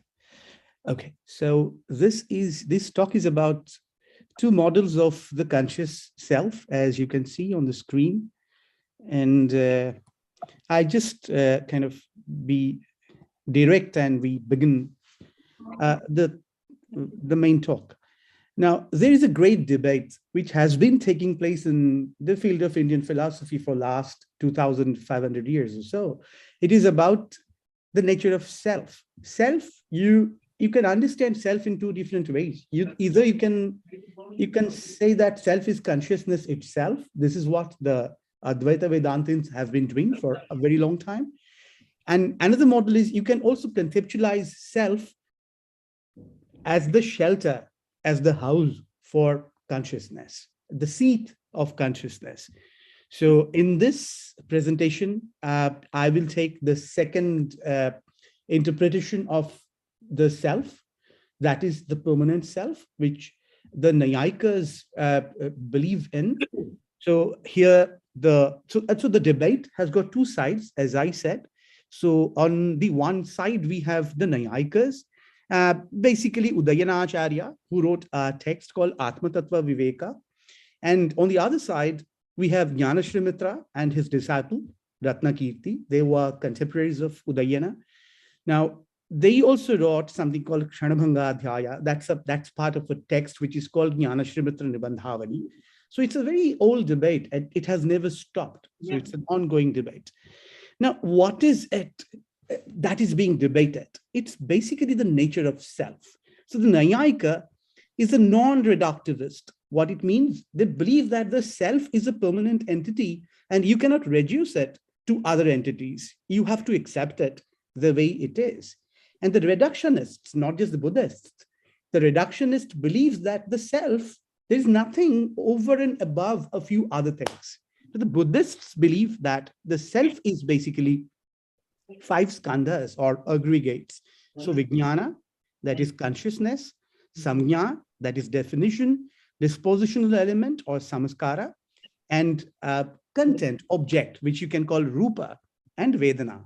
That is our attitude, feeling, sukha, dukkha, and indifference, right? Pain, pleasure, and indifference. So now if you want to look for yourself, you'll find either some kind of awareness, like this is a pot, or this is a snake, or this is something else. Or you may find some feeling. You also will find something, the subjective feeling, but this is all momentary. So there is no permanent self. Nothing remains for more than a moment. This is the Buddhist model. Now I'll present the debate. We start with the Buddhist Paksha. It is something like this. Now, the agreement, both the sides would agree that the ordinary person, the naive person, believes that I exist and myself is it is permanent. It exists for more than one moment. It is there. And this is kind of, as they say, avivadita. There is no contest as far as this is concerned. But then the Buddhist claims that this is illusory. You have an illusory sense of this permanence. Actually, it is not there. So first we start with that. So for the Buddhist, it's something like this. There are two things which the Buddhists can explain very well in their model. They think that there is nothing like a thing that exists for some time, for more than a moment. So that can explain two things very well. As I said, what is change? Now, what is change? Basically, you see different things. You think that it's one thing that is changing, but the Buddhist thinks practically it's something like this. You see this, then it slowly, the seed gives you the ankura. Now you see, actually you think that this is one thing and that thing is changing, but the Buddhist believes that actually there is not one thing. It's a stream of different things, momentary things, which are very similar to each other, but they're not the same. They're changing every moment. So every moment, one thing gives, every moment, one thing causes another thing, and then that thing causes another. This is how, and everything is somehow similar to the previous thing. This is how you have the illusion of one thing. Like you see, these are all different slides. This is not one slide, right? Now it is something like a film, right? That the film is, you think that there is one Donald Duck and that is moving, that is changing, doing this and that, but that's not true. Actually, on the celluloid, there are several different pictures which are very similar to each other. So when they move, you think that one picture is moving, but that's not true. So this is one thing. And then another thing is motion. Motion is a problem for philosophers, logicians, and mathematicians for a very long time, because it's very difficult to understand motion. So the Buddhists say, look, you come to our system, how easily we can understand motion, because motion is not being at one place. So if you think that every moment it's a different thing, you can place it at different points of time at different moments, right? If you do that, then you can explain motion well. So this is what the Buddhists say. So their philosophy is basically this, that nothing is one thing. So everything, whatever we think as one thing, is actually a stream of different things, different momentary things. Now, as I said, this or change. Now the argument is this, because you see that there is a seed in the granary.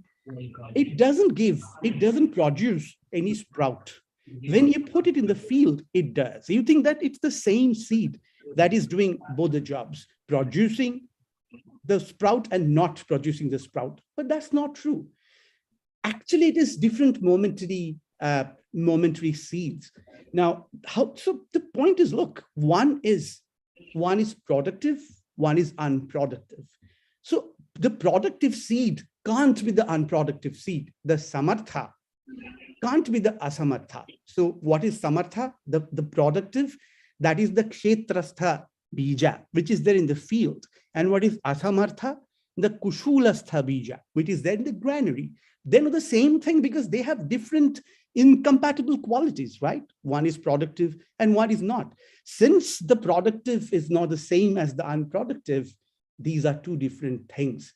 That establishes for them momentariness. They establish that you think that it's one thing, but it's not. It's actually a stream of different things. Since two compatible properties like productivity and non-productivity cannot coexist in one thing. Now, this way, they want to tell us or retell us the story of self. What is self? For them, as I said, self is actually, it's kind of, if you read, you will reduce it to 5 different things. One is Vijnana or Vijnana Skandha, which has got 2 parts. One, consciousness itself, that is the I consciousness, but it's momentary. It's not like the Vedika Atma that is all the time there. It's momentary. It's called Alaya Vijnana. And that consciousness, that is Idam, which is like that, right? It's a placeholder. The place will be taken by an object, whichever object we cognize, and an object, Rupa Skandha. Name, Samjna Skandha, the moment we name something, it is Samjna Skandha, or the dispositional element are samaskaras, like raga, dvesha. So you like something, you don't. Those are dispositions.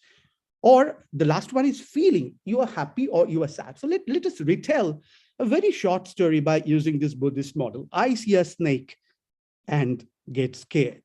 What is it? The model is this. As I said, this is the alaya vijnana, the consciousness, momentary. So there is one I cognition and that cognition. That cognition, as I said, it's a placeholder. You have to plug something else into it, the object. So let us plug in this object. And then I don't yet know what it is. It is some object. Suddenly I can recognize it, right? So that is Samjna Skandha definition. I define it as a snake. Now then I get scared. That is the Vedana Skandha. Now, notice these are all different moments. It is not one thing. So actually this I, you see that it is one I, but actually there is no one I because these are different slides. So if you look at the slideshow, if you have there's the presentation mode, but otherwise you understand that these are different slides, right? So this is not just one eye. So there are several eyes, but you think it's one eye, right? So this is illusory recognition of self, but actually it is not. There is no permanent self. Now, as we recognize ourselves all the time, it is me who slept and it is me who has, who is now awake, right? We recognize ourselves. They say that even it is a false recognition. It can happen. For example, look at this. Look at this shikha. You think it is one shikha, but that's not true because every moment the fuel is being burnt. And then every moment a new shikha, a new flame actually is coming, is arising out of the fuel that is working at this moment. It can't be the same fuel, right? So because it is not the same fuel, it is also not the same flame. It is a current of different flames, right? All momentary flames. That's how they look at it. So the moment there is no fuel, there is no flame. Now the Nayayika counters all those things. The Nayayika tells, well, I can retell everything you tell within my framework, which believes in a permanent self. I want to refute whatever you said. First, we need to understand what they mean by their self. Now, their self is kind of one thing, as I said, a seat of cognitions and other things. Now, also, the self needs a connection to perceive or to do anything. It cannot do anything by itself. It needs, the connection is the mind. So that's the reason you think that you are watching some sports and also you are smelling coffee and you are hearing the sound of the sports at the same time. But according to the Nayayika, you are not doing that. Every moment, the mind connects to different organs. So the organs are connected with their objects, but the mind changes its connection. So when the mind is connected with the eye, you have the visual cognition of the spots. Then immediately the mind shifts. It is connected with the ear and you hear the sound. You had the auditory cognition. Then you smell the coffee, and because your mind gets connected with the nose, right? And then you have this olfactory cognition. it happens so quickly that you think that it's happening, as they say, Alata Chakra Darshana. It's a fire ring. Not the fire is there everywhere because you're rotating the fire. But I see it as one ring. It is something like that. So the mind is so fast that it can, it does that thing. But basically, the self is the seat of all these things, right? And finally, you smell coffee and you desire to drink, which is another quality of the self. So all these are qualities of the self or attributes of the self. That is a cognition of sports, whatever. It may be visual, it can be some other thing. Jnana, what I mean by cognition is jnana, or a desire, right? Here I have the desire to have coffee and I have coffee. By doing that, I have pleasure. So another Atma Guna, another attribute of the self, Sukha. So all these things are actually happening in me at different times, right? This is their model of the Nayayika model of self. Now they refute the Buddhist Kshanikavada argument by giving two different reasons. What? One, we perceive, everybody perceives that I exist, right? Ahamasmi, I exist. Everybody senses that. Now, this is perceptual, it's direct, not that I infer it somehow, not that somebody tells me. And no stronger rebutting cognition defeats it. So it is apratikshipta, abadhita. It never gets. Now, if you have an illusory cognition, for example, when you mistake a rope for a snake, it gets defeated by the cognition. Well, it's not a snake, it's a rope, actually. In this case, it never happens. No other jnana, no other cognition tells us that, well, it is not yourself, you are somebody else, or you don't exist. It never happens. As long as I'm there, I feel that I exist. This feeling or this cognition is abadhita, and I never doubt it. So it is asandigdha. So we need a very strong evidence to claim that this is illusory. Unless you find it, don't tell me that myself or my cognition of self rather is illusory. The second is the inference. What is it? This they call pratisandhana. Udayana calls it pratisandhana. It is something like this. I infer that I have been existing all these days since I, who saw it that day, am recognizing it now. So I think the text goes like, Yoham ghatam adraksham soham idanim sprushami. So I, who saw it that day, am recognizing it now. That recognition tells me that, well, I have been existing all the time. So perhaps I saw it on the 1st June, on June 1, 2020. And after 23 days on June 24, I touch it and I recognize it. And I feel that, well, yes, it's the same thing. Now, in this case, it's a sprout, some leaves, whatever. Now, I touch the same sprout after 23 days. I have to exist all these 23 days, right? So that means that kind of, and there is another thing. Also, I have the feeling, this eka kartrikatva, it's the same agent that saw it that day. The agent is karta, right? I have this feeling, I owned it that day, the perception of it, the experience of it. Today, I recognize it, right? So this eka kartrikatva cannot be explained if the self is not permanent, if it is changing if it is every moment a different self, right? Because then the link is lost. The sameness is established, the sameness itself establishes numerical identity. That is, whatever these two selves, the experiencing self and the recognizing self, are the same thing. They're numerically identical. Now, I'm sure most of us know what numerical identity means, but if somebody wants to see it again, so qualitative identity is something like, two identical twins. They're qualitatively identical, but they're not the same entity. But numerical identity is this: even if this person changes, I can see that look at this right side person, even if this person changes, he is numerically identical to himself, right? Change does not harm his identity. So this is called numerical identity. So we are talking about numerical identity, tadatmya. So the Nayayika gives these two arguments, and in response, the Buddhist says that Look, as they said previously, opposite and incompatible properties can't coexist in an entity, as they said. Now, as the seed that was their stock example, it could not at the same time be productive and unproductive. A productive seed is not an unproductive seed. So they're different, right? So similarly, the self which had the knowledge of something at some point, and the self without that knowledge can't be the same, because absence and its counterpositive, its counterpart, cannot be there at the same time at one thing. So there must be different things.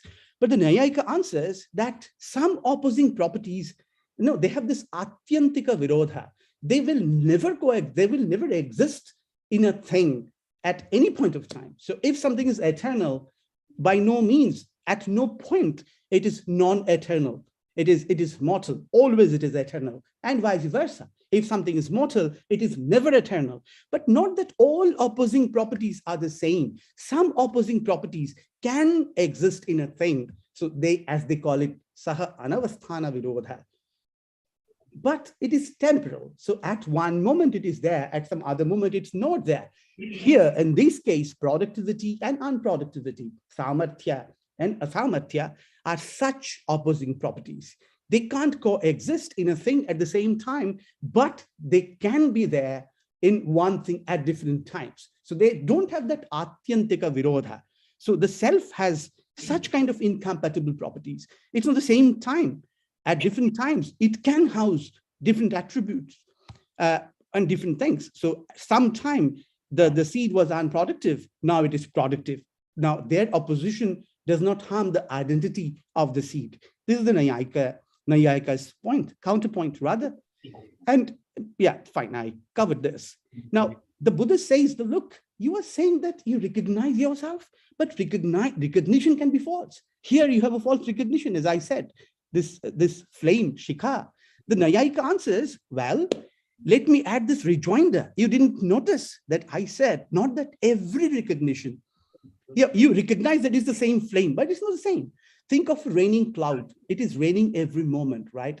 So it is every time different, because those water, water drops are not there. The water drops that were forming that cloud the previous moment are not there. So it's a different cloud every moment, right? So the flame, definitely, it's not the same flame. It's not the same river, for example. You cannot step twice on the same river, as Heraclitus said. You think that it's the same Gangaji, but it's not the same water, because that water has gone. So similarly, it's not the same flame, but you can have false recognition. That's what the Buddhist said. But the Nyayika says, well, in this case, I can understand that my pratyabhijna, my pratisandhana, my recognition is associated with viruddha dharma, that is opposing properties.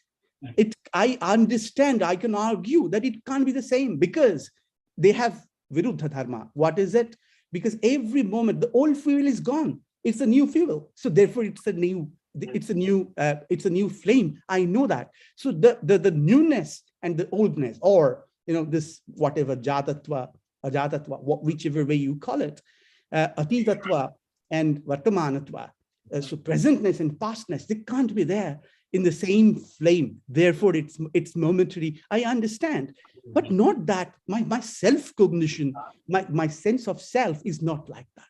Why not? Because there is no opposition at all. So the opposition there, in the case of the flame, was coming from the fact that the fuel is getting burnt, right? The fuel is getting burnt, the wick is getting burnt, right? Every moment. So I know that there is a virodha, there is an opposition. There is a contradiction if I accept it to be one single flame. But in this case, I see an ice cream, whatever, burger, coffee, whatever, some moment, and then I like it, and then I taste it, and I have different things at different times. What tells me that there is an opposition? What tells me there is a conflict? So if we have an unconflicted pratyabhijnana, that is recognition, that proves that it is one thing. Otherwise, ekatpo cheda prasangaha, there would be no oneness in the whole world, right? Because if you say that recognition itself is always wrong, then there would be no one thing, because one thing itself will be kind of impossible. So that's a prasanga. That's an undesired thing, even for the Buddhist. So therefore, because this is viruddha dharma asamsrushta, because this kind of recognition, the self-recognition, is not attached with or is not associated with any viruddha dharma, you must accept it to be one single self. And so it actually is a connection, the self. So the self which saw this thing, this sprout that day, is now saying, look, there's a connection between the experience, the experiencer and the recognizer. That connection goes all through this 1, 2, 3, 4, 5, 6, all these days of calendar, all these 24 days. This connection has been existing, right? What else is this connection? It must be myself. This is how the Nayayika argues. They present self as this connection. So the Buddhist theory, according to them, has nothing to explain the connection between the experience and recognition. The self explains the same agency of these two cognitive events. So the Buddhist says, no, we also have a connector. What is it? In our case, the causal relation actually does the job. What is our causal relation? It's basically this. So two different people, but these are two different moments, right? And each one moment is giving birth to another moment, right? So they have a causal relationship. And these two causal relationships are different. One causal relation they call upadano upadeya bhava is giving one stream, the stream of, say, Tom, and another causal relation, look at the other, the blue line, is creating the other set of selves, right? Like you have two characters on your television. One is Mickey and one is Donald, right? So you see, when there are two different streams, definitely, although every moment it's a new Mickey and every moment it's a new Donald, but it is true that there are two different streams and their causality, the causally connected pictures, right? At the same place, whatever, think of a celluloid or something. That for them is the connector, this upadano upadeya bhava. But then, so yes, so this is the formulation of that, this intimate causal relation ensures and regulates the sameness of a single stream that creates the stream. But the stream is one, but the things are discrete and different, right? Like this. It is one stream, the dark one and the blue one, whatever, the brown one and the blue one. They're different streams, two different streams, but each stream consists of different concrete moments, right? Now, the Nayayika says if this kind of upadano upadeya bhava, causal relation, could regulate sameness, then you see the acharya buddhi, the guru's understanding, causes a similar understanding in the disciple, right? So when I teach somebody, I transfer my understanding to my student. So in that sense, it is caused. His understanding is caused by mine. Look, there is a causal relationship. That doesn't make him me or me him. We are still different, right? So which is to say that this causal relationship doesn't explain the sameness of the same agent who saw something and who now recognizes that very thing. So this is the argument. And now this debate is still very important. I couldn't show it here. I'm writing a paper on that. Basically, most modern scientists believe, neuroscientists, cognitive scientists, they believe that actually self is reducible to other things. And most of them also believe that they're momentary. There is no one self that persists for some time. Now, for them, this is a very, very important argument. I wanted to show in this presentation that well, if you believe in this, you probably could answer all these arguments that come from their side, from neuroscientists, psychologists, and cognitive scientists. But then that's not the end of it. Definitely, the reductionists or the reductivists have their own argument. The debate goes on. So here a few texts I used, Atma Tattva Viveka of Udayana, and then this Sarvadarshana Samgraha. For the Buddhist part, I took help from this book. And then a translation is available, you can see, of Atma Tattva Viveka. You can see that on screen. Few papers there. I mentioned one paper by Lane, Joy Lane, and one book I mentioned from my university. In fact, my supervisor and his friend and his supervisors edited this one. It's this Buddhist, I think Hindu and Buddhist ideas in dialogue, self and non-self. So here it is. If we have time and if you have any questions, please ask. Thank you very much, Dr. Guha, for such a wonderful presentation. And it's really the second time I'm hearing you, so it's really the kind of arguments you gave is really awesome. So, any questions from the participants here, whether here or the online participants?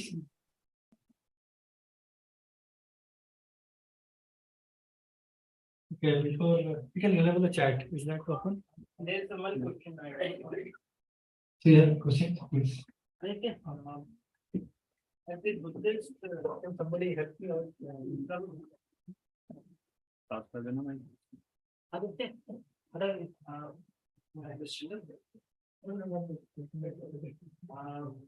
As a Buddhist, used to say that they also. It's on, I think. Can you hear this? I can't hear this. Please, Okay. microphone. The Buddhists also believe in the reincarnation. Yes. But according to them, the reincarnation is not to the soul. It's to the karma which they have done in the previous birth and the knowledge which they have attribute and is get transformed through the good deeds. As in our concern, as from the Sanatana Dharma or the Vaishnava Panth, our Sushma Shari used to transfer to the another body, and the Sanchit Karma used to be get transferred. Right, but I'm not talking about the Sukshma Sharira. That is not solved by no means. And the Buddhist also believes that there isn't this alaya vijnana. They don't say that there is no self. They say that there is no permanent self. So the stream of selves is there. So that they call alaya vijnana santana. So the reincarnation is simply changing the body, nothing else for the Buddhist. And it's the same stream that goes on. So, one body is detached, one is attached. It doesn't matter for them philosophically because it's the same stream, same current. But the point is, the self, the same upadana bhava, the causal chain works through all the different janmas, all the different incarnations, but they do have this self, this idea of momentary self. Not that they think that only our karma is reborn. No karma cannot be reborn. It is only the santana which goes on. Santana means the stream, the flux that only goes on, like fire, like Gangaji. As there is no fixed Gangaji, right? Every moment the water is different. But you think it is one Gangaji that has been flowing for last so many, I don't know, 1,000 or million years. So it's something very similar. But we means in this case, I'm now presenting the Nayayikas. That's why I say we. I have no problem in accepting the Buddhist side. But according to the Nayayika, it doesn't explain a few things successfully. If you look at it, if you think that the self is like Gangaji or like a flame. So that's the point. Yeah. So that is what the Buddhists, they used to talk about this Bodhisattva. That is the same thing. Yeah, definitely. Bodhisattva is the enlightened. But the alaya vijnana santana is always there. Well, I'm representing the Yogachara Buddhism. So there is, I should have mentioned that Ratnakirti and Jnanashri Mitra both belong to one sect of Buddhism, Yogacharin. The Shunyavadins don't believe in anything. But the Yogacharins believe in alaya vijnana santana, the stream of momentary selves. So that is there. Even the Bodhisattva is the stream of momentary self. But then the Prajnaparamita Sutra, they say that there is one section in Prajnaparamita. So Sumukhi asks, Kim Bodhisattvopi swapnopamaha mayopamaha. And the answer Prajnaparamita gives is Bodhisattvopi swapnopamaha mayopamaha. Even Bodhisattva is your illusion. It's your imagination. There is no Bodhisattva in the real world. So the Shunyavadin doesn't believe in anything. We are talking about one sect who believes that, well, yes, even Bodhisattva is a santana stream of some momentary great selves that is enlightened. And the enlightenment continues because of whatever reason. Thank you. Okay. Any further questions? Okay, so I have a question actually, Dr. Guha. Yes. So in consciousness studies in neuroscience, this stream of consciousness is something quite often talked about. And particularly, what I want to ask is, in the conception of illusory self, particularly, there are many experiments relating to body ownership illusion and many such illusionary experiments, where somebody perceives even the whole body to be another self, even dead matter.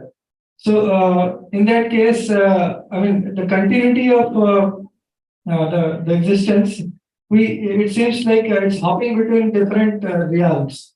So, how do you really see it? I mean, this perceptual travel. Very, very, very interesting question, Dr. Beria. Now, actually, I'm dealing with this. As I said, I'm writing a paper. Look at the argument of Udayana. I who saw it that day. The anubhavaka must be there in this. Not that somebody felt, somebody sensed someday, and I now recognize it. You call it memory transplantation, whatever you call it. That fails here, right? Because look at his case. When the self is the self, when both the selves are the same, the cognizing self, the experiencing self, anubhavaka, whatever, ghata, as they say, ghatam adraksham, right? I saw it that day. That very I is now recognizing it. Now, you see, in those cases, that continuity is not there, right? So those illusory, whatever, if you call those memory transplants or other sort of artificially created sense of self, would not be part of this argument. Look how cleverly Udayana kind of formulated it, right? Yoham ghatam adraksham, soham idanim sprashami, right? So, yeah, does it kind of answer? And also, I was also dealing with other cases given by Galen Strawson, Derek Parfit. They all take cases from neuroscientists and psychologists. I was trying to say that the Nyaya theory can satisfactorily answer all these questions, but that is kind of reserved for a paper I'm working on currently. I think this model, I'm not saying that the Buddhist model is wrong. Absolutely not. That's not my point. My point is to kind of test the durability of this model, of the Sanatana, of the Vedika model, where the Atma is permanent, sthai, as they call Sthiratma, right? I think it's pretty successful. It's pretty good. So the neuroscientific attacks would perhaps not disturb it. Yeah, thank you so much. We'll have some conversation later. So thank you so much. So I think without further delay, we'll move to the next session. Because one of the participants requested to come to that. So I request Partha Krishna Ghosh to present. Your time is 15 minutes. So please kindly wrap it up. Thank you very much. Thank you so much, Dr. Ghosh. So, bye.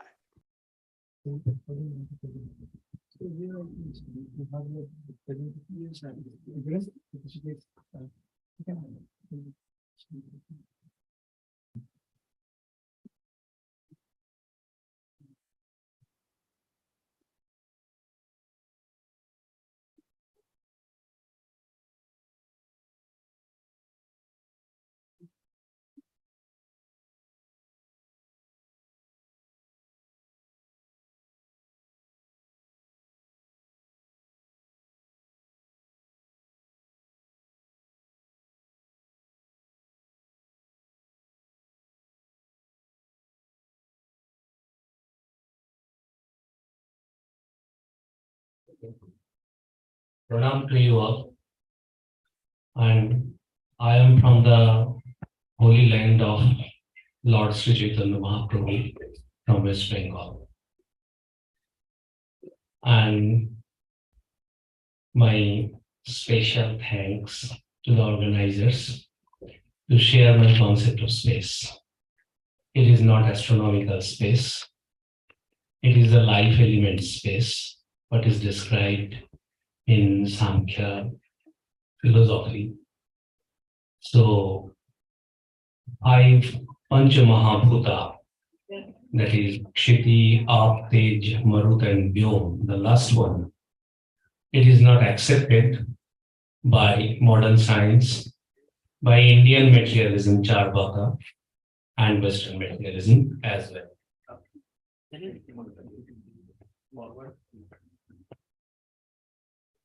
So, understanding Akash Tattva through practice of various yogic pranayama. So today, here I will try to touch the sky. Sky in the form of last Mahabhuta, Vyom. Let's try.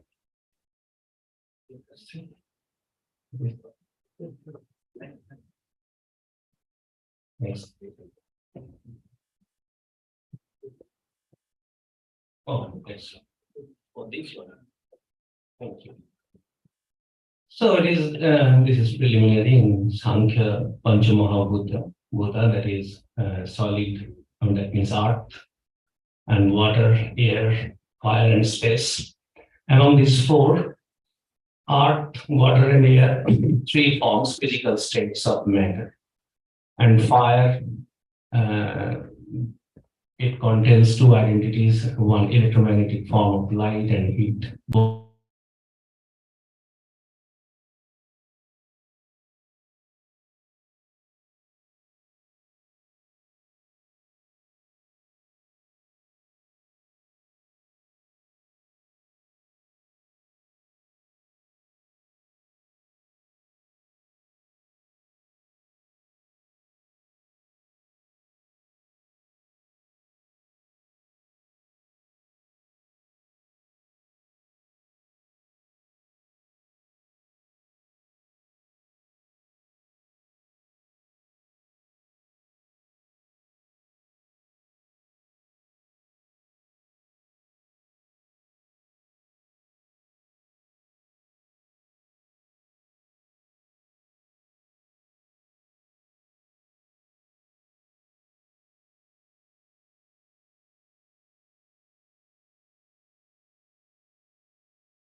newer emotional states inside you. If I tell sa re ga ma pa dha ni sa, immediate shifts. Sa to re, it is not continuous. Re to ga, if sa ga ma dha ni sa, sa ma ga ma dha ma dha ni, all these shifts create different emotional feelings. It creates different feelings of time. It creates different feelings of emotion, sorrow, pleasure, everything. And if it is punched with rhythm, so it creates a marvelous feeling, which is very much helpful in emission of dopamine and pleasure state. Immediately you can feel, or also transcendental state. It can create balance. So from our land, the man, not the man, the God, 500 years, more than 500 years ago, what he gave. So many intellectual discussions we have witnessed here, so many complex theories he told. So if from the perspective of yoga, a patient comes here and I prescribe that you have to meditate, you have to do this asana, in this way, savasana, take rest, in this way, detoxify your mind, he or she will not understand because either he polishes shoes or like this. What to do? So it is Lord Sri Chaitanya prescribed the very easiest method combining time, space, and frequency space. Only give clap, Hare Krishna, Hare Krishna. So see the magic, only contraction and expansion of Akash automatically detoxify. There is another effect of these letters, single letters, Hare Krishna. I am not going to that. I am only just focusing on the rhythm and the gap and the Akash between this. So it is marvelous, marvelous, marvel of all the era, what he had prescribed, and it detoxifies. It creates total change, integral change in the character. So next,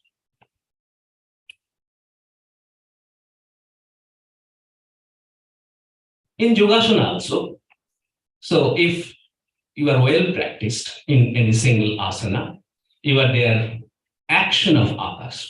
That means performing some posture, doing some series of action and taking rest, taking gap, and also side by side, you are focusing on your breathing and gap and rest in breathing. In this way, focusing in these two things, you can perform a difficult asana to get its full result.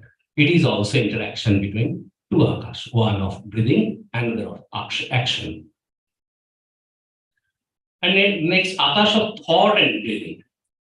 Breathing and thought, these processes are quite interrelated.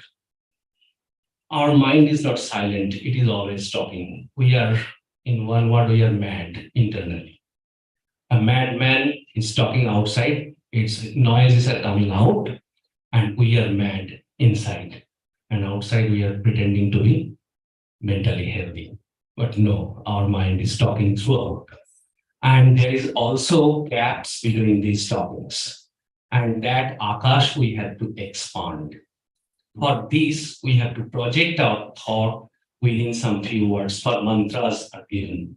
That all these rejecting all the noises, you are concentrating or you are trying to establish coherence with some selected expression like mantra.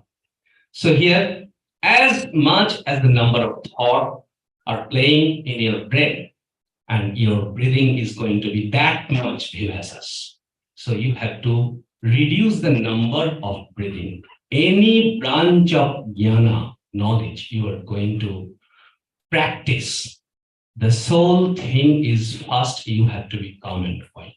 So be calm and quiet. To be calm and quiet, you have to reduce the number of breathing. Directly, method of yoga, yeah, Harinam for Lord Chaitanya has rendered. That is the universally accepted and very supreme method. You have to take that much suffering. It is easy. But yogis who are practicing pranayama, rigorous pranayama, difficult pranayama, they can all reduce their number of breathings almost from 21,600 throughout the day, they reduce. And with the number of breathings, your karma and decaying of karma, reducing the fruit of karma in this single part, you can perform. And you can be what is the moksha discussion was going on. Moksha is just, it is the manifestation, your bondage is expressed through your breathing. And that breathing, if we can control, then we can pave our way to moksha. So here, breathings, thoughts are stealing energy from your breathing. And if you are managing your breathing, back process, it can reduce thought. And you can feel the rest between two successive thoughts. This is the aim. We cannot find the gap between two thoughts. It is compelling us from one to other to there, and we are restless inside. But if we can expand the gap between thoughts, then the perfect rest we can understand. So here, akash of thought and breathing, they are also significant. Role of pranayama. By practicing kumbha pranayama, you can increase the akash of breathing, and side by side, as an effect, the akash of thought may increase. An interaction between matter and mind provokes thought space to create demands, reactions, etc., causing increasing number of breaths. After inhalation, the desire to exhale and vice versa are so powerful. Once you are inhaling, and then and there the urge of exhale, it compels you. And when you are at chanchal state, vivacious state, and this number is going on increase. Two more slides. So, as defining pranayama, Maharshi Patanjali told that tasmin sati shwasa prashvasaya gati vichchedaha pranayama. So, swas and praswas. If you are inhaling, between one inhale and exhale, after inhaling, you cannot exhale immediately. No, this is not the process. You are throwing a ball upward. The ball will be there at the state of rest for a fraction of a second, then it will come out. And when we are taking breathe, we are breathing, breathe in one gap, then you are releasing. After releasing one gap, then you are inhaling. And you have to take care of that gap. Then swasa praswasa gati vichcheda, and that vichcheda, break of your normal course of breathing will occur. After inhaling, one breath. After exhaling, one breath. So Bahya Kumbha and Anta Kumbha we prescribe. After inhalation, one breath. Practice to extend the breath after inhalation. So it is Anta Kumbha. And when you are exhaling, then another rest. And if you can increase that breath, that is Bahya Kumbha. And in this way, practicing Kumbhaka will be spontaneous. Then you can Stambha Vritti, it is known. And then when it is ultimately spontaneous and you are just the form of Kumbha, like Thakur Ramakrishna, Thakur Bhagavan Sri Chaitanya, and Samadhi is their spontaneity. So then it is beyond your control, it will be automatically stopped then and there. So it is Keval Kumbha. So this is the ultimate aim of a yoga. So here, this is, and in our daily life, if we practice these types of things, we will be free from the operation of thoughts and free of tension, blood pressure, blood sugar. No medicine will be required. Only to take care of the akash of breathing, akash of thought. One of those things, sir. And now goal of pranayama, there was practicing pranayama and meditation cleanses akash in breathing and thought space. Gradually, discrimination between truth and appeared to be truth, that is, which is real and which is virtual, that difference will come crystal clear in front of our vision. And this is the sole message of Vedanta. Anitya drishyeshu virichya nityam. So this will not occur if we can cleanse our akash of thought and breathing in this way. Thank you. Thank my professors for the references. This is my college. Thank you. Thank you very much, Dr. Ghose. So maybe one question, if everybody has some good questions. Okay, so I can see. So then I would thank you so much because it was very thought-provoking, interesting talk. Thank you so much. And I would like to request Mr. Pro. He's from Golganico village, Munda. So he's going to present something on cosmology. Yeah.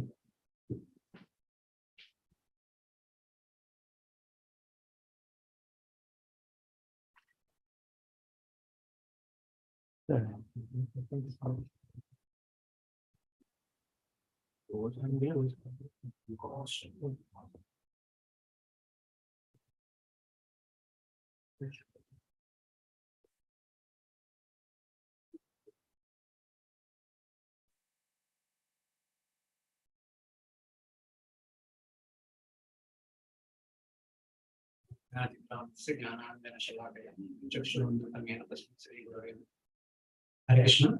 Good afternoon, all. Thank you very much for allowing me to present this topic. My topic is Surya Siddhanta based computation of the true positions of the planets. So, yesterday in philosophy session, Saraswati Hall, we were hearing about 14 subjects of knowledge. Angani Vedam Chatwaro Memamsa Nyaya Vistara Dharmashastram Puranam Cha Vidya hi Eta Chaturdasha. So traditionally, all our Vedic literatures have been subgrouped into 14 divisions. 4 Vedas, 6 Vedangas, and Mimamsa, Nyaya, Dharmashastra, and Puranas. But some say, in some other Vedic literatures, it says that there are 18. 4 Vedas, Rigveda, Yajurveda, Samveda, Vedanta. 4 Upanga Shastras, Purana, Nyaya, Mimamsa, Dharma, and 6 Vedangas. We'll see about this. And 4 Upavedas, Ayurveda, Dhanurveda, Gandharva, and Arthashastra. In Siddhanta Shiromani, Bhaskacharya says that these 6 Vedangas are compared to 6 bodily limbs of the Virata Purusha. Shiksha is compared to the nose, and Vyakarna is compared to the mouth, Chanda is compared to the legs, Nirukta is compared to the ears, Kalpa is compared to the hands, Jyotisha is compared to the eyes of the Virata Purusha. So kindly observe, Shiksha is basically pronunciation, nose plays a vital role. Vyakarna is about grammar, mouth, spelling plays a vital role. Chanda, meter, based on the meter the words discussion goes. We also walk through our legs. Nirukta, it is the meaning. We understand the meaning of words through our ears. And Kalpa is the procedure to perform different sacrifices. We perform through hands. And then Jyotisha, it is about eyes. Generally, we hear the proverb that Sarvendriyanam Nayanam Pradhanam. Among all the angas of the body, the eyes are the most important. Similarly, in the Jyotish Shastras, among the 6 Vedangas, considered to be the most important Shastras, which guide a person's day-to-day activities. They are compared to the Nagamani on the head of the snake, which is very valuable and very difficult to get in that way. And Acharya says that among the Jyotish Shastra, there are 3 categories of scriptures: Siddhanta, Tantra, and Karana. A scripture to be known as Siddhanta, it should describe the movements of the heavenly bodies from the beginning of the creation, from Srishti Arambha Kala, till the end of the day of Lord Brahma. Questions and their answers, 2 types of mathematics, creation of the groups of living entities, positions of the planets, positions of the earth, heavenly bodies, eclipses, conjunctions, tubular signs, and arcs to be called a Siddhanta. The difference is, a Siddhanta scripture talks about what's happening in the outer space from the beginning of the day of Brahma to the end of the day of Brahma. And a Tantra Shastra talks about the computation of the position of the planets within certain time, like within Kali Yuga, within Manchitra Yuga. And a Karana Shastra talks about computation of the planets maybe few years, a decade or century. It is like very close approximation. So like that, in the ancient history, we had 18 Siddhantas. Among them, 3 were directly spoken by the deities. Brahma Siddhanta spoken by Brahma, Surya Siddhanta spoken by Surya, Soma Siddhanta spoken by Soma, and remaining Siddhantas were spoken by different sages on whose name the names are mentioned. But among these 18, due to the influence of time, most of them were lost.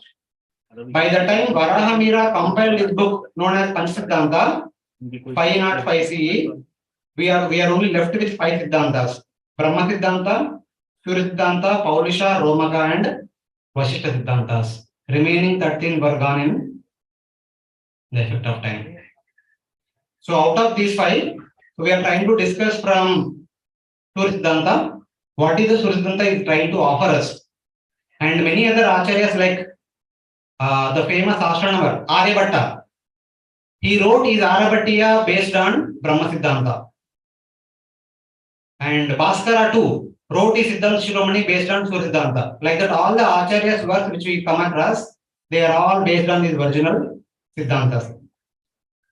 So Surya Siddhanta begins with offering prayers unto the Supreme Absolute Truth, and it says that, desiring to understand what's happening in the outer space, Mayadanava performed severe austerities to please Lord Surya, and Surya then spoke the entire Surya Siddhanta unto Mayadanava.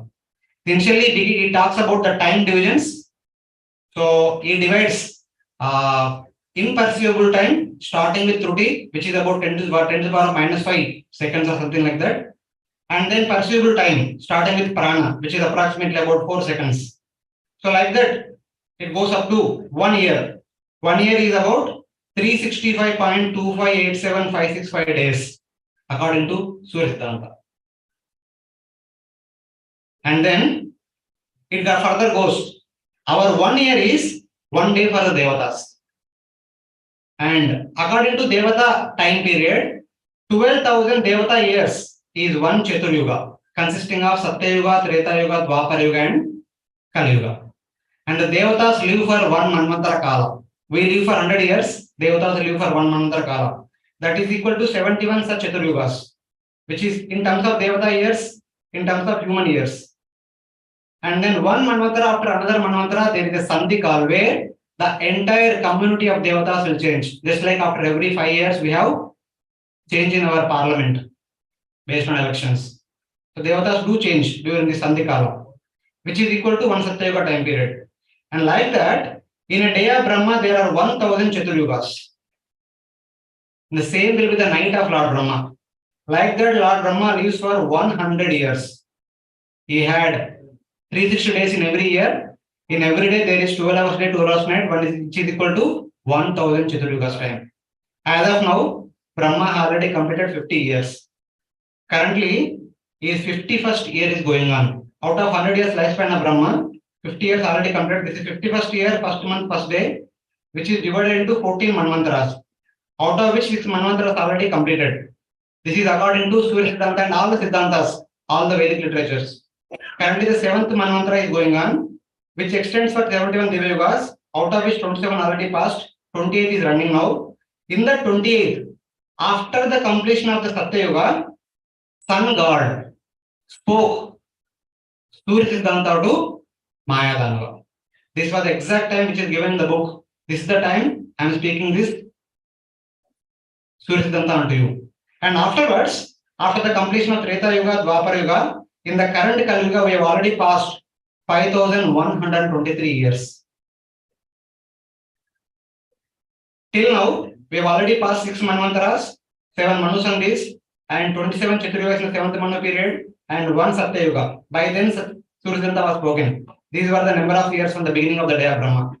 And to the current beginning of Kali Yuga, these were the number of years. And this year, today, 2022, these were the number of years completed from the beginning of Brahma's day.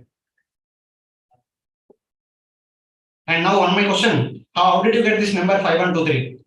Of course, we have many references from Puranas, but I will show you one reference from Aryabhatiya, which Aryabhatta himself says, who was there around 476 to 550 CE. He is the author of Aryabhatiya and Aryabhatta Siddhanta. And he gives values for pi, and he also talks about the beginning of the day to be the midnight 12 night. And while completing his Aryabhatiya, he talks about when he completed this Aryabhatiya. He says, Shashtabdanam Shashtiryada Vyatitastrayascha Yugapada Trayadika Vimshatir Abdasta Deha Mama Janmano Tita. He says that when I have completed this Aryabhatiya, I am 23 years old. And by this year, 60 into 60 times years of Kali Yuga had completed.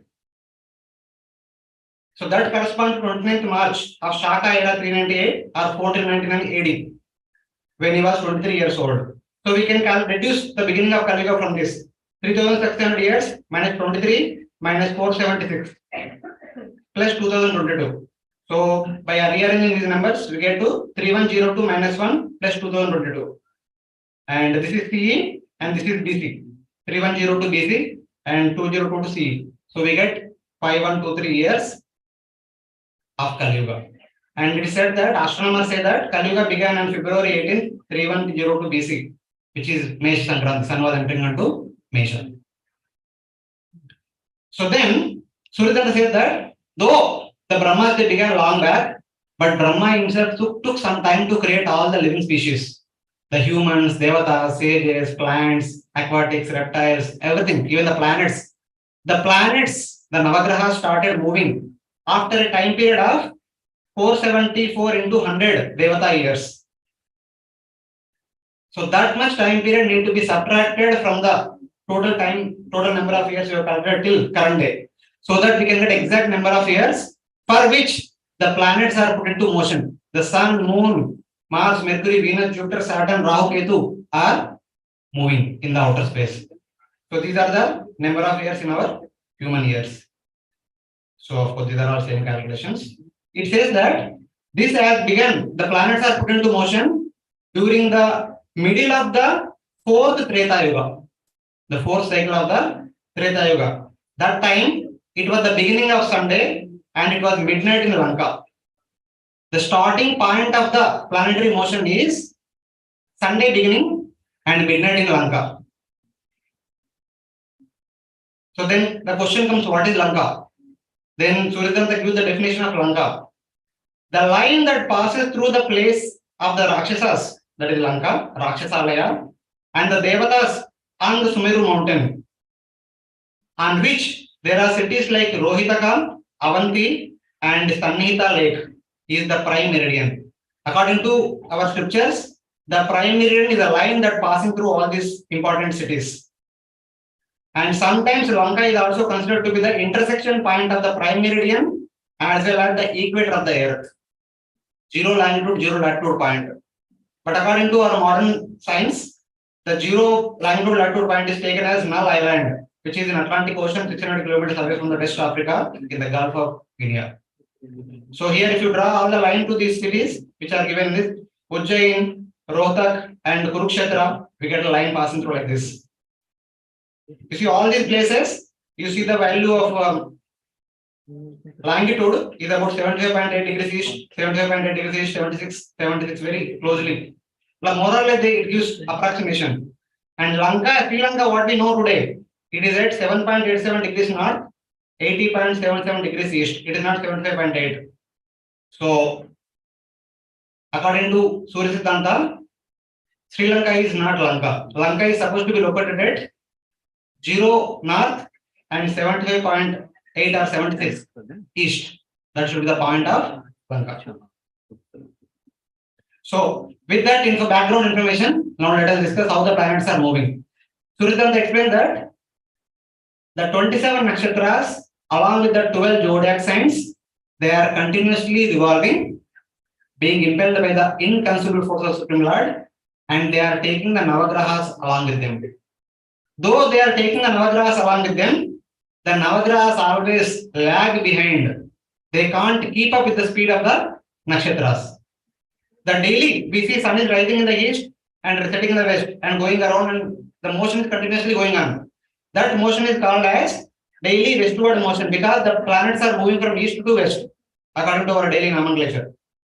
But they are lagging behind with respect to Kala Chakra, that zodiac wheel. The relative speed is called as daily eastward motion. So Surya Siddhanta talks about mainly the daily eastward motion. what is the relative speed, based on which we get to understand that the planets are slowly lagging behind and they are moving from one nakshatra to other nakshatra, one zodiac sign to other zodiac sign. Here if you see, the Kala Chakra is moving around and taking sun and moon along with it. But the dotted line shows the moon is slowly lagging behind.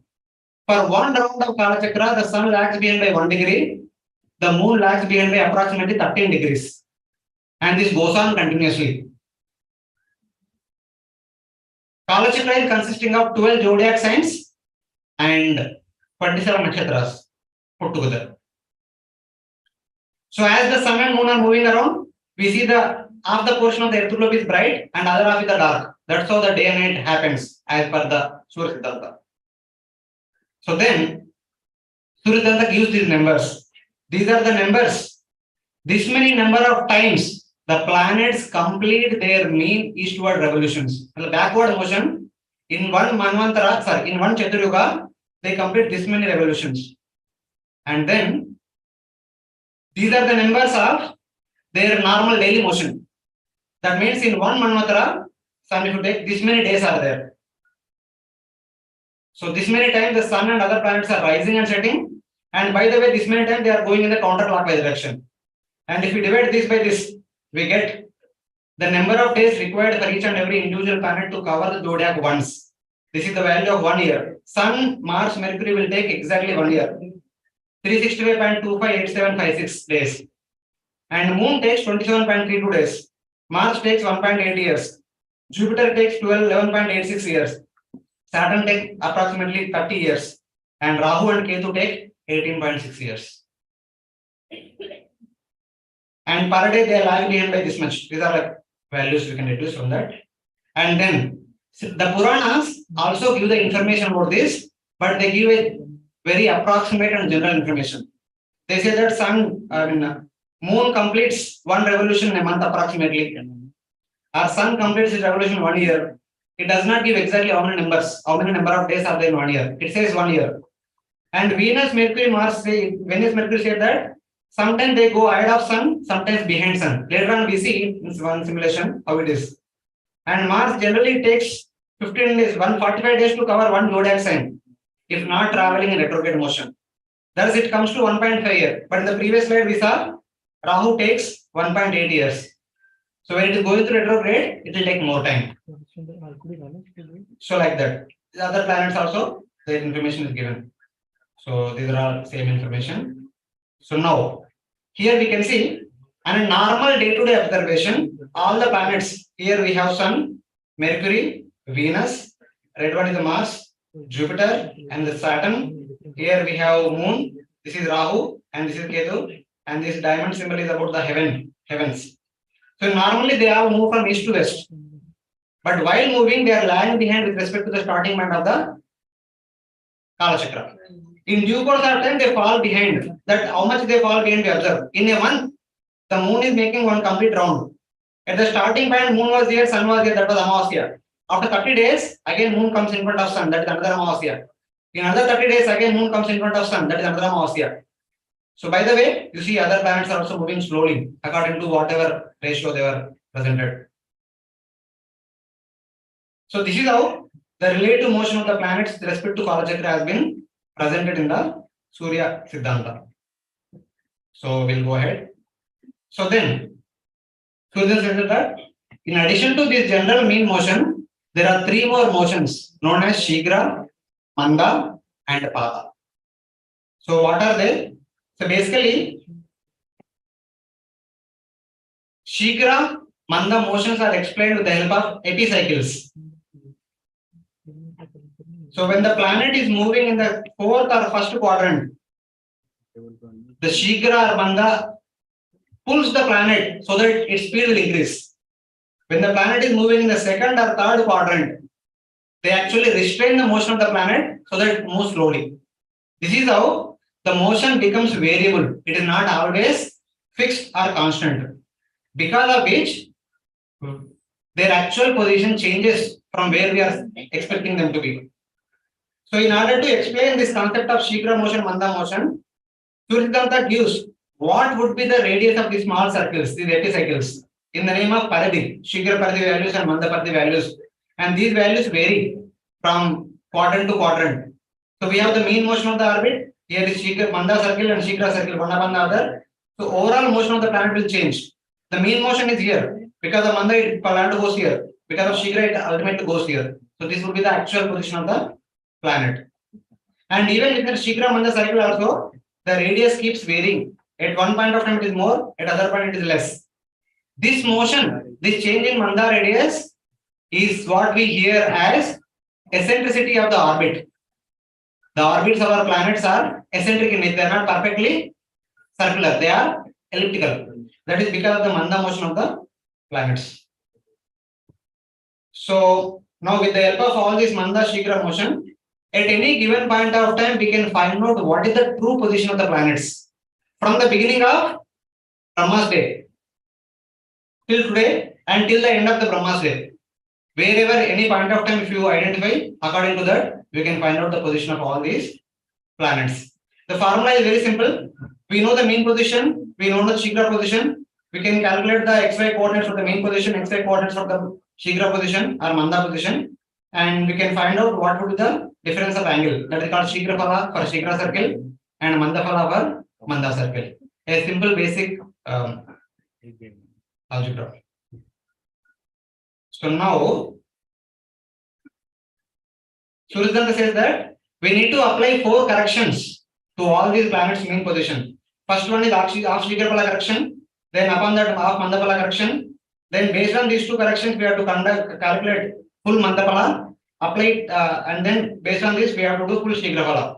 First Shikhra phala, then Manda phala, then Manda phala, then Shikhra phala. This is the order in which we have to make the correction. We'll see one example for after the creation of after putting the planets into motion, after 80 days, what happens? So after 80 days, we can find out the mean position of the Mars that comes around 41.9 degrees and Shikhra position is about 78.8 degrees. This is 41 degrees, this is 78 degrees. So we can calculate the overall difference in the position, that Shikhra phala, which comes around 14 degrees. And then we only have to apply half Shikhra phala. So from this was the original mean, and this is corrected Shikhra phala. From here to here is 14 degrees, but we need to take only half point is here. And here draw a Manda circle, and Manda position is only 0 degrees. Manda correction is only 4.6 and 10⁻⁸ degrees. It's 0.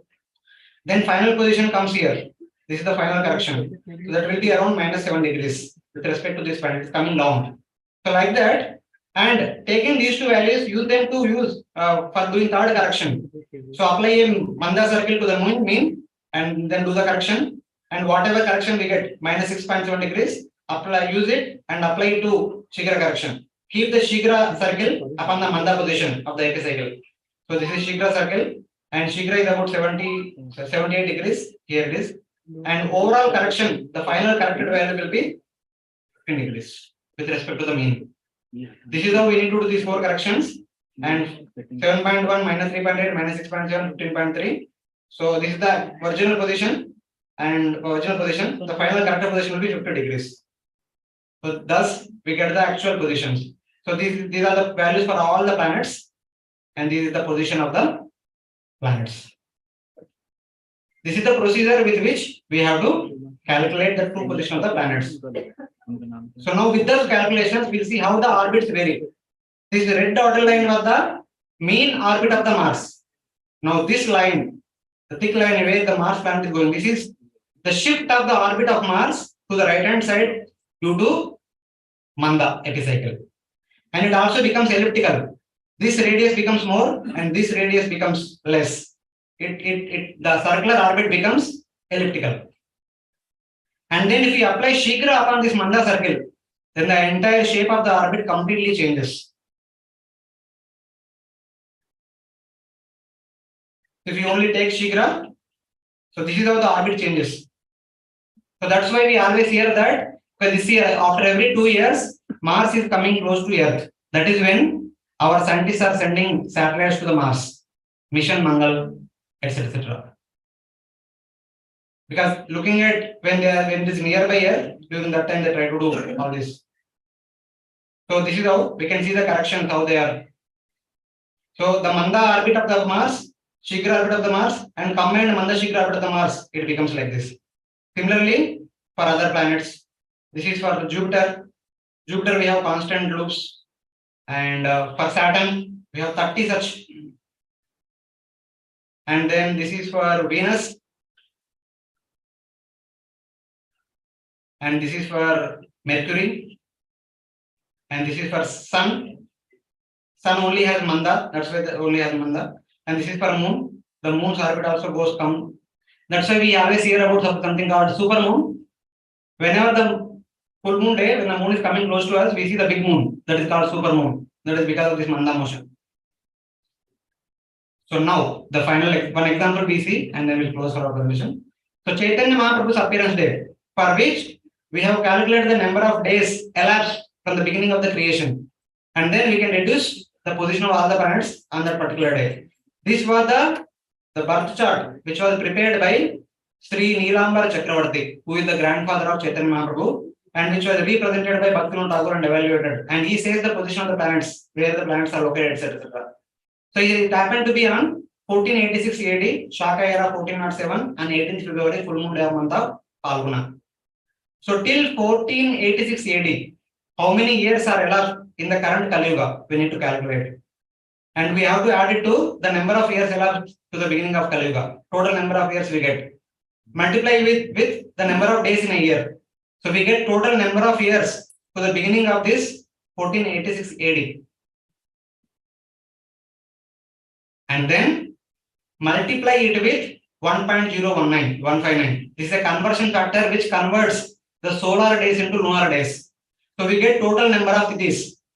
So we can find out what was the tithi on that day when sun is entering into Mesha. The year changes when sun enters into Mesha.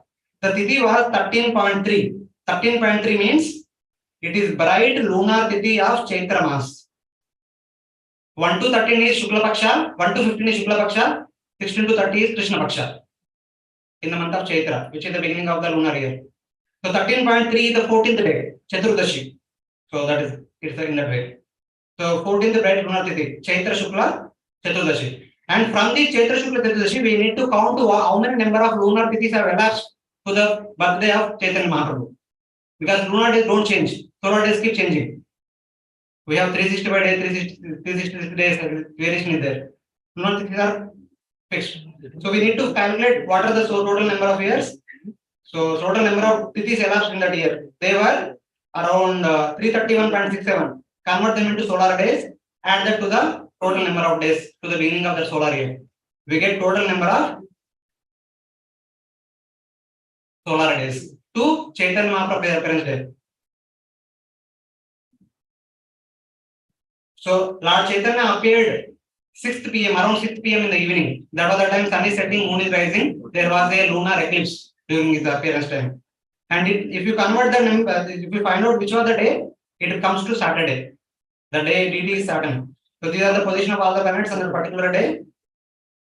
So correction with the corrections. So this is the birth chart of Chaitanya Mahaprabhu. When he appeared, you see here is Sun, here is Rahu, here is Earth, here is Ketu, and here is Moon. So because of Ketu, there was a lunar eclipse. Sun is setting and moon is rising. India is here.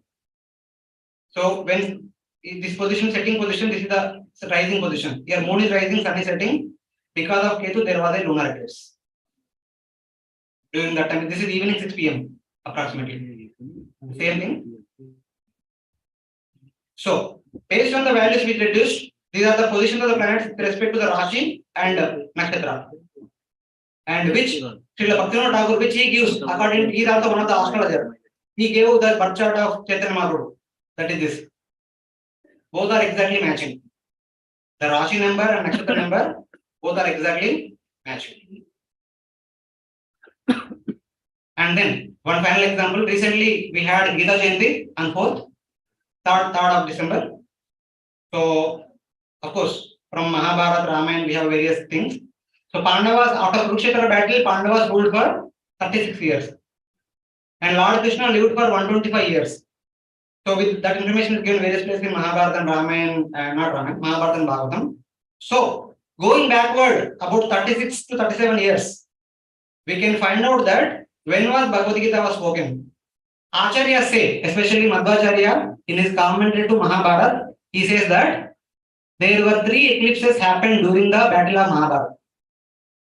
So according to him, the first solar eclipse happened 11 days before the day of Gita Jayanti. Before Gita was spoken, the battlefield of Kurukshetra, 11 days before there was solar eclipse. And 4 days after Gita was spoken, there was lunar eclipse.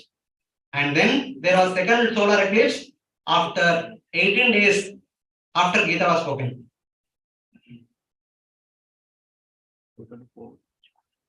Mahabharata battle began on the day of lunar eclipse. On the 14th day, when Lord Arjuna supposed to kill Jayadratha in the evening, in order to orchestrate the entire drama, there was a eclipse, solar eclipse. We generally hear and see in the movies like Krishna sent his Sudarshan Chakra and there was covering of the sun and there was darkness. By the way, there was also an eclipse, according to Madhvacharya. And Madhvacharya said that Gita was not spoken on the day of the beginning of battle. Gita was spoken 4 days before the beginning of battle, or 3 days before the beginning of battle. Gita was spoken on Ekadashi. Battle began on Paurnami. So in that way, he says in his commentary to Mahabharata. So these are the position of the planets during the Gita Jayanti. So this is the position of the planets during Gita Jayanti. So now let us see. Okay, these are the position of the Rashi. Here, first solar eclipse 11 days before the Gita Jayanti. There was eclipse due to Rahu. Solar eclipse. Sun here, moon here, Rahu is there, Earth here. All are in the same line. 4 days after eclipse, 4 days after Gita Jayanti, there is lunar eclipse. Sun is here, Earth is here, Ketu is here, moon is here. And then on the 14th day of the battle, when Jayadratha supposed to be killed in the evening around 6 p.m., there was another solar eclipse. So like this, any given thing we can actually try to compute the position of the planets based on the formula given in Surya Siddhanta. So for the recent Gita Jayanti in the 3rd December, so this is the chart when it was spoken. So these are the position of the planets. And from astro stage, I have taken the position of the planets on the particular time and date. So some of them are slightly differing. The difference is about -2 degrees, -3 degrees, +3 degrees, like that. Some difference there. We need to fine tune. We are still working in progress. So this is what is in progress we are working on.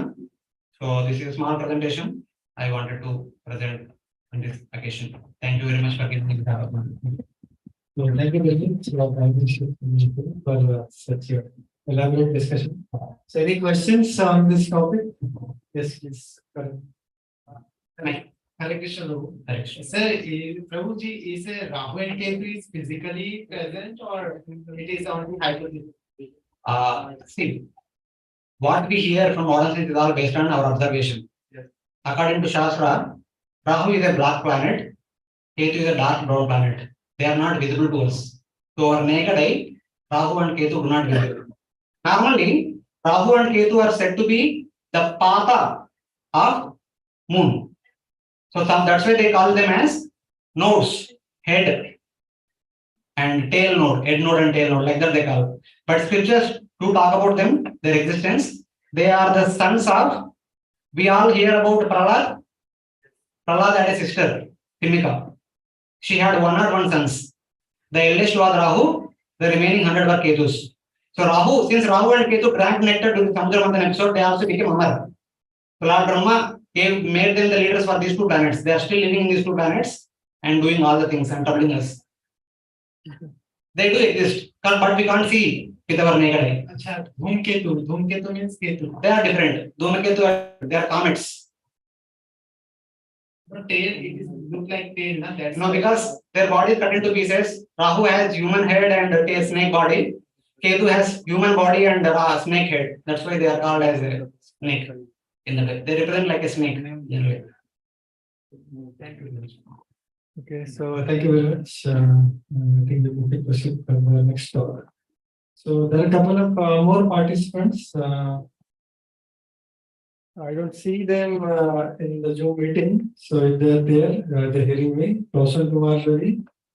Okay. Thank you very much. So Siddhi Verma, Kanu Priya, Nitu Yadav.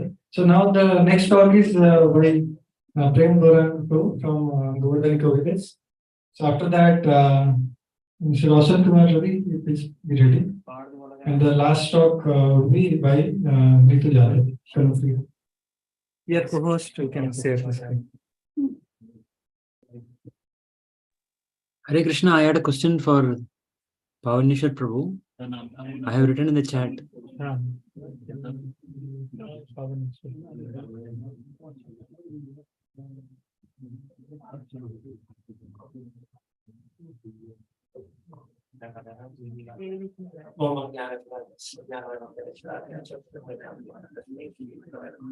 Afternoon, Krishna. Thank the organizers for giving this opportunity.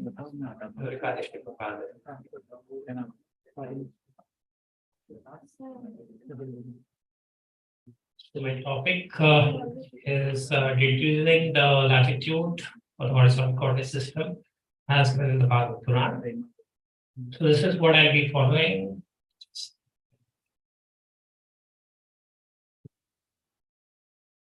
Can you share the upper thing which shows live transcription?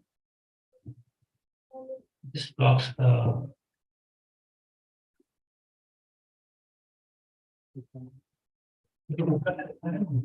live.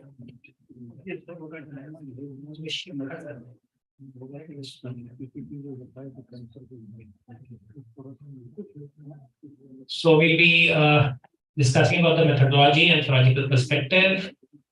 The problem area is to know the definite value of unit of time.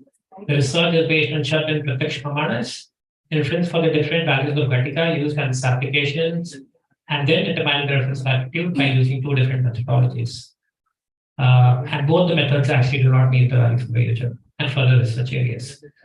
So basically, for theology sense, the Shabd Praman becomes the basic Praman on which anything is instigated. But in no way the Pratyaksh Praman is neglected to a secondary aspect. And this is what is clarified by Sri Goswami. Since all the other Brahmanas start from Pratyaksh and extend it, they depend on its validity. One who insists on always distrusting the evidence of the senses will have no basis for participating in philosophy, or for that matter, in any meaningful aspect of life. According to Sri Goswami, however, perfect divorce. So this is what he's talking about. That Pratyaksh Praman or empirical or direct perception is basically limited by the limitations of our senses. But for a sadhaka who's practicing the process of yoga, he can overcome these effects, and then his perception becomes in alignment with the Shabd Praman. Of course, Pratyaksh should be supported by Shabd, not contradicted, except in cases where Shabd imposes itself on Pratyaksh. That is also particular. He gives a typical example here where it is said that the village is on the Ganges. So what it actually means is not, it's not supported by any direct perception. You don't see any village on a river. But what it actually means is it's on the bank of the Ganges. So that's how the Shabd Praman has to be understood. So the following verse from Bible Quran will actually clarify of how the Shabd and Pratyaksh have to be assimilated by understanding cosmology. Dear intellectuals, the eye, the scriptures, the water, the pictures, that's diagrams, the mathematics, these five are the means of knowing anything about the system. But the scriptures, now this is from Bhaskaracharya's commentary of Siddhanta Shiromani. So he's asking a very typical question. But the scriptures have been mutilated by copies and students over a period of time. And there are many also. What shall we rely upon then? The reply is that we should rely upon the one which conforms with mathematics. So this is where science comes into a picture. Mathematics, in this case, becomes the underpinning language that builds the bridge between scripture and scientific method, and as it is also between observation and scientific method. So essentially, the proposed model, not the Bhagavatam, as Parmeshwar was saying, what the Siddhanta texts deal with is basically the computation of planetary positions as observed from the Earth. What the Bhagavad is doing is basically going a step ahead. It's giving a complete model for the cosmos. So it's not dealing with the details as the Siddhanta Shastra does, but it gives the whole model for the cosmos to actually help one appreciate that how it has been engineered. So this is what we'll be looking into. So essentially, the proposed model agrees with the empirical observations, that is pratyaksh, to a great deal of accuracy, but differs in anuman, that is logical inference, with the modern day scientist on the strength of Shabda.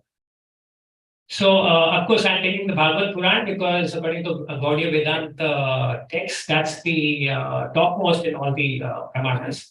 So the Vedic scriptures, and I'm just taking this in short before we move to mathematics from theology. So the Puranas are considered superior to the Vedas in the sense, Purna. Purana actually means which actually make the Vedas Purana. That's why they're known as Puranas. Especially in the Kali Yuga, G. Goswami elucidates how one has to rely on Purana, and he gives actually 19 reasons. I'm not going through all of them. But just to drive home the point that while we are taking the Bhagavad Purana to actually understand this aspect of cosmology. So basically, I'm also, the primary text that I'm referring is the translation of actually A.C. Bhaktivedanta Swami Prabhupada. But I'm also making use of about 14 commentaries which have been specifically translated for this research from Sanskrit to English. Okay, now it's interesting because the Puranas are supposed to narrate all the theology and science in a very imaginative story-like way. And that's why people think, well, they're nothing more than stories or probably mythology. But that's not so. So to appreciate this fact, in fact, the whole cosmology starts with a very interesting story. So we have here Priya Maharaj, who's a king, and he's not very happy with the situation on the earth, especially in winter and summer. So he thinks that we need light even in the night, and the winters can be a bit more warm. So what he does is actually he makes a Pratibimb sun. He makes a second sun, which runs in the opposite direction. So if he's making an opposite sun and he's tracing the path of the sun in an opposite direction, it implies that he should know the path of the sun. Otherwise, he cannot do that. So this description then says that how he builds 7 chariots, and the chariots, the wheels of the chariots actually divide the Bhumandala into 7 islands and 7 seas. That's what we say Samudra and Saptadvip. So if you really want to understand what the Bhumandala is, it entails that you have to understand the motions of the sun.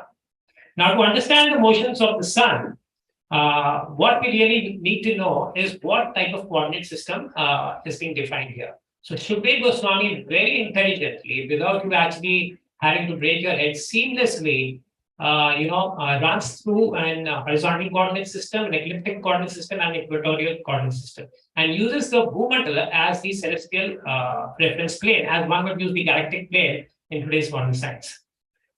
So by doing that, actually, he very seamlessly runs from theology to mathematics. He's basically defining what is known as a cylindrical coordinate system by giving the different distances from Meru for the islands and the seas, and giving the vertical distances for the planets from the Bhumandala as the reference plane. What he's doing is defining a cylindrical coordinate system.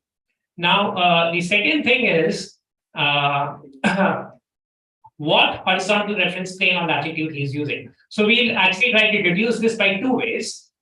Indication of the reference latitude in the northern hemisphere and close to the Tropic of Cancer, reduced by comparing daylight change for a particular interval of time at a particular latitude. This is according to the 4th verse of the 21st chapter of the 5th canto. And then method 2 is calculated by the method of varying velocities for varying latitudes at different times of the year. It uses verse number 7, 12, and 19 of the same chapter. So we don't need the value of yojana in terms of modern science, but what we really need is the value of time convergence.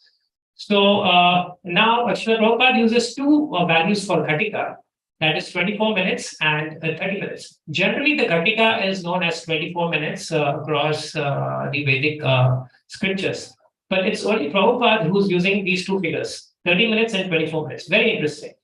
Now, fortunately, for us, the Bhagavatam actually gives the definition for Ghatika, which can be experimentally proven. So in the 9th verse of the 11th chapter of the 3rd canto, it says, Dvadash Ardha Palmonam, Chaturi Chaturungle, Swarnamashe Chitram, Yavata Prastha Jalaputam. So I won't go to the details of it because it's a different paper altogether. But you can actually make a bowl of copper according to this verse and have a hole, and then dip this bowl in a bucket of water. The time it takes to sink actually defines the ghatika. So we performed this experiment, and the value that Prabhupada gives is 30 minutes. So it comes exactly 30 minutes, and there is some stats to it. So it comes nearly about like 30 minutes and 1 second, and it varies a bit. We had about 4 or 5 bowls made. So if it is 30 minutes, then what is 24 minutes? And this is where the beauty of Sanskrit comes. So if you see, this very verse also appears in the Brahma Veda Puran. And the immediate verse after that defines that if you sing this bowl, it sings 60 times in a day, that is in 24 hours. So then the value for the Ghatika becomes 24 minutes. So the very same verse is giving 2 values, 24 minutes and 30 minutes. How is it possible? That's because of the beauty of Sanskrit. So if you take the way that Shukdev Goswami is narrating is in the form of kavya. It's poetry. So he uses prose mostly in the 5th canto, but the rest of the cantos he's using poetry. So this is 3rd canto. And the primary meaning of the verse, if you take, you get the value of Ghatika as 30 minutes. So it says that before the bowl sinks, 1 press of water should be there in the bowl before it sinks. Now the question is, how do you know what is the size of a vessel that will accommodate 1 press of water before it sinks? That needs a bit of calculation. So according to the Lakshana Vritti, the question here or the inquiry will ask, well, probably what he's saying is not defining the volume of water. What is indicating is the volume of a vessel. So if you take the volume of the vessel as 1 prastha and then make the bowl to sink in the water, it gives 24 minutes. So if you take the primary meaning of the verse, it is 30 minutes. That's why Prabhupada is translating it as 30 minutes. But if you take the secondary meaning, it's 24 minutes. And why is it so? So if you see verses 1 to 8 of this chapter, it defines what is known as the tropical system. Verses from 9 onwards, from that is 10 to 42, actually define a sidereal system. So a tropical system basically takes the sun and the earth as a reference, and a sidereal system takes sun, earth, and moon as a reference system. So when you have the moon in the system, it becomes a sidereal system or a nakshatra-based system. So we are using 2, as Pamesh was saying, the Rashi Chakra and the Nakshatra. The Rashi Chakra basically refers to the earth and moon, that's the earth and sun, that's the tropical system. And the Nakshatra-based system is basically a sidereal system. So the Ghatika then translates as 30 minutes for a tropical system and 24 minutes for a sidereal system. So when we are clear about this aspect, of course, I'm not going to the details of it because yes, time. But of course, this indirectly also helps us to calculate the Jijnasa 8 miles to a Jijnasa. So now in the 4th verse of the 21st chapter, when Prabhupada is translating Ghatika, this is what he does. So this is the 4th verse, the translation of which reads, when it passes through the 5 signs, that's the sun, headed by Rishabh, the duration of the day increases until Cancer, and then it gradually decreases by half an hour each month until day and night again become equal. So the Ghatika is being translated as 30 minutes. Very obviously, because it's using the Rashi Chakra. When it's saying Rishabh and Cancer, that is Karka, it's referring to a Rashi Chakra, which means a tropical system. And we just saw that for a tropical system, Ghatika is 30 minutes. Now, this is only possible. On a particular latitude.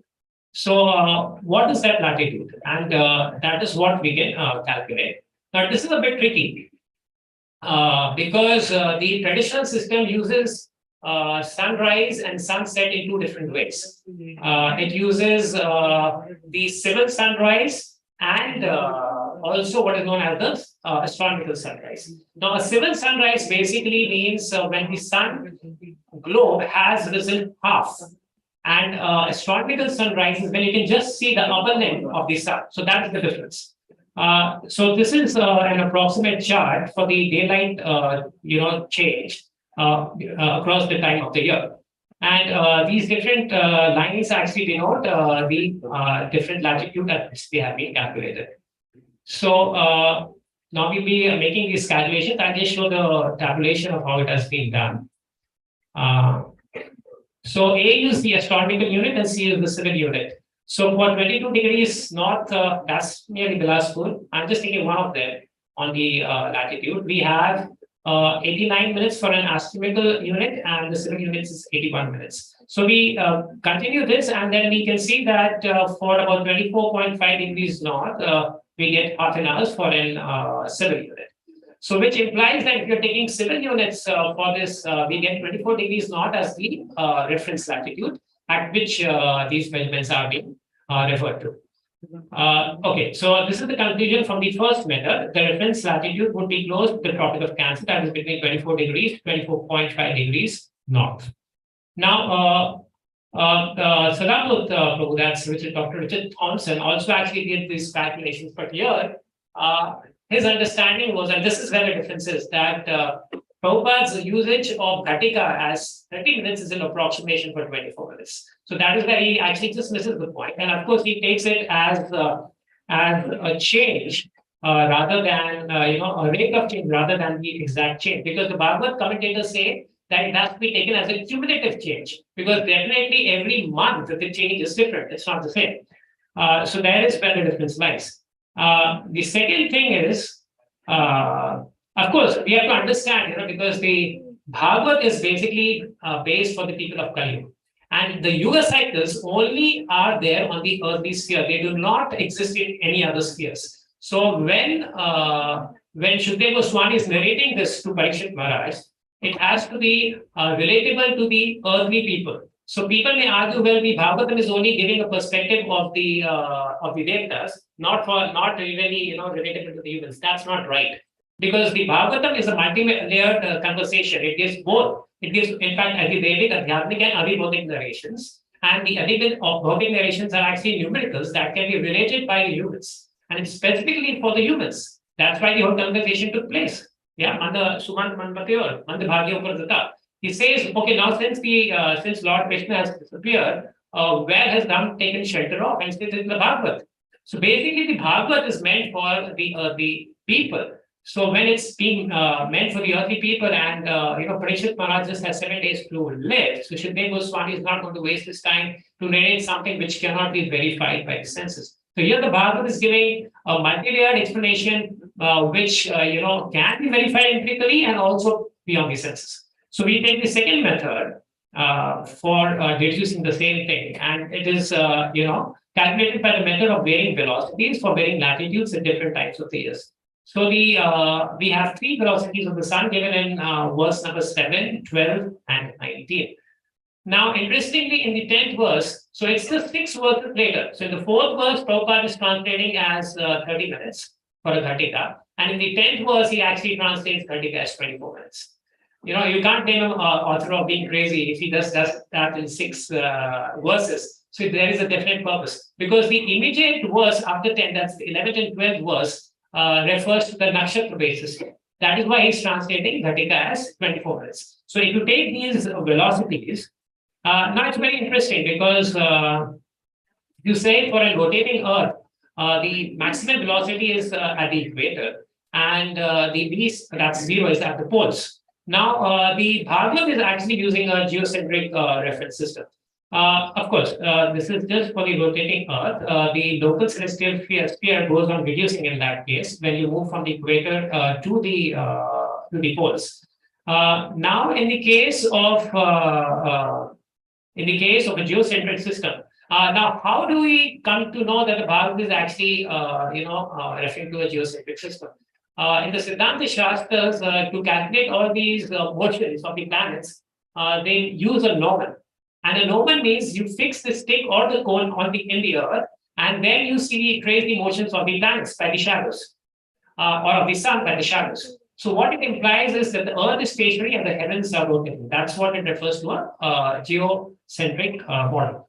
So in that case, you have the hyperbolic curves being traced by the shadows of the gnomon, which actually implies nothing but that just as you had in the rotating Earth case, the local celestial sphere reducing in radius, in the geocentric system, actually these spheres goes on increasing.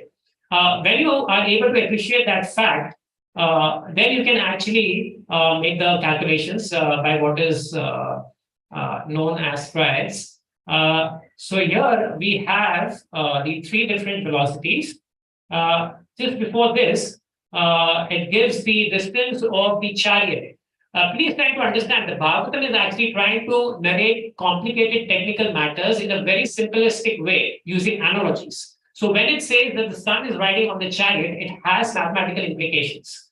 So when it's saying the sun is riding on the chariot, it has only one wheel, and the radius of this axle, that is from Mount Meru to the wheel, is about 157.5 yojanas.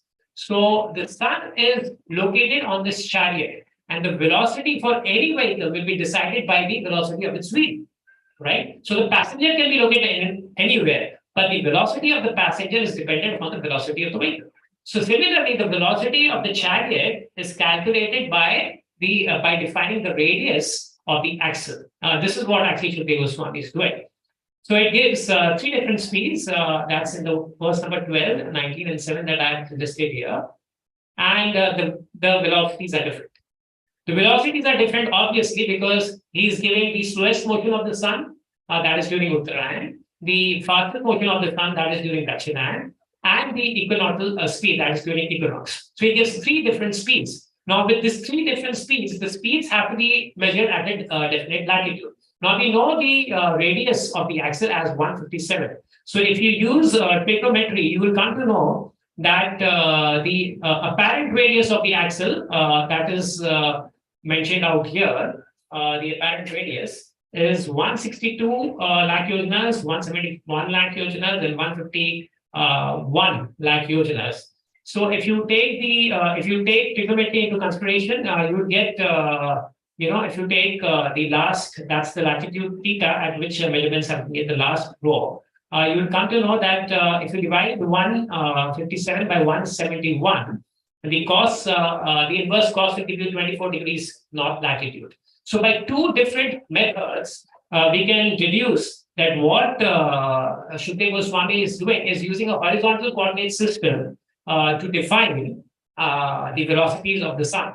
And then he will slowly change into ecliptic coordinate system and use the celestial coordinate system, that is the Bhumandala, to define the rest of the characters that he wants to do. So in conclusion, we have the contextual value of the Gatika as 24 minutes for a sidereal system and 30 minutes for a tropical system. The horizontal reference latitude as 24 degrees north. In all probability indicating Ujjain, because Ujjain, as Parmeshwar was mentioning, is where the prime meridian for the Siddhantic texts and for all traditional sciences of India actually practice. And not only that, see, because Parikshit Maharaj has just 7 days to go, and Shukdev Maharaj does not have enough time, and this is not his primary objective. So what he's doing is using minimum figures. He just uses 150 numericals to define the whole cosmology, right? And he's using minimum figures to give maximum information. So when he's using 24 degrees north as the latitude, for the horizontal coordinate system, he's also defining the ecliptic to be 24 degrees. That's what he's doing. So he's also indicating the angle of the ecliptic. So that's how he is doing, and these are the references that I have used. Thank you very much for your patience here. Thank you. Thank you very much. Any questions on these topics? Yes. That you have?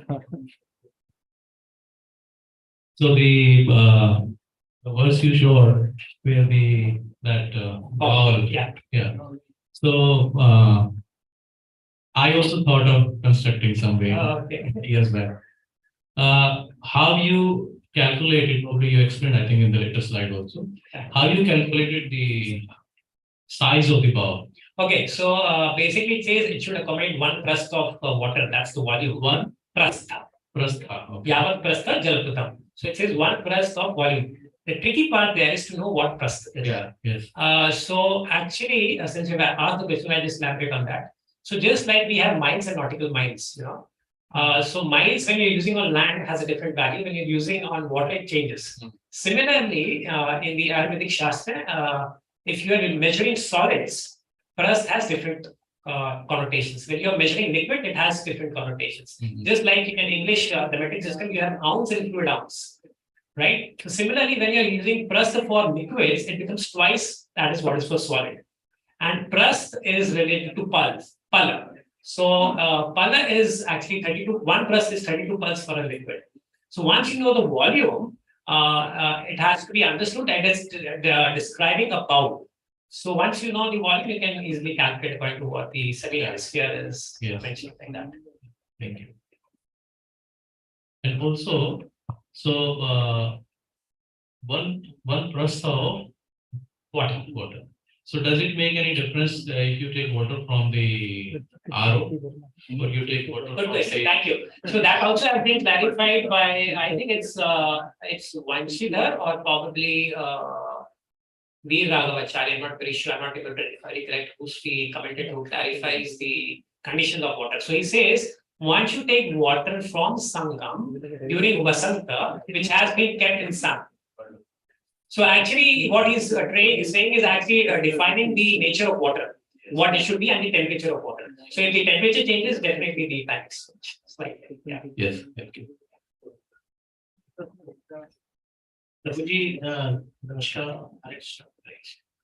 As I am the devotee of the ISKCON Ujjain and I'm living in Ujjain. Oh, thank you. I completed my Hindu astronomy course, Siddharth Ujjain.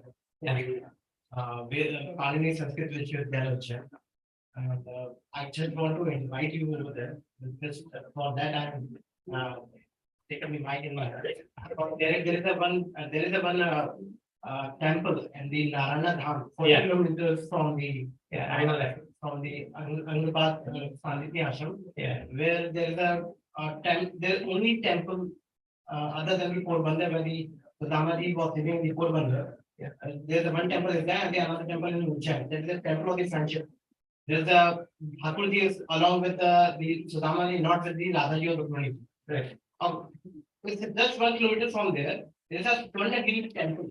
Swarnagiri Parvat, which shines like a golden hill that is in the Pagod. And they used to say that Lord Krishna came with there. And we found some stones over there which sounds like bell. There's a three shul is there and the Purush shul is there. And the 8 kilometers from is a Dongla. Dongla is a place where the prime meridian is crossing with the Tropic of Cancer. Yeah, it's called the calculation. Mahadev temple is also there. It's 50,000 years before that line was passing from the Mahakaleshwar temple. Yeah. Now it's got shifted at 23 degrees because the earth got shifted at 23 degrees. So this line has this interaction crossover and come to the Dongla. So historian and the archaeologist Vakangarji has found that in the 1956 without the use of the GPS in Dongla. And the thing is that this position of the Dongla is just 1 kilometer from there when the Lord Krishna came 5,000 years ago. In fact, Lord Krishna has taken Mahaprabhu when he comes to Mayapur. It is also 24 degrees north latitude for information. Thanks a lot. It's such enlightening talk and really I was fascinated by hearing that. I mean, you really made a happy guy. I never imagined somebody could make it. Really, just like Archimedes, Siveka movement. Thank you very much. So the next talk is by Mr. Roshan Kumar Ravi. So initially there were not many online participants who were supposed to talk, but now they have assembled. So we didn't take track of time. So sorry for that. So, but now since time is we're running late, so I will request the 3 more participants. So please wrap up in 10 minutes. So Roshan Ravi, please. So next speaker is Silpi Verma after Roshan Kumar Ravi. So please be ready. And the next one, the concluding one would be by Nitu Yadav. Go ahead, please. So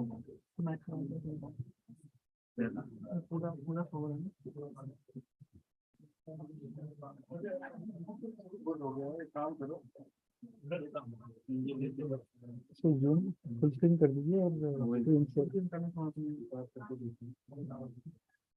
Sharing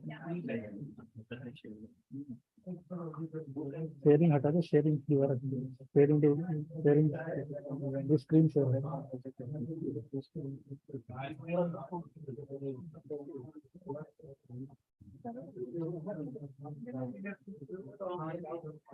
anyway you continue.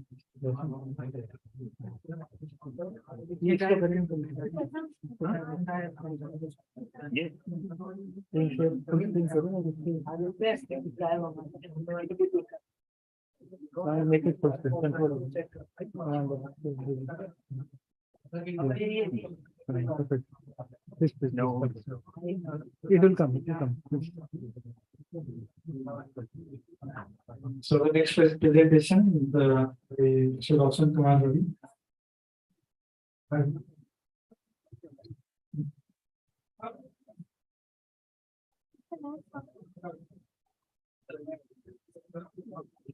Hare Krishna and good afternoon all of you. My name is Roshan Kumar Reddy and currently I am a research scholar at IIT Delhi in Civil Engineering Department. My topic is interplanetary and time travel as per Vedic literature. Means how in Vedic literature the time travel was done, whether can we verify that time travel with the modern technology or not? So I will be presenting about this. These are the outlines in which we are going to discuss this. First is the introduction, then we move to objective, then methodology, then I will discuss what are the theories that was given for inverse contraction, and then finally we move to conclusion. So we might have listened about some interplanetary travel regarding Chandrayaan, Mangalyaan, and there was also some attempt made to travel to the Venus. It was launched in 1962. It was actually the first interplanetary travel. It was launched by NASA in 1962. And again, we have one text in chapter 3 of Canto 9, text 32, where we get some information regarding the interplanetary movement and the time travel. So these are the modern planetary system, and we have total number of planets, that is 8, starting from Mercury till Neptune. And we also get some information regarding this planetary system from our Vedic literature. There are total 12 planetary systems, starting from Bhuloka to Satyaloka, that is the upper planetary system, and then we have 7 Patal Lokas also. And now suppose if somebody wants to go from this Bhuloka, that is from Earth to the Satyaloka, like Brahmloka, then how much time it will take? For that, we need to first know about the distance. So the radius of the universe is approx 250 million yojan, and 1 yojana, that is equal to 12.8 kilometer approximately. So now we have some idea regarding the distance, and the latest available space, the most efficient spacecraft that we have currently is Atlas 511, and the speed of it is approx 21 kilometer per second. So even with this latest aircraft, if we try to reach to Brahmloka, it will take approx 15,000 years to reach that Brahmloka. Now, however, as per Vedic literature, there are many scenario given when we have seen that some person has moved from Earth to Swargloka. How this was possible? So, as per Vedic literature, one person can go from lower loka to higher loka, but there are some conditions. They should have some level of consciousness. Now, what is this level of consciousness? We have exactly no idea. Any person, if we say someone that we can go, then they would definitely ask what should be the level of consciousness. So for them, we can give example. Suppose 30 years back, 20 years back, when there was no Bluetooth, no Wi-Fi, but today we can transfer some data from one device to other device. But for that, that transfer, there should have some hardware or software requirement. Both system should work on a particular protocol. So a similar level of consciousness should be there. Now, to understand this time travel, first we need to understand what is time. So we all know that we measure time using the watch, but this is not the actual time. This watch actually mimic the time. The actual time is measured. The actual time is measured using the help with the photon and the speed of the light. The speed of light is constant. We all know it is 3 into 10 or 8 meter per second. So consider the case 1, where we have 2 mirrors, upper mirror and lower mirror, and photon is moving, and this all frame is also moving. Then speed of photon is the speed of light, and the total time taken will be 2d/c, where d is the distance and c is the space of light. Now in case 2, when the whole system is moving, then what will be the time? Time will be that diagonal distance time, 2 times of that distance divided by the speed of light. Here we all know that the speed of light remains constant, it is not relative, but this d is the diagonal distance. So, and capital D is that is equal to the capital D more than the small d, we all know, because this is the diagonal distance. So somewhere this time has to slow down. So time does not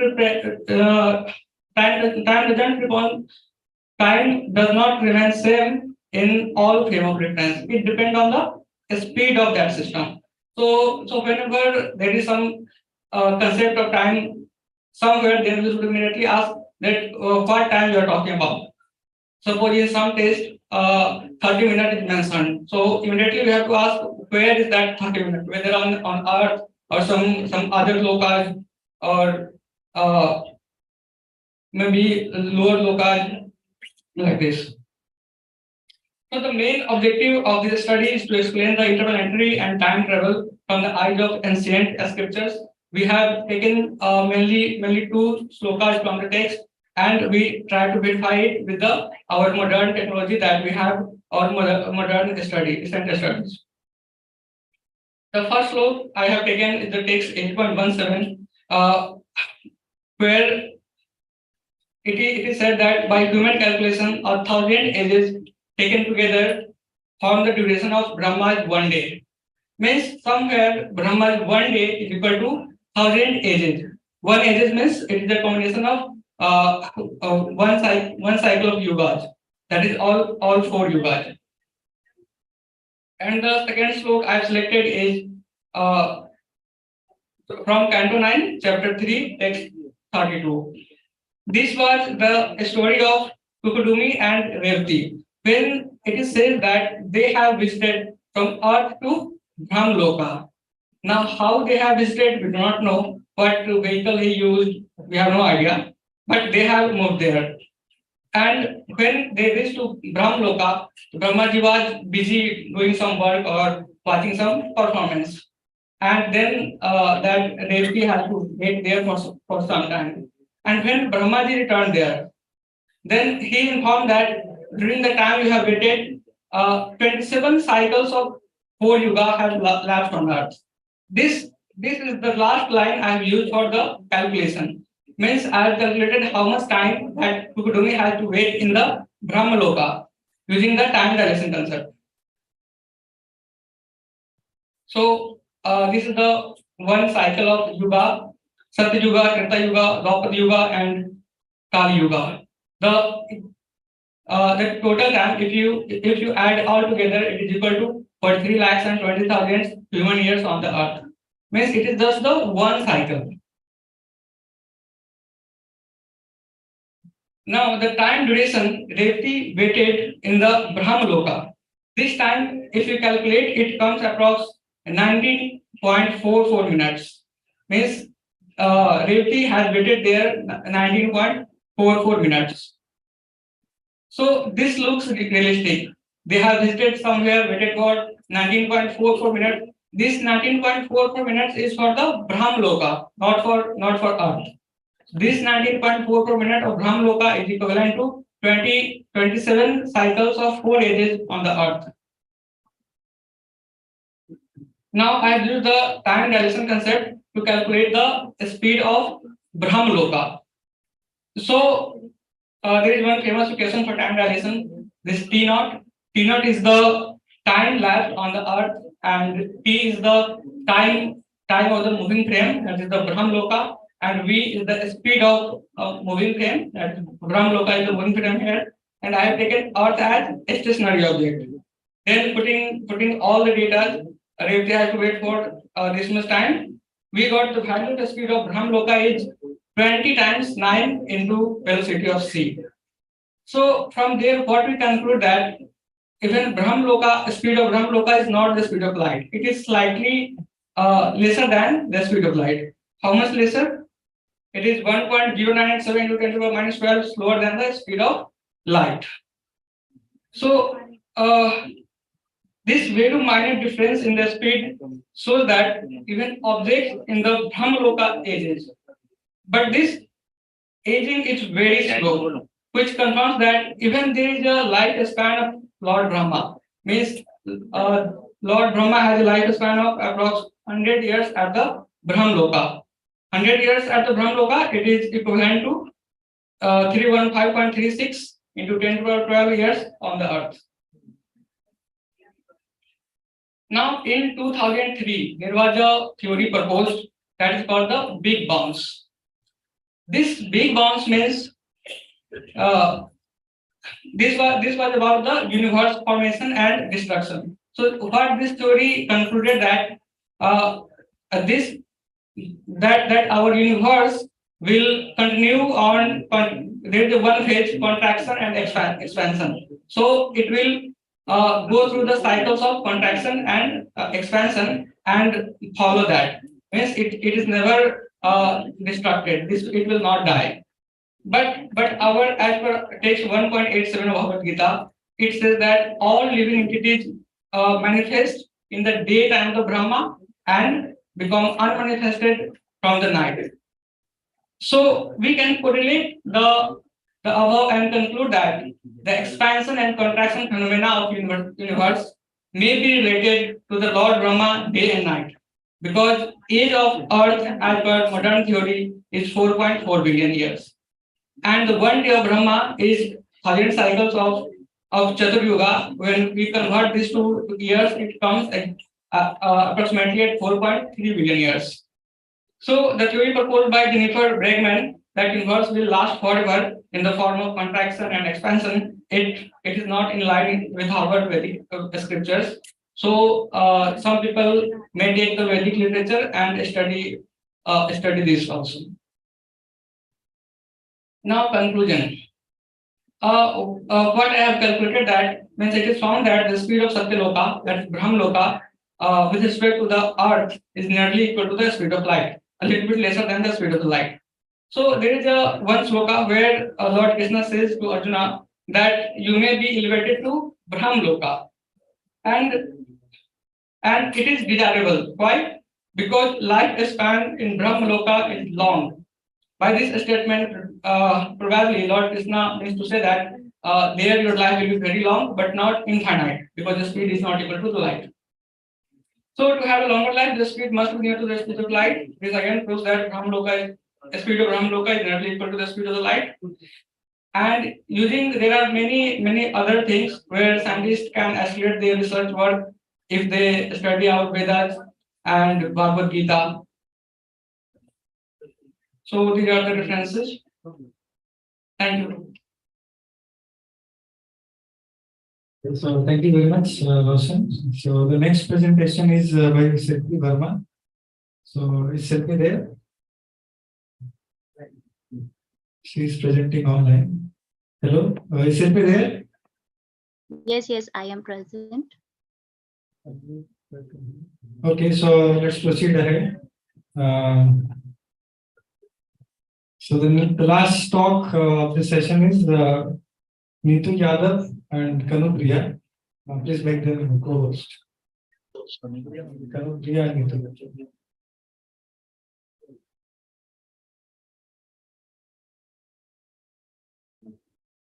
Hello, can Nitu Priya and Kanu Yadav hear me? Okay, so they're presenting. Can Nitu Priya and Kanu Yadav hear me? Okay, so they're presenting.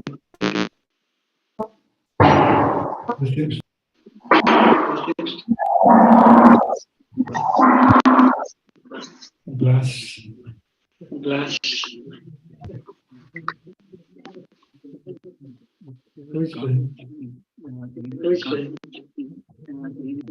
Oh, so Silpi is there. Okay, so Silpi, you have 10 minutes of time. Silpi, you have 10 minutes of time.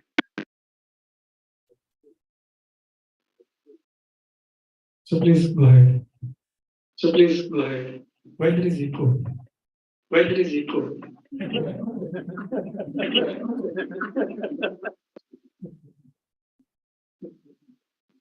Is your mic open? Okay. Okay.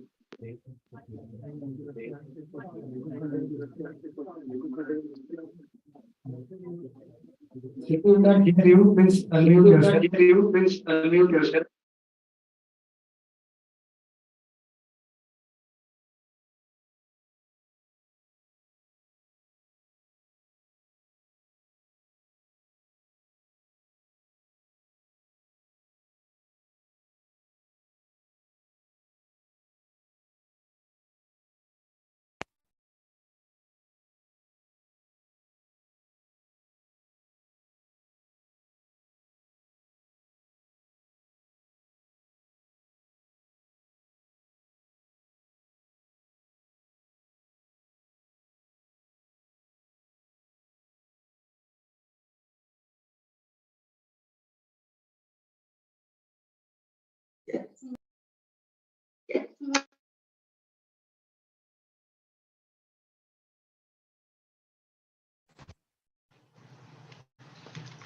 Yes, pranam to everyone. I'm audible.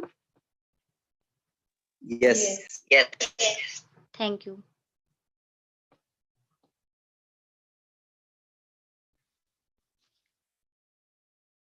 Pranam to everyone, respected chairperson and all delegates. Myself, Silpi Verma, research scholar, Yogic Science Department, Dev Sanskriti Vishwavidyalaya, Gayatri Kunj, Shanti Kunj, Haridwar.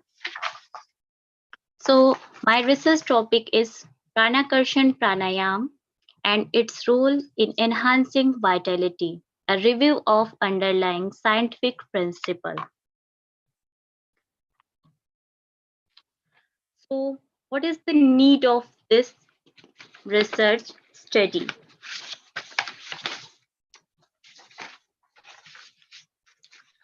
So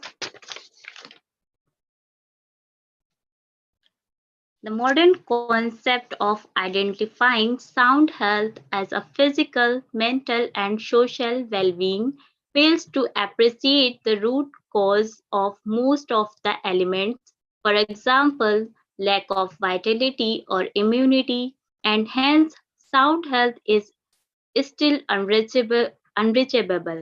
Through these methodologies, ancient Indian techniques such as pranayam have shown promising results with regards to enhancing vitality, as described in yogic scriptures and demonstrated by modern research. In this regard, my research reviews the role of Pranakarshan Pranayam as given by Pandit Shri Ram Sharma Acharya, who is the patent founder of All World Gayatri Parivar. In this pranayam, the practitioner is supposed to imagine that his entire being, like casual, subtle, is absorbing pran or vital life force spread in the prana during pranayam. This pran is thus cleansing the action, thought, and the emotion with exhalation, all the vice and being expelled. This process is supposed to enhance body's overall vitality. Several research studies shows its beneficial effect on mental health and other behavioral traits, justifying its role and the variable tool of the enhancing vitality. So before understanding the concept of pranakarshan pranayam, let's know about what is the prana. So prana is the gross and subtle power of the universe, and it's active in all living beings. Prana infused in the body through the breath, but breath itself is not prana because breathing continues only till the body is alive, but the prana is internal. The meaning of prana is the much deeper and more subtle than breath. The essential quality of prana is life. Where there is pran, there is life. Physical, intellectual, mental, emotional, social, spiritual, all kinds of pursuits of all upper and lower life forms are a result of the presence of the prana. So here is the picture of 5 koshas.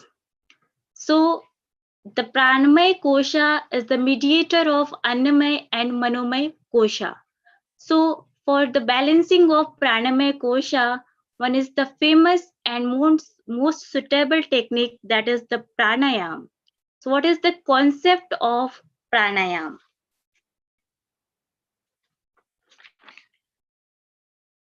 So pranayam is generally thought to be the regulation of the breathing process. However, pranayam is compound term made of the words pran and ayam, which indicates the extension and growth of prana on the subtle plane. According to Maharishi Patanjali, the consciousness transformation of the normal inhalation and exhalation process for affecting the subtle realm of consciousness is called pranayama.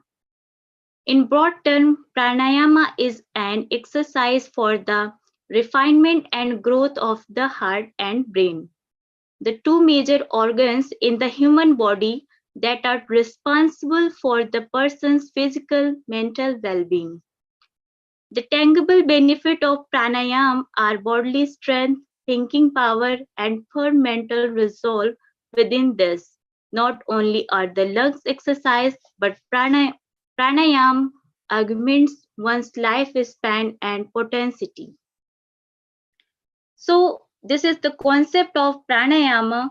Now, what is the pranakarshan pranayama? Pranakarshan pranayama given by Pandit Sri Ram Sharma Acharya is a pranayama in which yogic breathing is done along with deep emotions, engrossment and determination, and efforts are made in imbibe. The consciousness, life force in the universe within the body, thought, breathing. The success of pranakarshan pranayam completely depends on the firmness of willpower. It is well known that the action produces the desired result only when the emotions, engrossment, and determination are attached to them.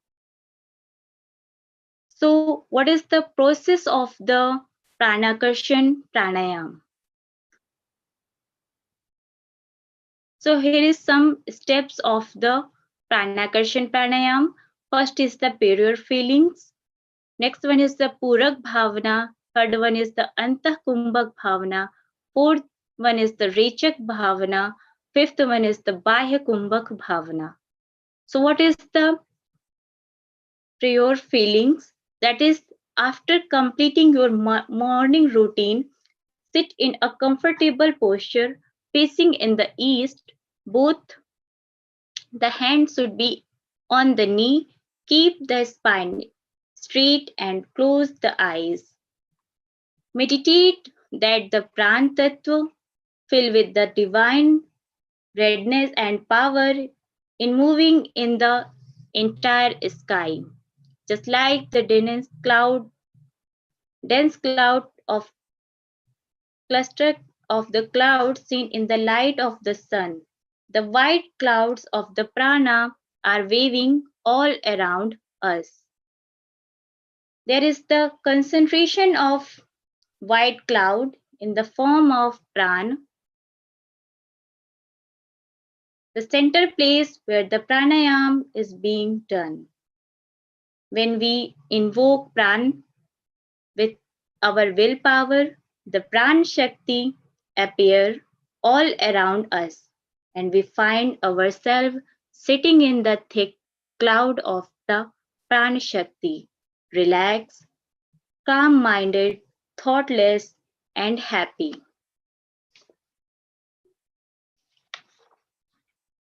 Next one is the Rechak Bhavana.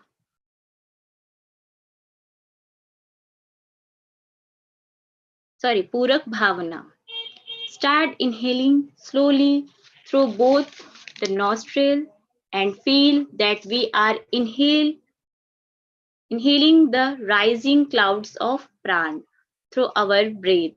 As the bird enters in the nest, a snake enters in burrow. Similarly, the prana flow scattered around the entire inside the body with the breath through our nasal passages.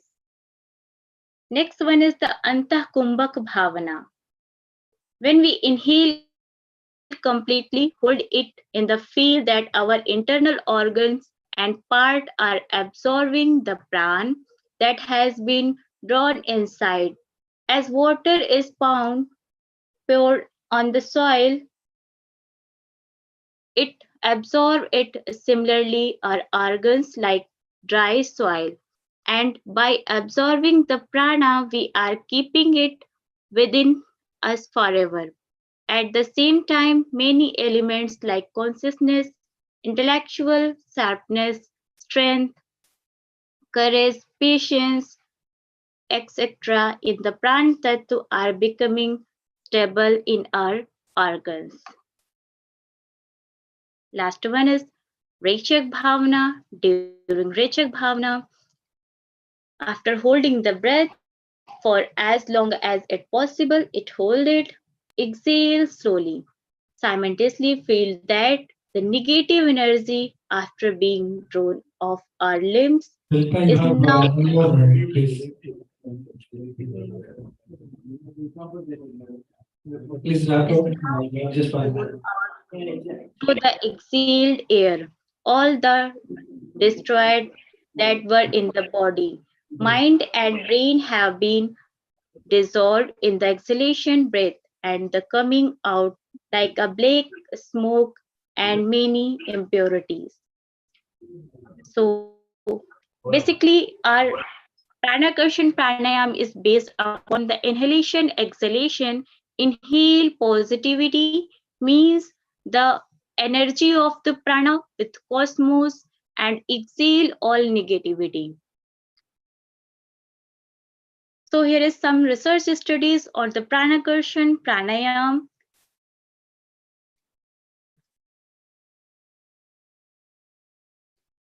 Like one research study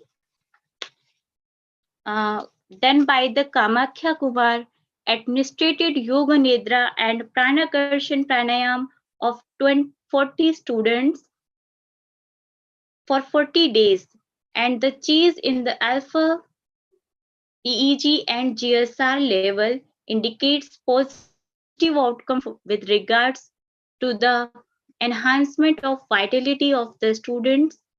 Evaluated the impact of Pranakarshan pranayam on anxiety. Another research, 68 subjects is like 40 to 60 were divided into experimental and control group. For 3 months, the experimental group was required to practice Pranakarshan pranayam every day for a half hour, and they measured galvanic skin resistance and EEG. And so the Pranakarshan pranayam can be effective therapeutic method of the treating anxiety. So here is lots of researches on the pranayam and also the Pranakarshan pranayam. And so thus the research studies on the Pranakarshan pranayam shows its possible beneficial effect of mental health and behavioral traits. which is enhanced to vitality. So our discussion and conclusion is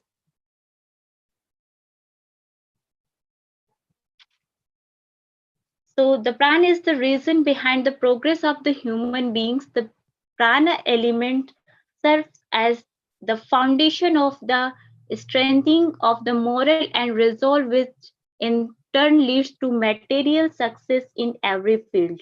Only those who are full of prana energy can succeed to achieve significant success even the spiritual realm. It is definitely possible to everyone to enrich themselves from the following ocean of pran and become full of pran by adopting various spiritual practices. Pranayama is the method of attracting the pran element, while only inhalation and exhalation activity are involved in normal respiration. They are not enough to acquire higher level achievements without a link between feeling and resolve during this process. So main thing is the feeling of this pranayam. It will be difficult to achieve the intent result. Pranakurshan pranayam important and reward the multiple because the breathing is combined with the qualities of rightness, desire, emotions, and determination. As a result of practitioner attain the highest level of mental health and in addition to physical health. So the pranakurshan pranayam focus in place on the thinking and emotion connected the positive energy rather than just doing simple connections. These positive emotions and thoughts have an impact on the mental self. They perform auto-suggestive functions which adds to the cognitive recognitions. The research study mentioned above shows the pranakurshan pranayam have possible beneficial effects on the mental health, on other behavioral traits which turns enhance the vitality. Thus, the looking at the underlying scientific principle of the pranayam and its application, it may serve as a variable tool of enhancing vitality. So, thank you so much. Okay, so thank you very much, Shilpi Verma. So the next and the final talk for this session is by Kanutria and Nitin Yadav. So please you share your screen and start speaking.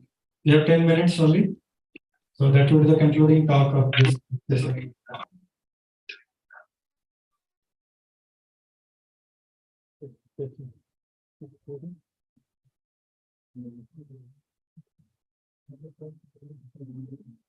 So Kanutria, do you hear us? Yes, I hear you. Yeah, please start your interview.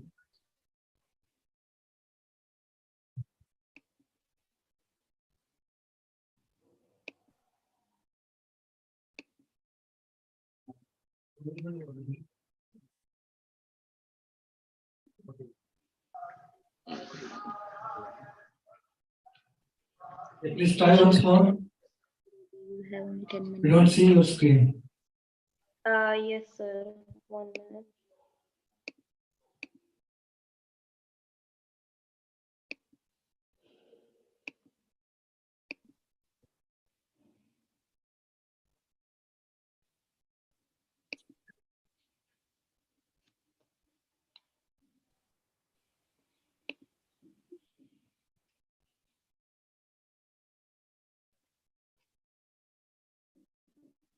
Sound is not there.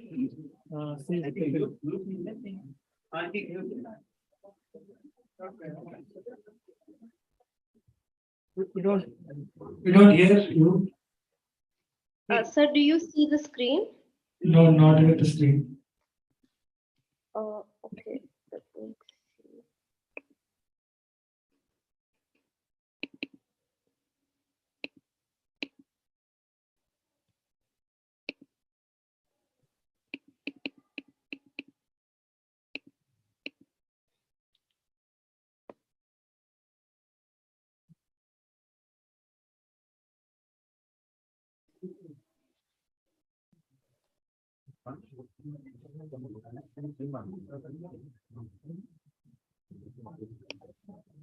Do you see a share button?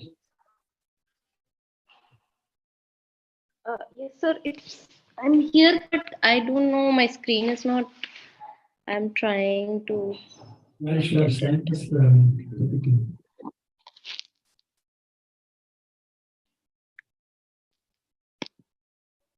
So on the bottom row, there is a share button, green button. So in the middle of all the buttons.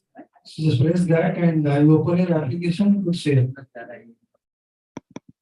Yes, sir. I see that it's. So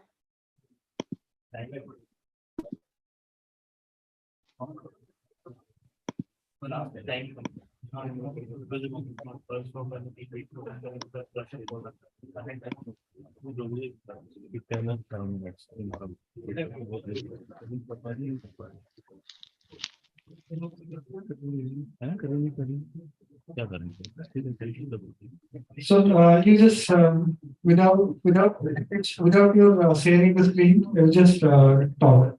So in just 5-7 minutes, please continue.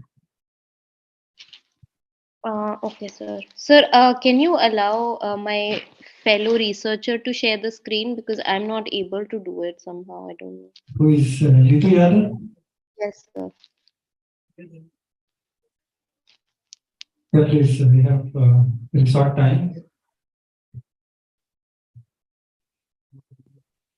Okay.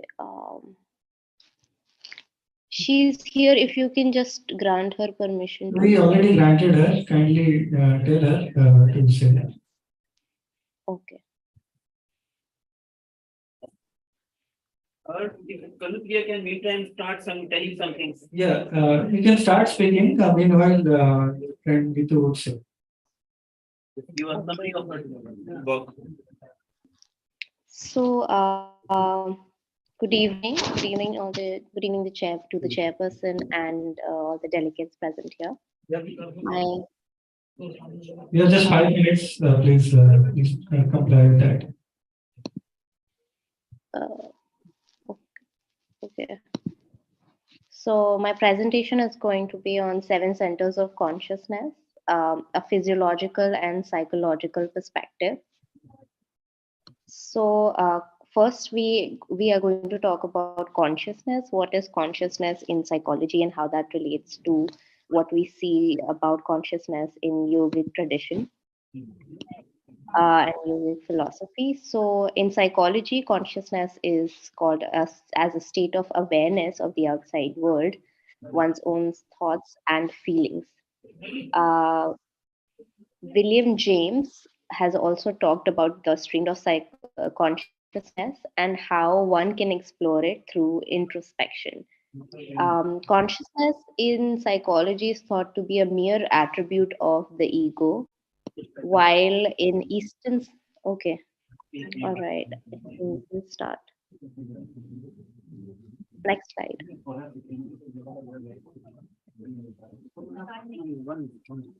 Okay.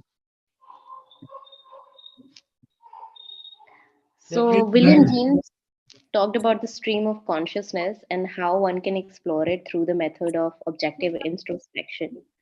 In Western psychology, consciousness is thought to be a mere attribute of the ego, while in Eastern psychology, and it is considered to be a multi-level existence within id, ego, and superego. Various Eastern knowledge traditions also talk about how consciousness has different levels, much the same as yogic philosophy. Chakras. So chakras are thought to be analogous to electrical wiring within which energy flows through various defined circuits. As per yogic tradition, the circuits intersect and converge to meet at specific points, and these points are called the energy centers, or also called as chakras in Sanskrit. These are located along the spinal cord, and when the energy at each chakra is preserved and maintained at higher levels, one could develop and explore higher state of consciousness and reach self-actualization as well. However, if this energy is discharged before reaching a significant degree of intensity, the energy flow will break and become faded. Any deficiency or any access or poor regulation of energy will lead to the development of diseases. Now, talking about the 7 chakras, which are found in yogic philosophy, is root. First is the root or anal chakra. Second is genital chakra. Third is the solar plexus chakra, which is located right under the navel. And then we have heart chakra, throat chakra, and we have third eye and crown chakra. These are the 7 chakras which are described in yogic philosophy. Psychological and physiological association of 7 chakras is very important and something that we find in modern literature as well as earlier ancient literature. Yogic tradition in philosophy, it emphasizes that there is a high possibility of discharge of pranic energy before away.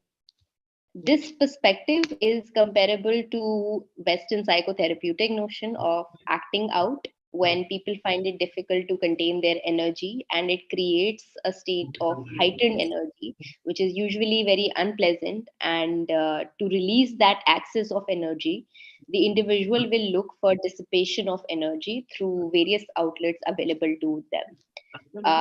Some outlet that could through which one can channelize this energy or one looks to channelize this energy is through random sexual activity, through spontaneous outbursts, through risky decision making.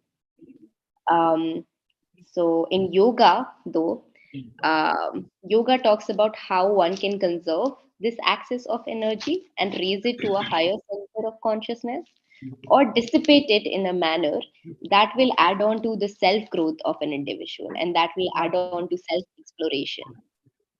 This concept of self growth and self exploration while channelizing the axis of energy is comparable with the concept of sublimation, which is described as a defense mechanism, as a type of defense mechanism in psychoanalytic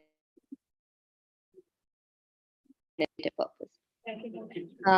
Many psychological theories, such as Adler's theory of personality development, talks about inferiority complex, which is comparable to the third chakra, the solar plexus chakra, which talks about domination versus submissions, the emphasis on gain of control and power, and how creating a false sense of superiority compensates for the feeling of inferiority. Next. Freud's stages of psychosocial development also correspond to the first and second chakra, that is the anal and genital chakra of the yogi tradition. And the third chakra, the solar plexus chakra, also finds in theories by Adler and Eric Erikson. Empathy in yogic tradition believed to be concentrated at the heart chakra, and that experience of empathy indicates resolution of paranoid tendency. This empathy also finds mention in psychology in Carl Rogers' theory of unconditional positive regard. Next. In the throat chakra is where the creative aspect lies, and it highlights the role of art in music. And psychotherapy also employs many times the arts, the music, paintings as something that can symbolize unconsciousness. And many psychologists, such as Carl Jung and Abraham Maslow, has also talked about this theory. Maslow's theory in particular talks about hierarchy of needs, which is pretty similar to what many Eastern philosophies and many yogic philosophy as well says. Although Maslow's theory of hierarchy of needs, it remains elementary compared to what yogic tradition talks about self-actualization, self-growth, self-exploration. Physiological theories that are there related to the centers of consciousness, the chakras. And There is one theory by Balkrishna Sharma and Sharma. Yeah, who have explored sorry to interrupt. Actually, the opening ceremony for that, all the delegates have assembled. So we request to wrap it up in. I will just conclude the conclusion. Yeah, please conclude. Thank you. Thank you so much. Sorry for that.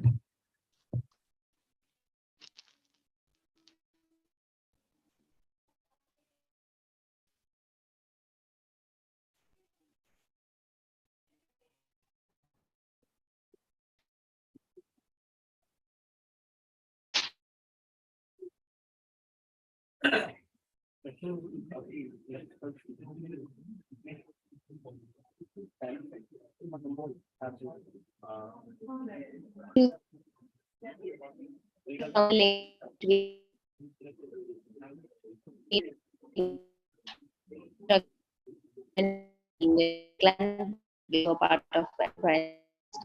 of and the Spanish.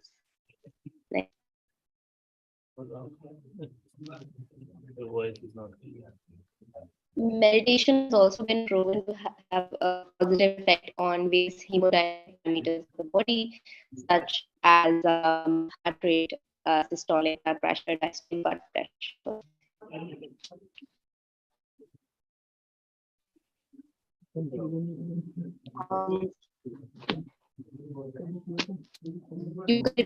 Is also similar to psychotherapy, and it inculcates meditation asanas and talks about prevention of diseases, also talks about promotion of well-being.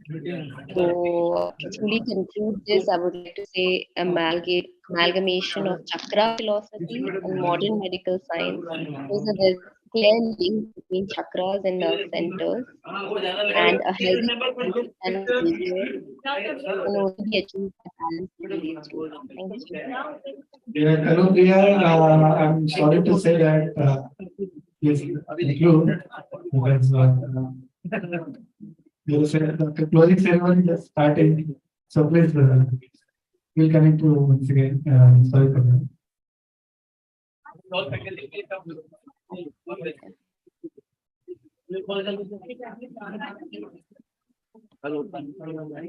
a group photograph. Are you able to hear me? Priya, are you able to hear me? Yes, sir. Right there? Yes, sir, I'm there. Okay, so I think it was a wonderful session from your side, and in our next conference, we will definitely take it further, and we will also, after this conference, our researcher will contact you further to discuss on this topic. Thank you.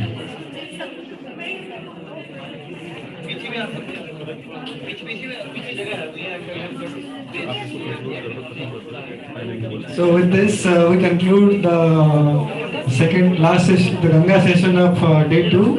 So thank you all who all participated in this event, both online and offline. Thank you very much. So looking forward to further such gatherings. Thank you so much.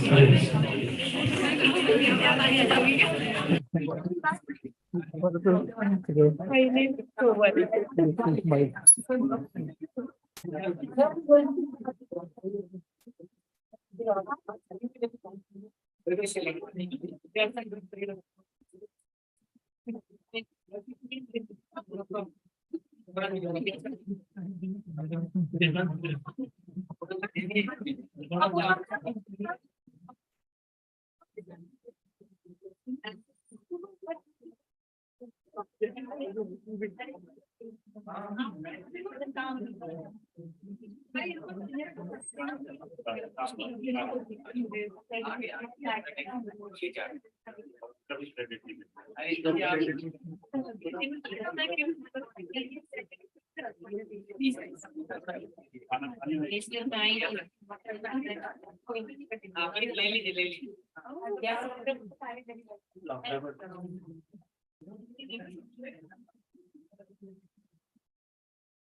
एक इससे भी ले लो है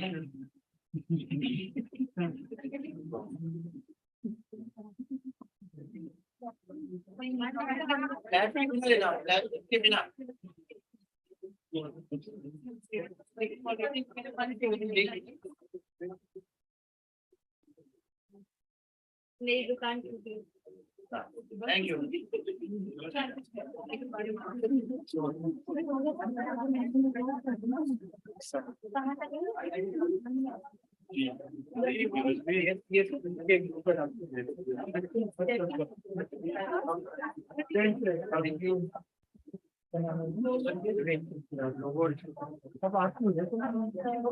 वो मतलब आपसे तो पहले होते ना ग्रुप उसमें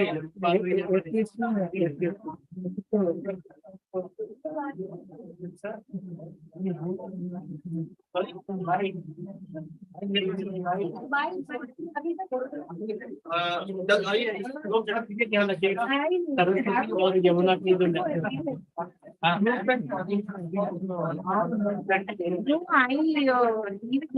How is your plan now? इसके बाद टेम्पल जा रहे हैं। Okay, कौन से टेम्पल? हाँ मुझे भी विजिट करना है। चलिए हाँ